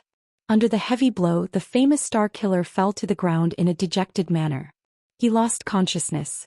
Under the setting sun, the ambusher who knocked Nicholas down with one move slowly turned around and faced the Raven of Death. But at that moment Monty stared at the newcomer with a dumbfounded expression, as if he had forgotten his pain. You. He only stared at the uninvited guest in a daze, as if he had been struck by lightning. A few seconds later Monty sighed and closed his eyes. Phew. When did you come? The newcomer was silent. He did not answer and he did not pay any attention to the dying Raven of Death. He only raised his head slowly and looked towards the south. The first rule, the ambusher said slowly. Monty suddenly opened his eyes. What? The Raven of Death stared at him in surprise. So, you've been following us since then? And I didn't notice it all along the way? He sized up the newcomer in shock. The ambusher did not speak. It was as if he should not speak. I understand now. Finally, Monty sighed and shook his head as if he had been relieved. How could Spiky and his Archduchess guards catch up to me? So you were the one who lured him here. You didn't have the confidence to defeat me, the Raven of Death said dejectedly. So you lured him here on purpose and waited for us to both be injured. Monty laughed in a seemingly mocking manner. He lowered his head desolately and did not speak anymore. The ambusher was still silent. A few seconds later, the uninvited guest slowly opened his mouth and repeated his first sentence. The first rule. This time there was a strange undulation in his voice. Monty frowned. What? In the next second the ambusher suddenly attacked. Bang. He struck Monty's neck with his palm. The Raven of Death did not even have time to finish speaking before he fell to the ground and fainted. The ambusher did not even look at the Star Killer and Nicholas on the ground. Instead he slowly turned around and looked towards the south. He looked towards the end of his field of vision. Chapter 371. Early in the morning somewhere in the desert. When the first rays of dawn pushed aside the darkness on the horizon, a monster who was tightly wrapped in clothes and thick cloth, moved in the shelter under a huge rock and climbed up clumsily. But it did not wake up naturally. In the darkness the monster stretched out its thick limbs and yawned tiredly. It peeled its head and face out of the thick cloth and took a deep breath. The sky was bright. The teenager who was wrapped in clothes stretched his hand out of the huge rock in a hazy state. A gust of cold wind immediately blew past his palm, making him shudder. It's really cold. Thales, who had wrapped himself up tightly, shivered and rubbed his hands together. He touched the fire he had painstakingly started with flint and dried twigs last night, but it had been extinguished at some point in time. He shook his head with lingering fear. Next time I can't spend the night on such a high sand dune. The wind is too strong even with rocks to shelter me from the wind. So the prince thought and leaned against the rock behind him in a daze in the dim light of day. He looked at the endless desert from afar. It took him 30 seconds to completely wake up from his drowsiness. During Thales' 6 years of studying in Dragon Cloud City, almost every scholar who was lucky enough to go to Heroic Spirit Palace to teach the 2 students with prominent statuses would describe the Great Desert as hot, scorching, or other similar words. The truth was only half of the time it was deadly hot. The other half of the time, its nights were cold enough to store ice or freeze Thales to death. Damn it. Thales shrank his body and thought resentfully, they must have heard it from someone else. Serves the Northlanders right for not being able to enter the Great Desert. Thales sighed with emotion. He raised his gaze and took in the small canyon under the huge rock, as well as the endless sand dunes not far away.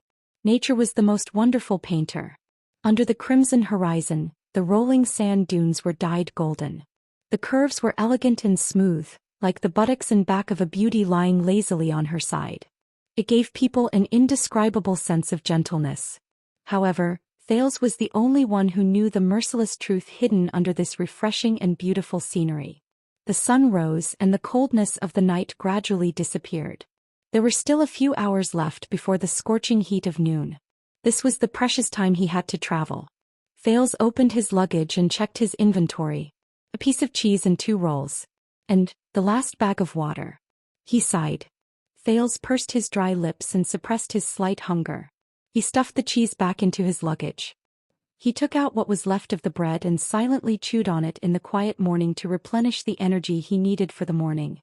Before he found another water source, he couldn't eat too much as it would make his body water deplete faster. When he thought of this, the pressure in Thales' heart suddenly increased. Thales got up and dug a sand pit not far from the camp. He uncovered a piece of sackcloth and took out a few stones from it. He was glad to find that the bottom half of the stones were cold and wet. The prince treated them like lovers. He happily opened his mouth and sucked on the moisture on them. The taste was a little strange, but he could get some water from them without using up precious water. Why not? But water shortage was not the only threat. Thales tested the temperature around him and quietly took off his clothes to keep him warm for the night. He tied up his luggage and extended his hand into the bonfire, which only had a little bit of warmth left. He blackened the upper half of his face, especially the area around his eyes. When Thales, who had been walking in the endless desert for a day, realized that his vision was starting to blur, the panic in his heart almost overflowed his chest. Then he remembered this method. It was said that the Northland hunters in the day before the bitter cold winter would occasionally use this method to avoid snow blindness that could be caused by wandering too long in the white snow. Thales dared to swear on his experience in the desert for the past 3 days that this method was equally effective in the desert. After Thales finished blackening his face, he unfolded the piece of sackcloth used to collect water and tied it to the top of his head. He tied his hair and temples tightly.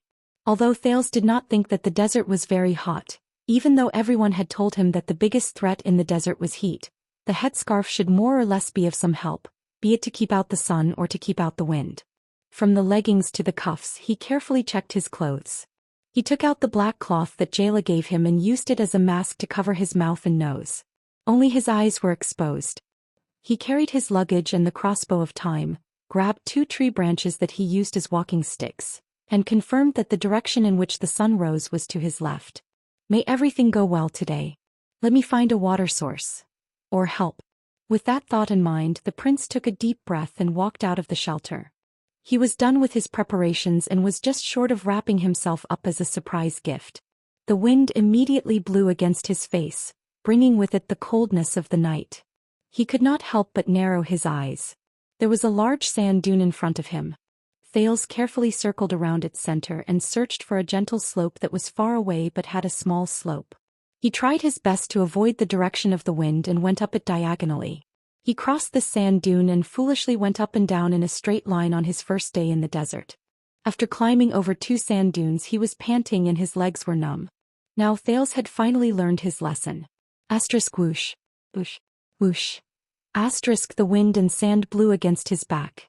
Tiny grains of sand hit the sackcloth beside his ears and made a buzzing sound. Thales used the strength of his walking stick to move forward step by step. When he encountered a high slope, he would take a detour, and when he encountered a gentle slope, he would proceed cautiously. The sun gradually rose and the cold desert gradually warmed up. Occasionally he would turn his head to look around, but all he could see was yellow sand. He could only hear the wind whistling past his ears. There was no sign of any birds or beasts. Even if there were plants, there were only short shrubs and deep-rooted drought willows. They lay lifelessly on the sand. Thales was still the only person in the vast sand dunes that he could see. There was no sign of human habitation. There were not even animal carcasses. At least they could remind him of the danger here and replace the dreariness with wariness. Thales shook his head and tried to hum a little tune. He thought about some pleasant things. The prince, who had been trapped by the high wall for 6 years, had read quite a number of Wanderer's notes. He knew that in such an extremely harsh environment, the most fatal thing was not the threats from the outside world, but the mental pressure brought about by loneliness and panic. Nothing could destroy a person more than isolation and loneliness. This was Thales' 4th day in the desert. He did not know when he entered the Great Desert. It seemed that there was no particularly obvious boundary between Extet's city of faraway prayers and the famous Great Desert. For example, there was a boundary stone with the words Extet border, or travelers are prohibited written on it. In fact, after happily parting ways with the other 2, Thales rode for a day. The first place he entered was the rocky desert, which was almost identical to the land of barren rocks. It was full of exposed rocks. There were huge bedrock everywhere and the terrain occasionally rose and fell. His field of vision was extremely wide. There were not too many low shrubs, which deceived Thales' eyes, making him think that the great desert was not in front of him yet. I have to continue walking. He tore open the dried meat in his mouth and told himself that he should be able to find someone to receive him at the junction. Thanks to Silver Shadowman's blessing, Thales could sense the direction he was going. He was heading south and he was gradually reaching the end of the slightly higher rock strata in the north. The vegetation began to decrease, the temperature brought by the sun slowly increased, and his lips became drier by the day. As he traveled further, he no longer saw the bare bedrock in front of him. Instead, he began to see gravel the size of a pot lid and fists. Fortunately, the quality of Northland's warhorse's hooves was excellent, so Thales did not have to suffer the pain of trudging. However, Thales passed by an abandoned settlement that was empty.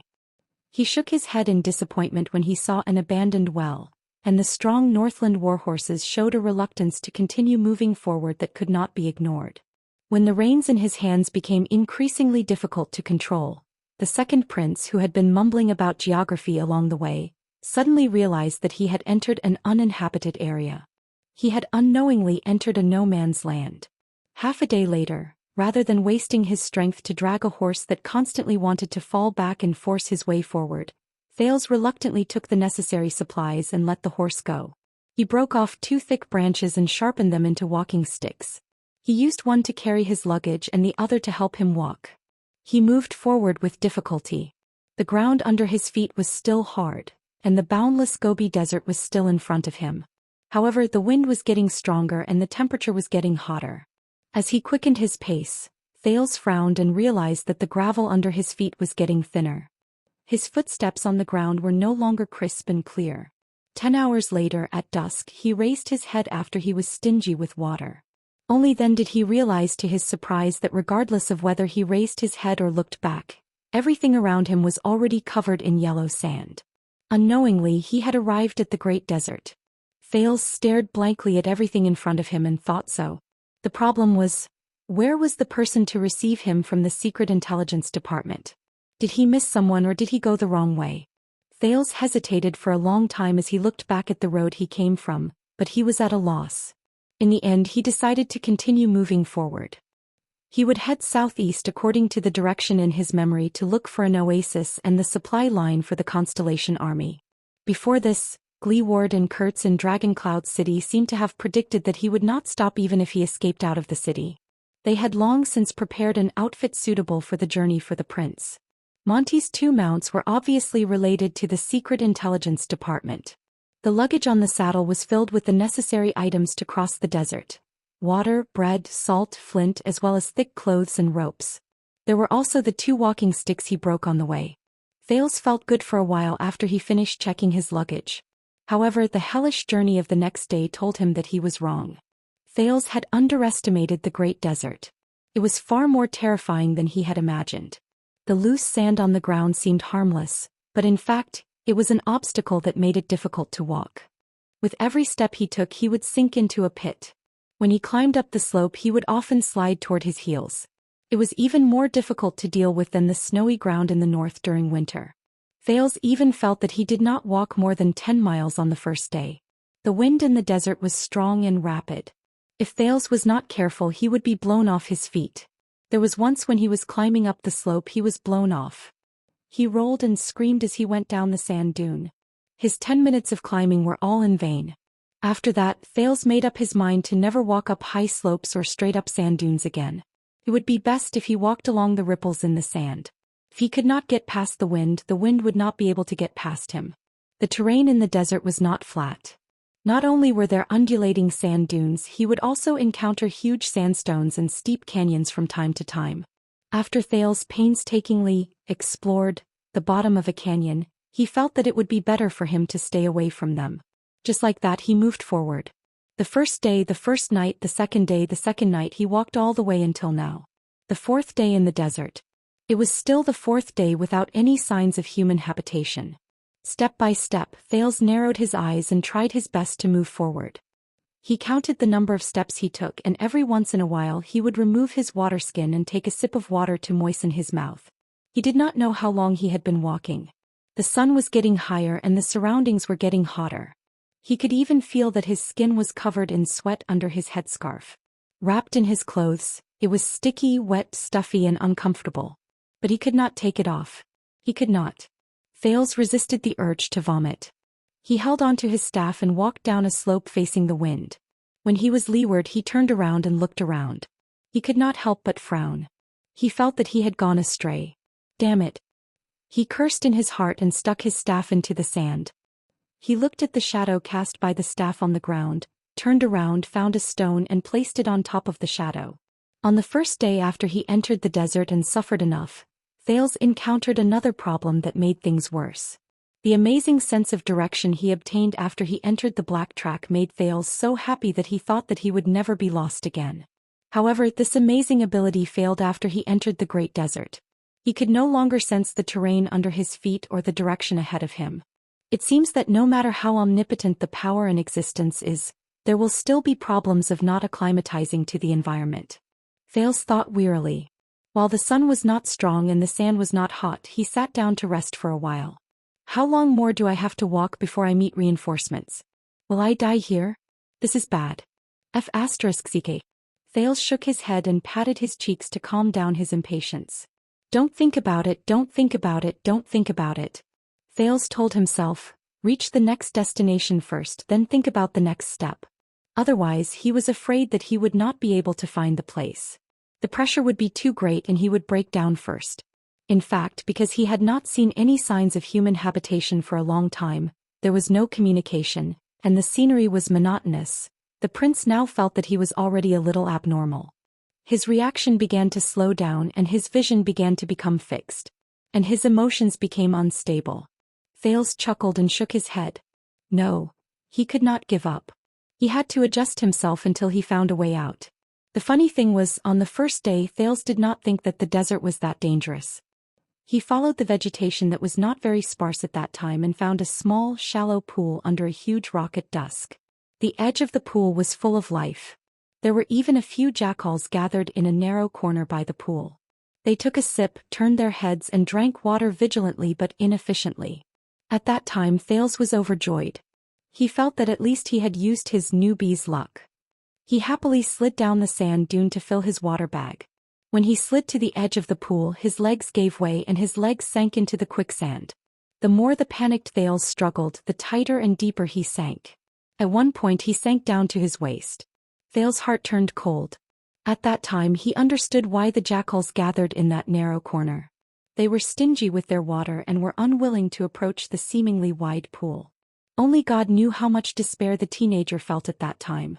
If Thales had not used the sin of Hell's River in time to calm himself down, give up struggling and lay his body flat to prevent himself from sinking, the first heir of Constellation would have long since died in the desert. That day with trembling hands he took out the crossbow from his back, tied a rope to it and shot at a strange tree in the distance. He even shot twice but his hand was too shaky the first time. Then he pulled himself up while trembling. While the jackals howled in dissatisfaction, Thales occupied their safe corner with lingering fear. He trembled as he filled his water bag with great difficulty. This was the first time Thales discovered the dangers of the desert. Thales, who had rested enough under the sand dune, sighed and brought his thoughts back to the present. He grabbed the second stone and placed it on top of the shadow of the staff, which had moved quite a distance. Connected to the first stone. Thales looked at the path he came from. He frowned and compared it with the line connecting the two stones. It's a little off. I have to correct it. He corrected his direction to the southeast, grabbed the staff he used to orient himself and set off again. Huff, huff. Asterisk the sandstorm grew stronger. This was another threat in the desert. Thales gritted his teeth and climbed over a sand dune under the cover of a fishy smell and damp heat.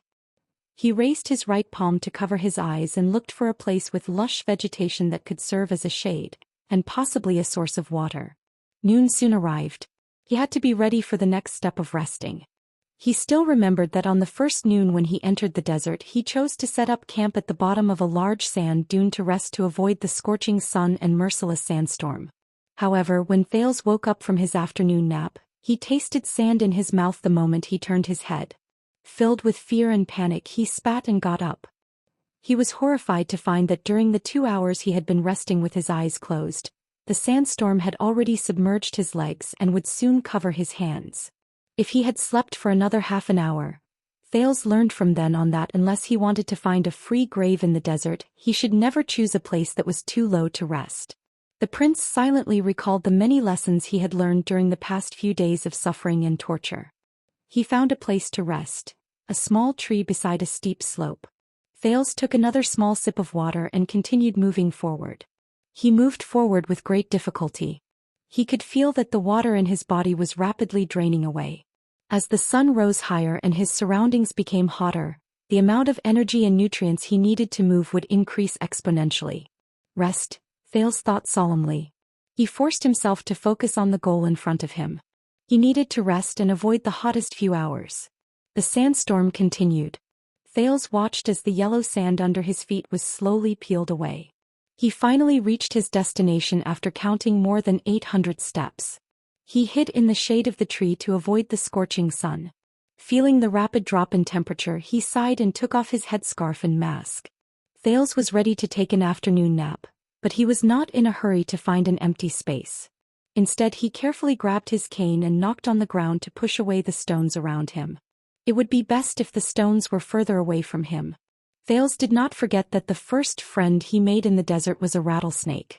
On the second day he entered the desert, when he was resting under the shade of a tree, he sat down on the ground in exhaustion. He pushed his left hand backward and pressed against a slippery and cold object. That thing quickly leaped up from behind the stone. She bit him on the forearm. Thales was scared out of his wits. The rattlesnake was obviously very dissatisfied with someone disturbing its afternoon nap. If Thales had not just experienced the bone-piercing cold of the first night and wrapped himself up tightly like a maniac, that bite would have probably killed him, although Thales did not know whether it was poisonous or not. Thales recalled the frightening journey that day and subconsciously touched his left arm. The tear on the 3-layered sleeve was still carefully sweeping away the stones around it. Sure enough, after a larger slab-like stone was lifted, a new friend ran out in dissatisfaction. Thales frowned and looked at the black sand scorpion that was half the size of a palm.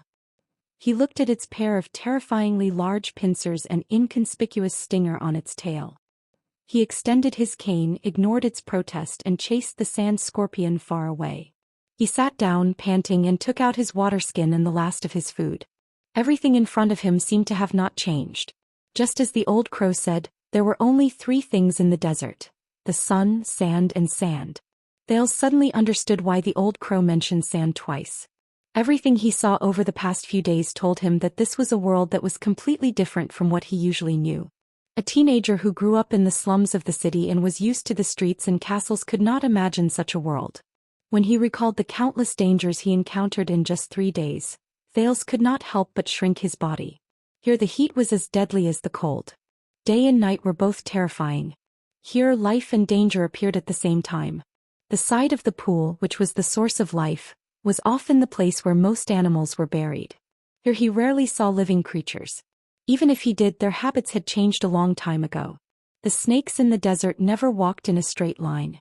Instead, they folded themselves into waves and bounced horizontally like springs. The strange lizards dug into the sand, as if they had made up their mind not to go out until nightfall. The rats in the desert did not seem to need 4 legs because they rarely walked normally. They preferred to touch the air and leap forward. The vultures that occasionally flashed across the sky did not seem to stop. They traveled long distances every day. The color of the spiders in the desert was indistinguishable from the sand. Here he had to be humble. Thales recalled Hick's words. He had to relearn everything, such as the jackals by the pool. From then on, Thales learned to follow the footprints of the animals. At the very least, he would not make any major mistakes. Thales sighed, ate the last piece of cheese, and began to think about the most serious problem he faced. He ran out of food. It was not that the prince had never suffered from hunger before. His life in the abandoned house had never given him the experience of filling his stomach. But he was in the great desert. This was terrible. And his reinforcements were still nowhere to be seen. It was not that Thales had never tried to look for fruits from plants. In fact, he had indeed found fruits from a few strange plants on the leeward slope. He could not suppress his hunger until he saw a dried skeleton next to it. My God! Thales touched his forehead in pain. Who knew what else could be eaten in this desert? At this moment he glanced to the side from the corner of his eye. The unlucky sand scorpion whose nest was occupied had not gone far. It was still poking and knocking on the ground looking for its next nest. As he stared at the scorpion, Thales touched his hungry stomach and furrowed his eyebrows. Chapter 372. Thales sighed in frustration. In the next moment, Sand Scorpion realized that the destruction of its nest was not the worst thing that could happen to it. Above it, Thales' face was ferocious. He raised his staff and pressed it against the scorpion while he struggled with his thoughts. Finally, Thales swallowed painfully in his dry throat and made up his mind. He took out his JC knife and cut off the scorpion's stinger. As it struggled madly, he ended its life with a single slash. The desert god is merciful, the desert god is merciful. He picked up the sand scorpion that had died a heroic death and raised it before his eyes with an unpleasant expression. Thank you for your sacrifice. You saved the Jade Star royal family and Constellation's hero, he added in his heart. Strangely, Thales felt a lot more relaxed after he said those words. Perhaps it was because they had not spoken for a long time, but when he looked at the unconsciously twitching scorpion, he actually had a feeling that they were communicating. When he thought of this, Thales suddenly realized something. He did not dare to think anymore. He closed his eyes tightly and bit the sand scorpion in his mouth with great difficulty and pain. Asterisk crunch. Asterisk z. The first bite made Thale's face contort in pain. The magical taste and aroma entered his sensory nerves through the taste buds on his tongue and the friction between his teeth. Asterisk crunch. Asterisk the second bite. Fat, juicy, crisp, chewy and life-saving. Thales desperately thought of these words. He forgot about the strange taste in his mouth and bit the 2 exposed pincers into his mouth. Asterisk crunch. Asterisk it felt like a fruit shell filled with a foul smell. As he chewed, pieces of salty and wet juice exploded from the inside. It filled his mouth and seeped into his throat. Asterisk splash. Asterisk and soft meat with the same strange taste. Should I clean its internal organs first? Finally, Thales resisted the urge to turn his stomach upside down. He twitched and swallowed the thing in his mouth. Feeling the vague strange feeling in his abdomen, Thales wiped the sweat off his forehead and let out a sigh. He raised his head expressionlessly and looked at the merciless and emotionless desert again. Well, I'm also a part of the desert food chain. Thales thought sorrowfully. When there was a first, there was a second. Thales searched the sand for stones and chased out a shivering Mr. or Miss Spider. He frowned but still cruelly cut off its head, put the whole thing into his mouth and chewed. Sizzle. This texture and taste seem okay? If its stomach was bitten open. It was wrong. I shouldn't have thought that. I was really wrong. Thales swallowed it with tears in his eyes.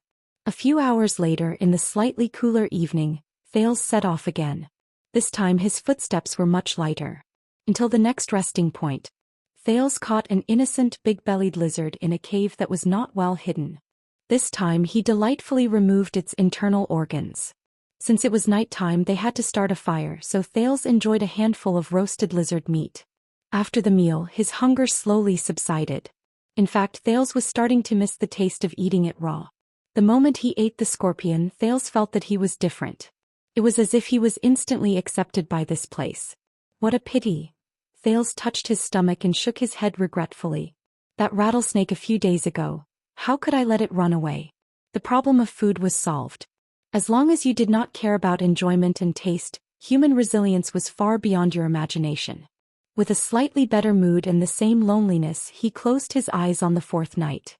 But soon, on the morning of the 5th day, Thales faced a new problem. He did not have enough water. Thales was anxious as he shook the leather waterskin that could no longer pour out a drop of water. What should I do?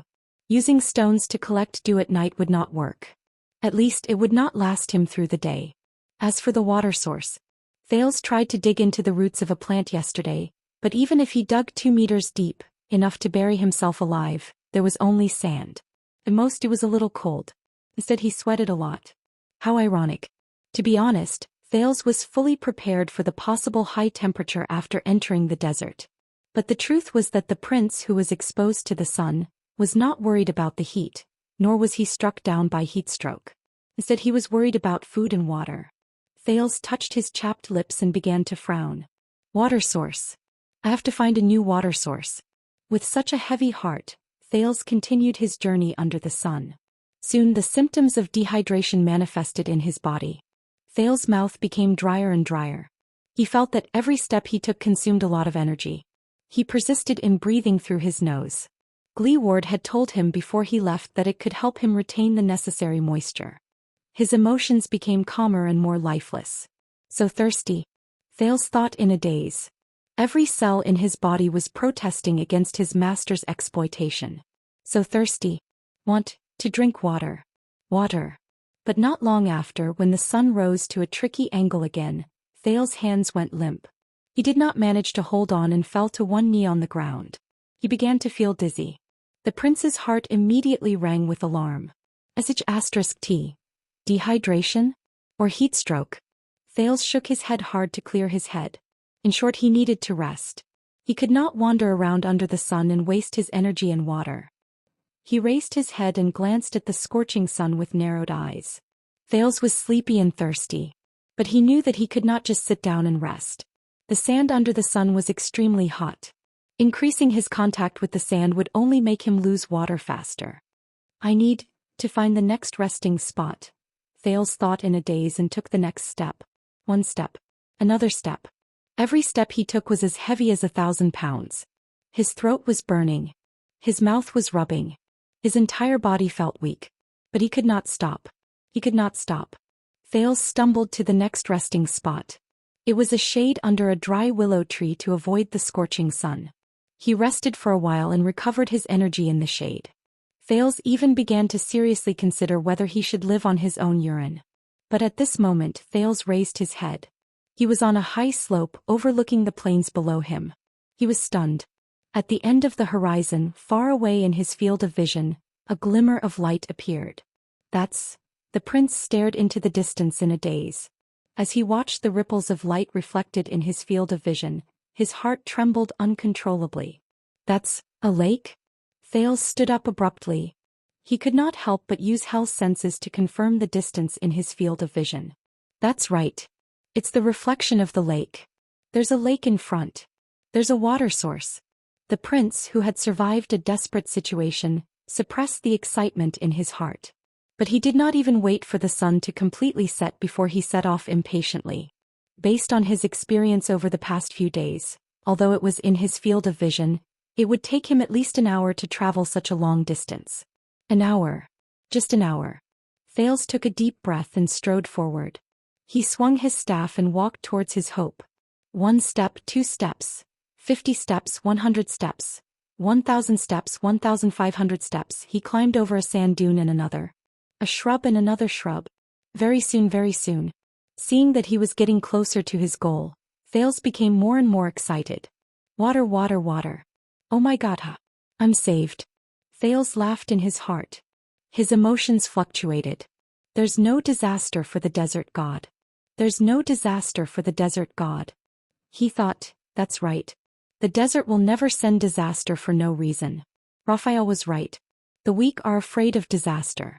In the desert, only by abandoning weakness can one. However, Thales gradually became anxious.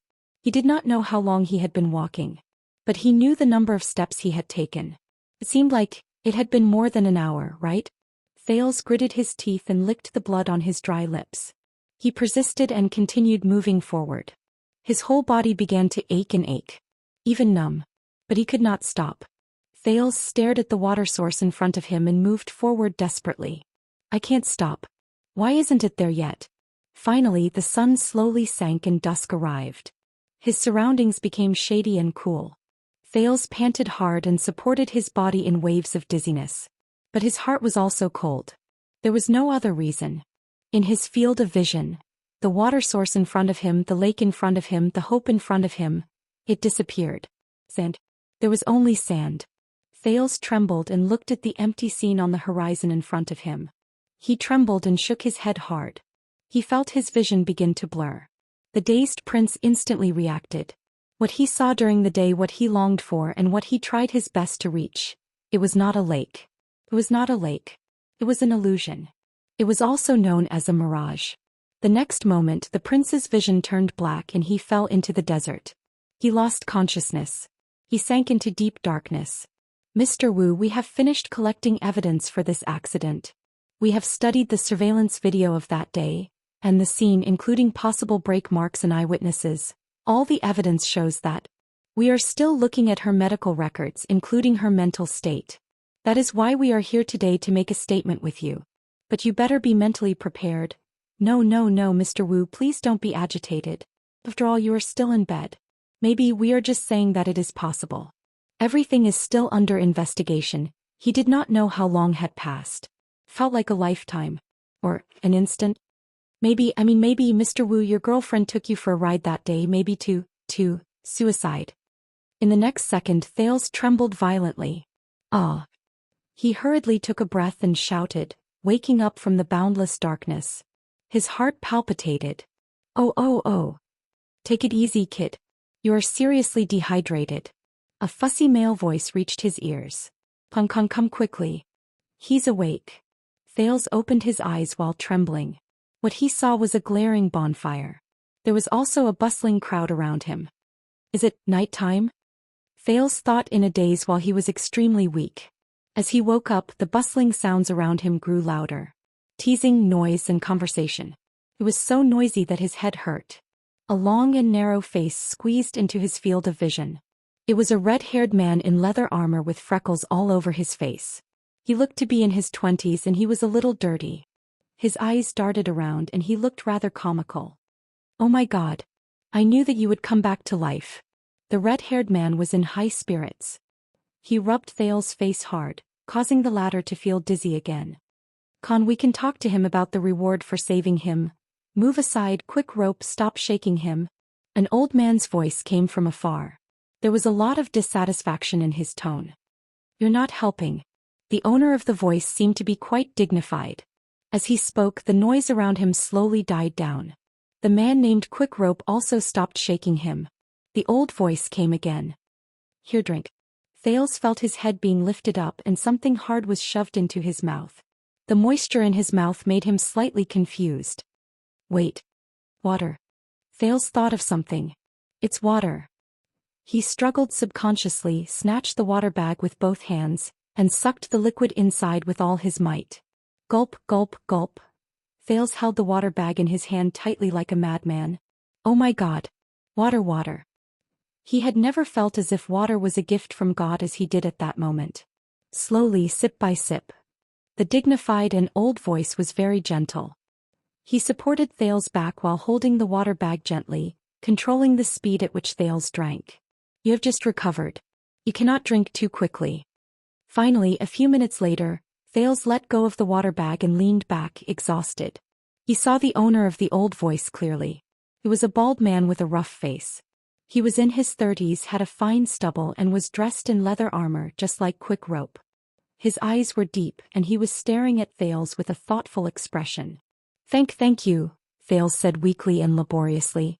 Under the night sky, the bald man named Khan smiled under the light of the fire. "Very good, you look much better." At that moment, "Hey Big Khan." A sharp voice tore through the air like a germaphobe who saw a cockroach. There was a commotion in the area again. The third voice sounded rather slippery and old. It came from afar and there was a hint of dissatisfaction in his tone. "I heard that you were a busybody again and picked up a piece of trash on the road.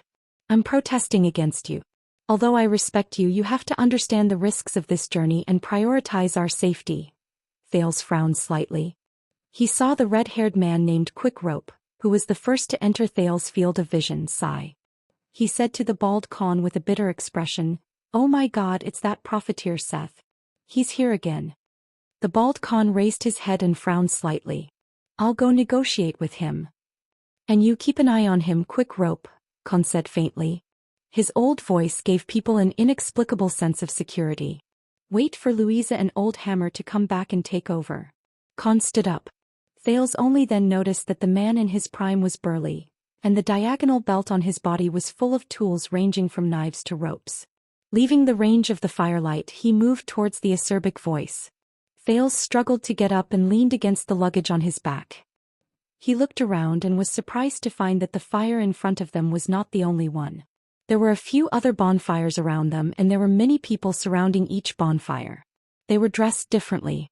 Some of them had their faces covered with scarves, some were protected by leather armor, some were covered in trinkets, and some were sitting in a pile of miscellaneous items, gesticulating as they talked. Many people looked at him curiously. Further away, more than 20 camels knelt on the ground and rested, chewing happily. Thales stared at the strange camp in a daze. "This?" He raised his head and looked at the red-haired, freckled young man named Quick Rope. The man was also staring at him with interest. "Where am I?" Thales asked with difficulty. He felt that his tongue was heavy. Quick Rope was slightly stunned. "Where are you?" He scratched his freckled nose, then his eyes darted around. He grabbed a handful of sand from the ground and rubbed it away from his hand. "Of course you're in the Great Desert. Did you sleep too much?" Thales thought of something when he saw the sand in Quick Rope's hand. "I'm still in the desert." "But," Thales stared at Quick Rope and mumbled, "So who are you? Who are you?" When he heard this question, Quick Rope's eyes lit up. The expression on his face changed rapidly and he instantly changed a few times. "Who are we?" He seemed to be hesitating. Thales looked at him suspiciously and urged him to speak with his eyes. After a while, Quick Rope finally made up his mind. He put away his hesitation and answered happily and decisively, "We." The young quick rope was beaming with joy. He said something that stunned Thales. Chapter 373. Selling swords? Thales' mind was in a mess. He was wrapped in a blanket and had just regained some of his energy, but he felt as if he had just been scooped out of ice water. Selling swords, what's that? He stared at the smug quick rope in a daze. At this moment, a loud and powerful female voice came from behind Thales. "Mercenaries. We are mercenaries. As for selling swords, that's what some people call us. It might be intuitive, vivid, and easy to understand, but except for rookies who just entered the profession, we usually don't call ourselves that. It's just like how merchants don't call themselves asking for money, and apprentices don't call themselves scroungers. Women who can't find a man and men who can't find a woman won't call themselves unwanted."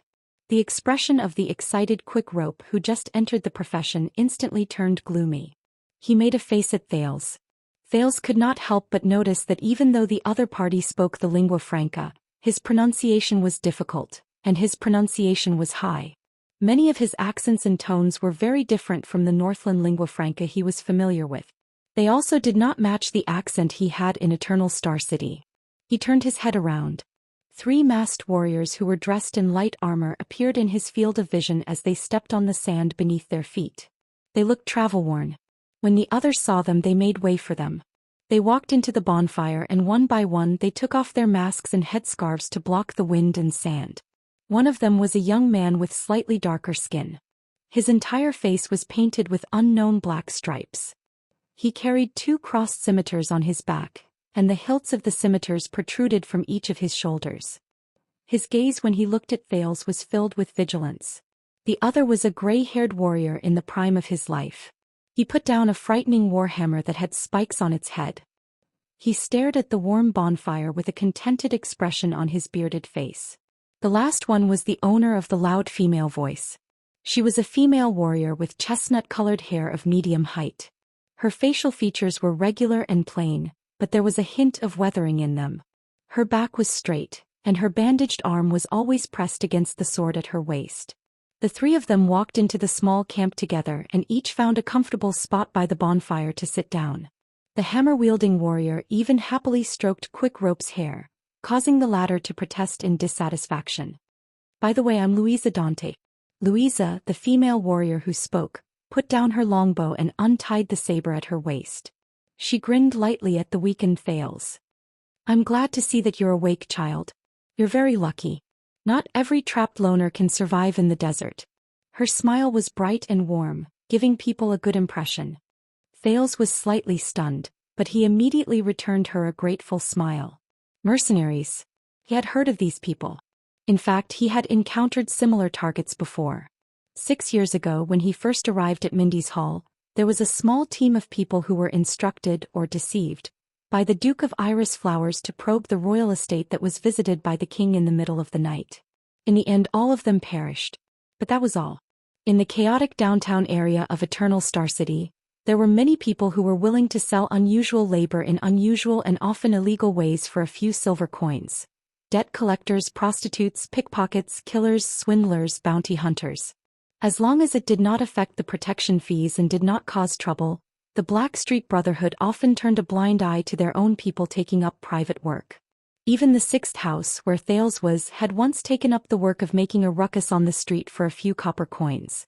But within the high walls of the towering capital, Thales had never seen the pinnacle of this trade. The people who sold violence purely for money were full-time mercenaries who only appeared in bardic poems and rumors. It was said that they would usually only rush about in remote and desolate places far away from the law, in unstable borderlands, or in war-torn countries where the flames of war were raging. They would look for employers, point their blades at those who had no grudges against them, and then take the blood-stained rewards from the hands of those who had power and influence. There were even fewer mercenaries in Dragon Cloud City, where the people were valiant and they worshipped martial arts and heroism. Almost all the men in their prime had served in the military, and killing enemies and fighting were their pride. Even old men in their 70s could swing their axes fiercely for more than 10 rounds. Who would be willing to rely on a stranger's weapon? As the political center of Eternal Star City, there was no need for mercenaries. Dragon Cloud City, which was self-reliant, did not need mercenaries either. But here, Thales stared at the long and short equipment these people wore. They were suitable for both long and short distances. They were completely different from the professional or conscripted soldiers who pursued a single function. He turned his head slowly and looked at the dangerous desert under the howling cold wind. He looked at the few bonfires in the distance, at the unknown darkness beyond his field of vision, and at the camel team who were kneeling and resting in a circle outside the camp. He suddenly understood something. So, the female warrior untied her sword and patted the sand off her body. She looked at him expectantly. Thales snapped out of his daze and looked at her politely. So what? I told you my name, boy, and as a courtesy and a response. Louisa smiled as usual. Oh, I'm sorry. I am, Thales only reacted then. He hurriedly pushed himself off the ground and tried to sit up, but he felt his vision go black and his arms go limp. Whoa, take it easy. Quick Rope quickly caught Thales, who was about to fall, and put him down gently. He made a fuss about nothing. He made a fuss and said, "You can't stand up yet. When you were discovered, you were lying face down in the middle of the road. Half of your body was buried in the yellow sand, and you looked like an inconspicuous sandstone. If it weren't for Dean's sharp eyes, a team of 23 Bactrian camels, each weighing 800 to 900 pounds, would have trampled over you." Relax, boy. The hammer-wielding warrior stroked his beard. You're out of danger, and we have the whole night to listen to your self-introduction. Thales glanced at him gratefully, then turned to Louisa. My name. The prince could not help but be stunned. It had been a long time since he formally introduced himself to a stranger. In fact, whether it was when he was a child beggar or when he was a prince, he did not need to introduce himself. In the former, no one cared about his name, but in the latter, everyone knew his name. Thales could not help but feel a strange sense of absurdity as he looked at the other people's curious gazes and their unfamiliar and distant gazes. Wuxia. His voice rang weakly by the bonfire. My name is Wuxia. The others looked at each other. So Wuxia. Louisa stared at him intently. How did you end up in the Great Desert? Thales tried his best to make himself look more believable. I was unlucky. In fact, very unlucky. Thales sighed. My father, when he was still alive, was a man with a bit of power.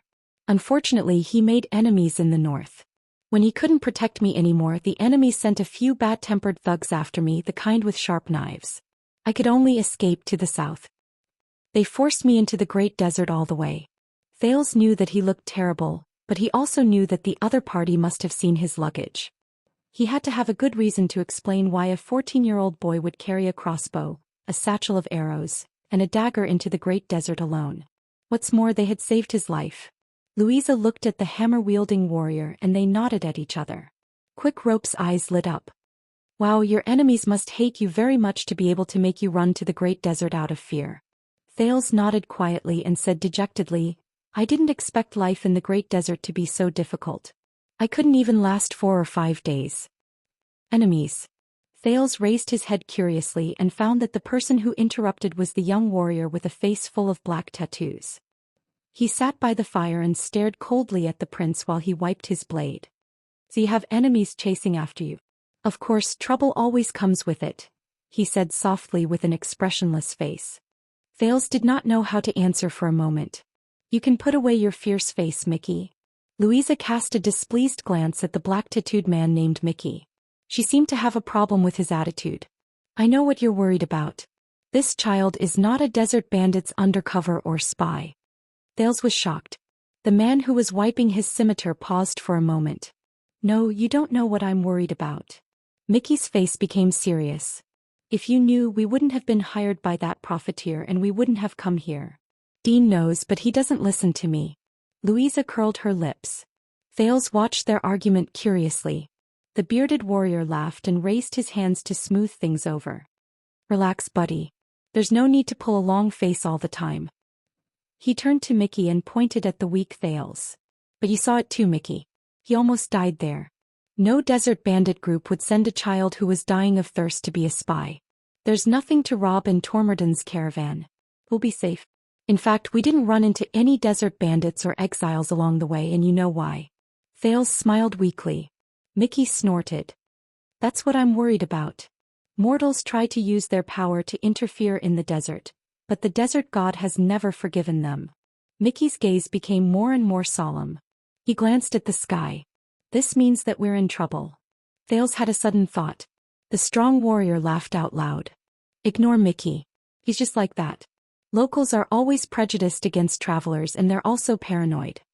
The bearded warrior snorted nonchalantly and turned to Thales. Let's talk about other interesting things. Thales was stunned. He glanced at Mickey. Locals? At this moment. So, you're a Northland noble who was forced to flee to the Great Desert? Louisa said faintly. You know, your accent is very much like a Northlander's. I guess so, Thales answered carefully.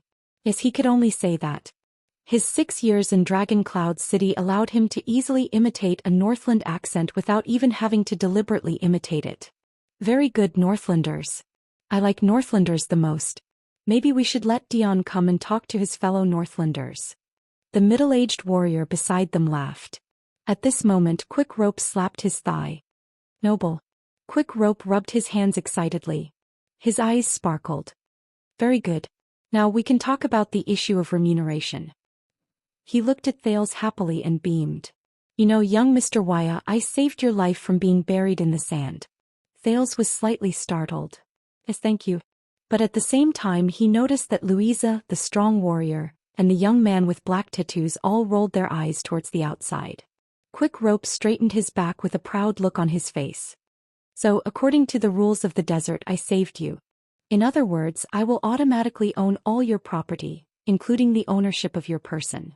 Quick Rope coughed, put his hands on his hips and said seriously, So Waya, you're mine now. Thales was completely stunned. Do you understand? In the next moment, a palm the size of a pot lid slammed into the back of Quick Rope's head from behind. Asterisk slap. Asterisk. Quick Rope's scream even startled a camel in the distance. Watching Quick Rope's scream, Louisa and the strong warrior laughed. Even the gloomy Mickey curled up the corners of his lips. Thales looked at the person who appeared behind Quick Rope in surprise. If this brat continues to talk nonsense like this, you'll definitely be right to deal with him like this. A familiar and experienced voice joined the conversation. The bald man, whom Thales had met once before, returned to the camp with a cold expression and sat down beside Louisa. Following him was a strong man with a handlebar mustache and a two-handed greatsword on his back. He did not say a word.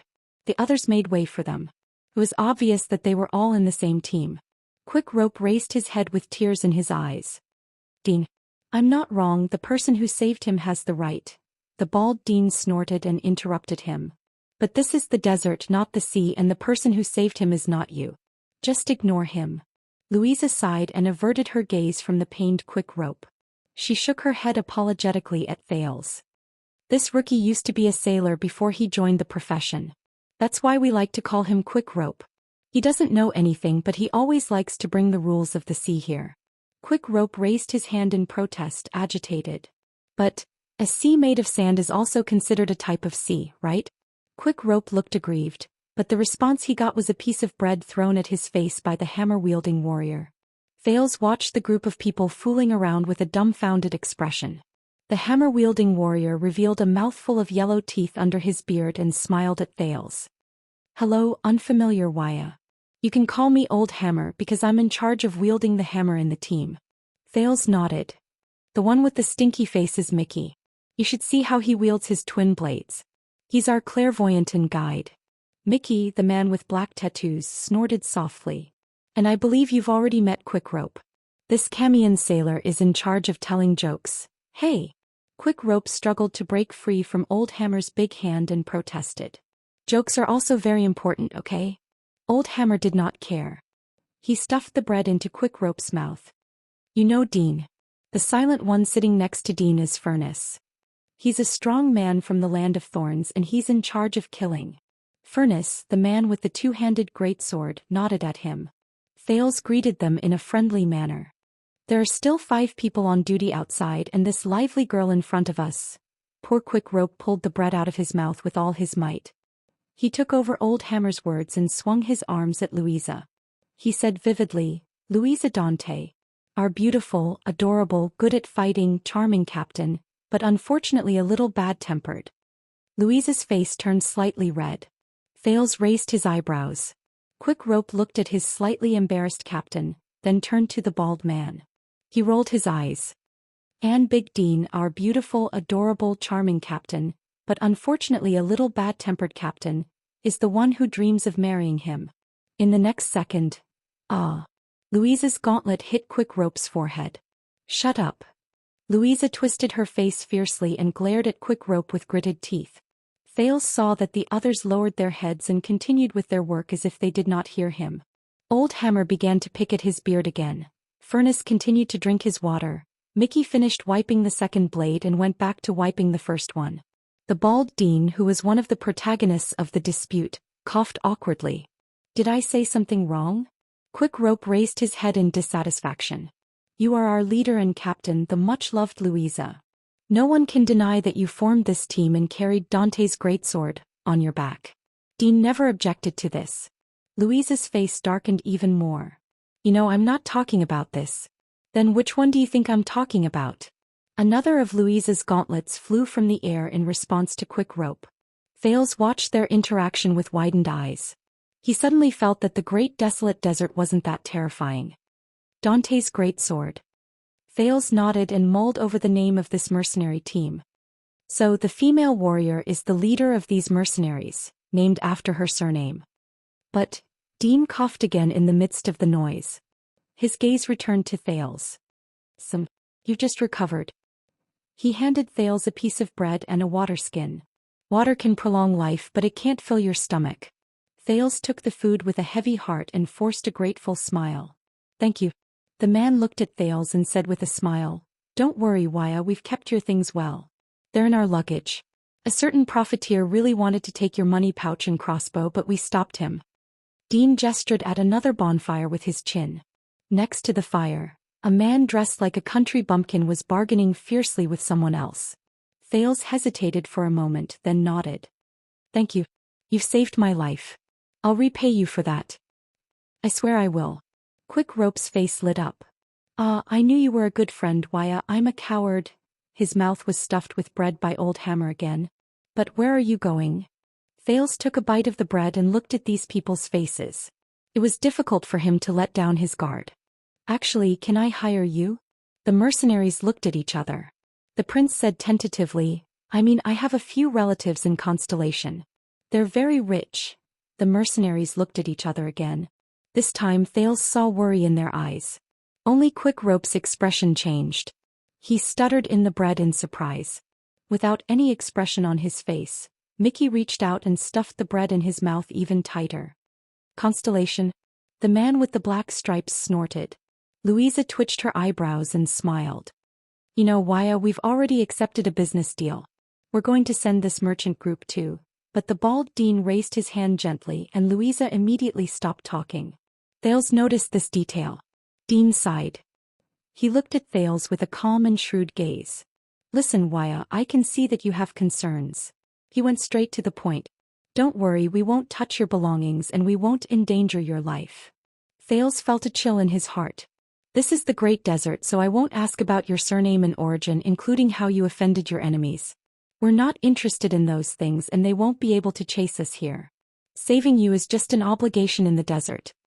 Dean stroked the stubble on his face. "So you don't have to worry." Thales frowned slightly.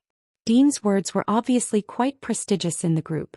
Once he said this, even Mickey, who was hostile towards him, did not say anything else. Only Quick Rope, who pulled the bread out with great difficulty, raised his hand with a long face. "What about our remuneration?" No one paid attention to him. "I just want to ask about a few other things," Dean said solemnly. "Wuxia, you came down from the north." Thales was a little baffled and a little nervous. "Right." Dean muttered to himself and pressed his fingers on his knees. The others waited patiently for his question. "And you didn't run into Constellation's army along the way?" Thales frowned. "No." Dean's expression changed slightly. "Extet and Constellation didn't fight in the desert?" "No," Thales said flatly. "At least I didn't see it." "You didn't run into desert bandits?" "No." Once he said this, everyone seemed to breathe a sigh of relief. "Looks like the road ahead is smooth," Louisa said happily. As we're very lucky. We're on the right path. Quick Rope chuckled and punched Old Hammer, but he was pushed back by the latter's great strength. Thales looked at them in puzzlement. He did not quite understand. But Dean seemed to be very cautious. He continued to ask, "But you didn't run into any tribes that gathered at the oasis?" "I didn't see many oases and I didn't see any tribes." "You didn't run into any exiles?" "What are exiles?" "You didn't run into gray skins either?" "I mean orcs." "No, I was alone from the beginning to the end." Dean did not speak again in the face of Thales' question. "Strange, the desert shouldn't be so calm," Dean muttered. "I have to discuss this with Tormodin again." "What's wrong?" Louisa asked in concern. Dean shook his head. "It's nothing. Hopefully I'm just worrying needlessly." He seemed to have finally finished asking his question and nodded at the others. "So, can you send me to Constellation?" The prince looked at Dean, knowing that he was the backbone of this team. "It doesn't have to be too far. Just go to Western Desert to Bladefang's Dune." "As I said, I have relatives there." The others laughed. "How unfortunate, poor Wuxia." Old Hammer smiled faintly. "A few days ago we just came out of Bladefang's Dune, and that place is Constellation's territory. Obviously we won't go back so soon." Thales' heart sank. "I promise you a high reward. Vaso family can." Dean shook his head. This time Louisa was the one who answered Thales. The female captain sighed and said, "You have to talk to Tormodin about this. He's our employer and this is also his merchant group. I guarantee that he won't agree no matter how much money he offers, just like us." "But, let's put it this way." The female captain shrugged, tilted her head and looked around. "The day before we departed, Constellation issued a ban in Bladefang's camp. Within a month, no one is allowed to enter the Great Desert." Thales was stunned. Constellation's ban. "So that's..." Louisa shook her head. "Obviously they want to send their army into the desert to fight no matter who they fight. Just like the Desert War 9 years ago and the occasional purge campaigns after that." "Anyone?" Thales thought about the word. "But all of you still came in?" "Yes." Louisa coughed. "And do you know why?" Thales gave her a puzzled look. "Business, Wuxia, business." Quick Rope rushed to answer, beaming with joy. Seth Tormodin, that damned profiteer, wanted to take advantage of the ban to secretly make a fortune in the desert. Blocked trade routes mean higher prices for goods, and more lucrative long-distance business. The silent Mickey raised his head. "There's an even greater risk." Thales narrowed his eyes in puzzlement. Dean sighed and explained, "I know that you want to meet your family as soon as possible and get rid of the threat, Wuxia, but..." The bald man stroked his stubble and sighed. "Once we run into Constellation's army, Tormodin will not be able to keep his goods. He will also go to prison.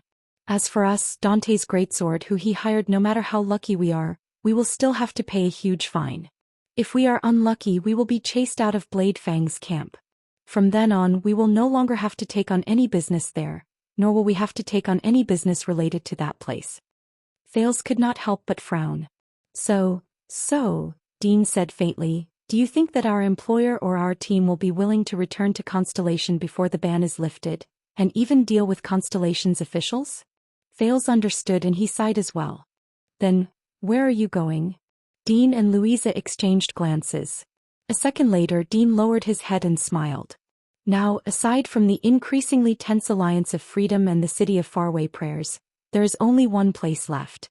It is a place where merchant groups who venture through the desert from Constellation can earn the most profits." Chapter 374. Thales carried his luggage and dragged his body, which had just recovered from a serious illness. He panted as he walked behind the camels of the merchant group. Even though the sand under his feet was still a hindrance to walk on, even though his skin wrapped in sackcloth was still stuffy and uncomfortable, even though the scorching sun was still merciless, the teenager's heart was much calmer. There was no other reason. "I'm telling you, Kant, I'm really telling you." The rookie mercenary, Quick Rope, walked beside the camel in front and said something excitedly to Kant, the burly man from Northland who was also in Dante's greatsword. "What I'm talking about is definitely something that will earn you nothing. Think about it, the work we do is very dangerous. It's the same as tying our lives to our waistbands. After we pee, we have to pay attention to the frequency when we shake our D*ck. We're worried about whether we'll shake our heads off. Maybe one day we'll run into something tough and we won't be able to go back. Then your wife and daughter will cry to death and you'll be poor and depressed. *CQ quick rope. Kant, who was already impatient, carried a two-handed greatsword and stepped over a piece of gravel. He rolled his eyes at the chattering quick rope in disgust. Didn't your mother teach you not to curse others? Thales raised his head and looked at the camel caravan in front of him. He looked at the merchants talking to each other in front of the caravan, and the mercenaries patrolling on horses in the distance. He could not help but curl up the corners of his lips. Compared to a person who had no hope, it was better to trudge painfully in the desert alone and imprisoned. To be able to see signs of life, run into people and hear the sounds of people talking to each other whether they were happy or dejected, that's great. Quick Rope shook his head vigorously. I'm just making an analogy. But think about it, if you take out this money and place it with Tampa, if you go back alive, he'll return 99% of the money to you. If you die, Tampa will pay your family 10 times the money. Then wouldn't your death be very meaningful? Hey, don't, good Kant, handsome Kant, don't hit me. I'm just making an analogy, hey don't, Thales shook his head. He moved his feet and averted his gaze from Quick Rope, who was being beaten up. Looks like you've recovered quite well. A mercenary who had just returned from patrolling had a thick headscarf over his head. He dismounted from his horse beside Thales and walked so that the horse, which had been running endlessly under the scorching sun, could rest. But you've just recovered after all. There's no need to force yourself. You can stay on the camel's back. Big Dion took off his headscarf, revealing his smooth head. He then tied a battle axe behind his shoulder. Thales smiled at the bald mercenary. I think it's good to do some restorative exercises. I think what he meant was. Mickey rode behind Big Dion expressionlessly without even looking at Thales. If you fall again, we don't have time to waste on a burden. Thales watched awkwardly as Mickey rode past them with a face full of colors to change shifts with his companions. I don't think he likes me. He couldn't help but frown looking at McGee's back. Obviously you can't turn everyone into your fans. Dion watched his companions walk into the distance with a pensive look on his face. Especially Mickey. Based on his past experiences, Mickey is very vigilant. Before he gets to know someone, he suspects every stranger. Thales forced a smile. It was the third day after he was rescued by the merchant group. Dante's greatsword was a mercenary group that was neither too big nor too small. The short warrior, Breeze, who was in charge of scouting the way, fell asleep the moment he returned. Hubert, the former blacksmith from Steel City, smiled shyly. Haken, the big-bellied Arabian, politely asked Thales if he was married. If not, he wanted to introduce one of his 7 unmarried sisters to Thales. Kant, the Northlander, had a gruff voice, liked to slap people's shoulders and whistled all the time. He cast a glance at Thales before he ran off to pee. Quick Rope, Old Hammer, Mickey, Furnace, Big Dion, and the leader Louisa Dante. At least on this journey they had 11 professional mercenaries who took shifts day and night to protect this small merchant group of 20 people and 23 camels as they safely crossed the desert and headed towards the famous Tower of Eradication. Thales sometimes found it strange. Is this small number of people really enough to protect the merchant group? Of course, we don't have enough manpower to deal with bandits with only a few dozen members, Dion told him. But the fact that there are armed merchant caravans is enough to answer a lot of questions. Are the bandits willing to take the risk to fight against 11 fully armed professional assassins like us? Maybe they can win, but they'll definitely pay a heavy price. They don't have many people left, and the next time they rob us, it might be their doomsday. This is our purpose and also the mercenaries' way of survival. Deterrence is more important than fighting with our lives on the line. After all, we're not a suicide squad. Of course, that's excluding those 100-man groups who specialize in fighting wars. At that time Dion shook his head. Thales was grateful for their help and shelter, especially after they encountered the terrifying sandstorm the day before yesterday. His vision was so gray that he could not even see his own fingers, and the shrill sound of the wind beside his ears was frightening. Thales could not even hear his own words clearly. He could only desperately cover his head and hide. The howling and whistling sand was even more terrifying than blades. It desperately attacked everything that was exposed to the air, and crawled into all the gaps that could be crawled. The force was so great that it almost cut through Thales' flesh and skin. Fortunately, the experienced merchant group hid in a shelter. and they managed to survive the crisis with the help of the camel group that had formed a circle around them. Thales then understood that it was all thanks to the desert god that he could walk for 4 whole days in the terrifying Great Desert before he fainted, and when he was rescued the side effects were just a little dehydration, mania, and desert hallucinations. When he thought of this, Thales smiled at Dion. "Thank you, Dion. You saved my life even if I'm a stranger and possibly a spy for the desert bandits." Dion paused for a moment before he smiled softly as well. He hung the horse on the hook of a camel in front of him, and purposely lengthened the rope to prevent the camel's scent from affecting the horse.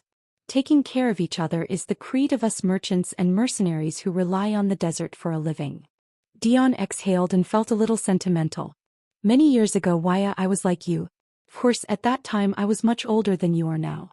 I was at the end of my rope and I was alone in the desert, struggling at death's door, waiting for death in despair." He shook his head. "It was Louisa's father, old Dante.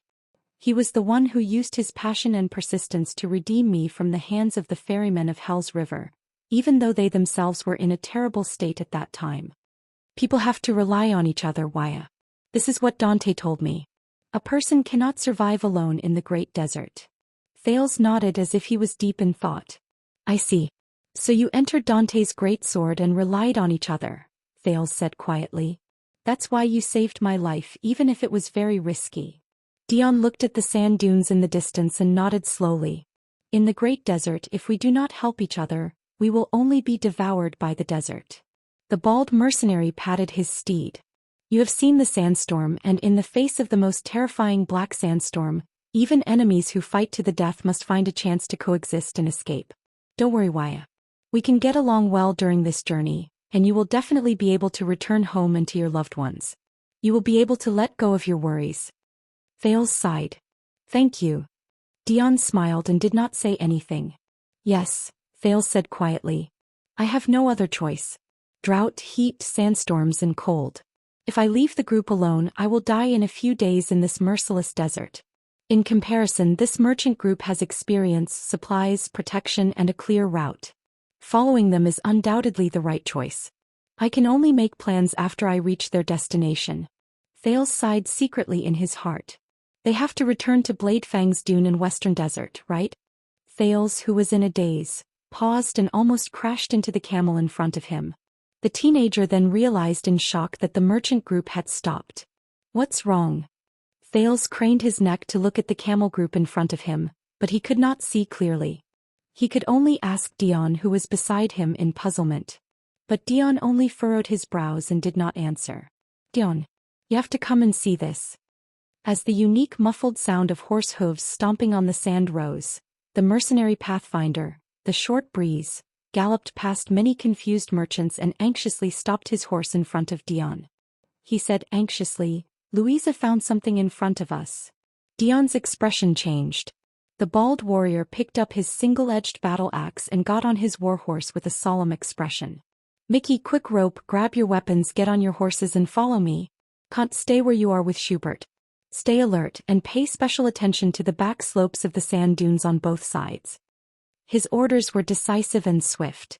The mercenaries obeyed and acted without hesitation. "What's wrong?" Thales clutched the crossbow of time nervously and watched the serious-looking mercenaries ride past the merchant group and head in another direction. He was not the only one who was puzzled. The other people in the merchant group whispered to each other in bewilderment. Thales even saw someone with pale faces unload their goods and get on their camels. They looked like they were ready to run if anything went wrong.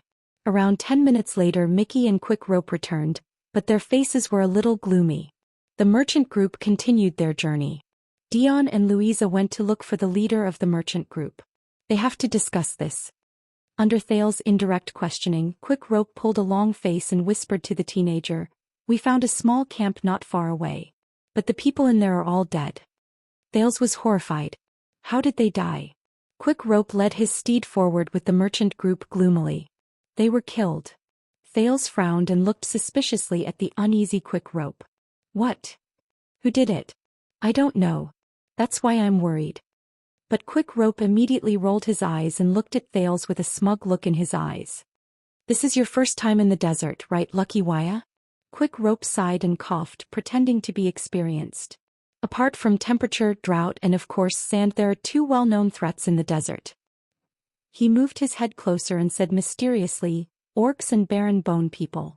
Thal's expression froze. They usually gather in their own tribes, have their own livestock and territories, and migrate throughout the 4 seasons. When they encounter threats, they move out in groups. Thales subconsciously tightened his grip on the crossbow of time under his armpit. You mean the ones who killed those people were? No. Quick Rope shook his head, looking very experienced.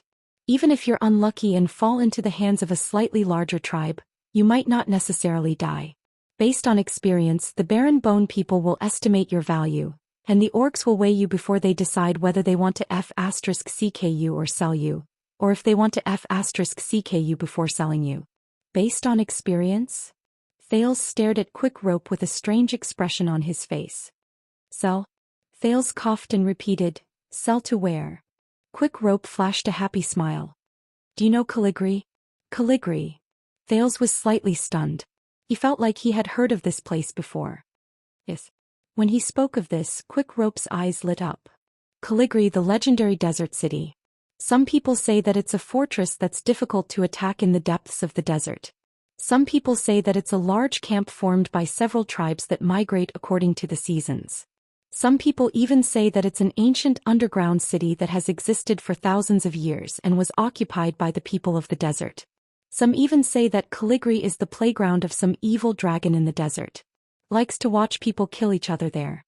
Thales was completely stunned for a moment. There's a dragon in the desert? However, Quick Rope just waved his hand impatiently. Don't interrupt me. In short, Caligri is the most mysterious, lively, and dangerous place in the desert. The barren bone people and orcs are frequent visitors there. Legend has it that Caligri has a close relationship with a few large tribes in the desert. Once you're captured, whether it's the barren bone people or the orcs, they will sell you there and turn you into a slave. You'll become someone else's property. Before you can move, they will make you fight, prostitute, and do anything that can earn you a profit to please the important people in the desert. But, Quick Rope's gaze became stern and he suddenly changed the topic. Whether it's the organized orcs or the barren bone people, they're not the biggest worry of the desert merchant groups. At least they have order and their own rules, no matter how inconceivable those rules seem. Sometimes, some tribes even welcome merchant groups to visit. Quick Rope narrowed his eyes and raised his index finger. But what if you run into desert bandits? Outlaws who have fled into the desert from the outside world, scum and lunatics who are already at the end of their rope and have nothing to lose. Quick Rope's expression became very scary. Then pray to the desert god or sunset and bright moon. They don't know what it means to be soft-hearted, to be captured, and to be merciful. Thales looked at him anxiously. But Quick Rope was not done yet. Or worse, if you run into exiles. Exiles. Quick Rope narrowed his eyes and nodded. The barren bone people and orcs are the most dangerous existences in the desert. They were exiled by their tribes because they made mistakes and they have to walk alone. But don't forget, these people were trained in large tribes. They are powerful, experienced, and terrifying warriors. Walking in the desert is like taking a walk in their own home. After they lost the protection of their tribes, they gradually lost their principles and rules. They were tortured by the scorching sun and sandstorms all year round, and they became cruel, vicious, and tyrannical. To survive, they had to band together and they even worked with desert bandits. But the threat they posed was far greater than that of ordinary desert bandits. Quick Rope's expression and tone rose and fell as he spoke. He looked vivid and lively. His voice became gloomy. They often have no bottom line. To survive, they can even do things that are beyond imagination. Things that are beyond imagination. Thales muttered, such as. Quick Rope's face tensed up. He took a deep breath, shrank his neck, and said a few words in front of Thales in an extremely mysterious manner. Cannibalism. Thales' breathing froze. So, the rumors that people have been spreading about cannibalism in the desert, and that children are even sold into the desert to be eaten by barren bone people or orcs. It's true. Quick Rope looked at him coldly. Or at least part of it. Why, the desert is very dangerous. A well-behaved person might not be able to breathe tomorrow. Quick Rope's voice was filled with melancholy. The fear of death occupies our bodies and minds all the time. So to overcome this fear, we have a way. Thales stared at him in a daze. He suddenly felt that something was wrong. Quick Rope coughed. Let me tell you, there's a tavern owner named Tampa in Blade Fang's Dune. He promises that as long as you deposit a sum of money in his place, if you return alive, he will return 99% of the money to you. If you don't return alive, at this moment, slap. A woman armed to the teeth suddenly appeared behind them and slapped the back of Quick Rope's head. Arg, Louisa. Quick Rope, you brat. The leader of the mercenaries, Louisa Dante, angrily slapped Quick Rope's head, causing him to cover his head and scurry away. Stop messing around with your crooked ways to make money whenever you see someone. Also,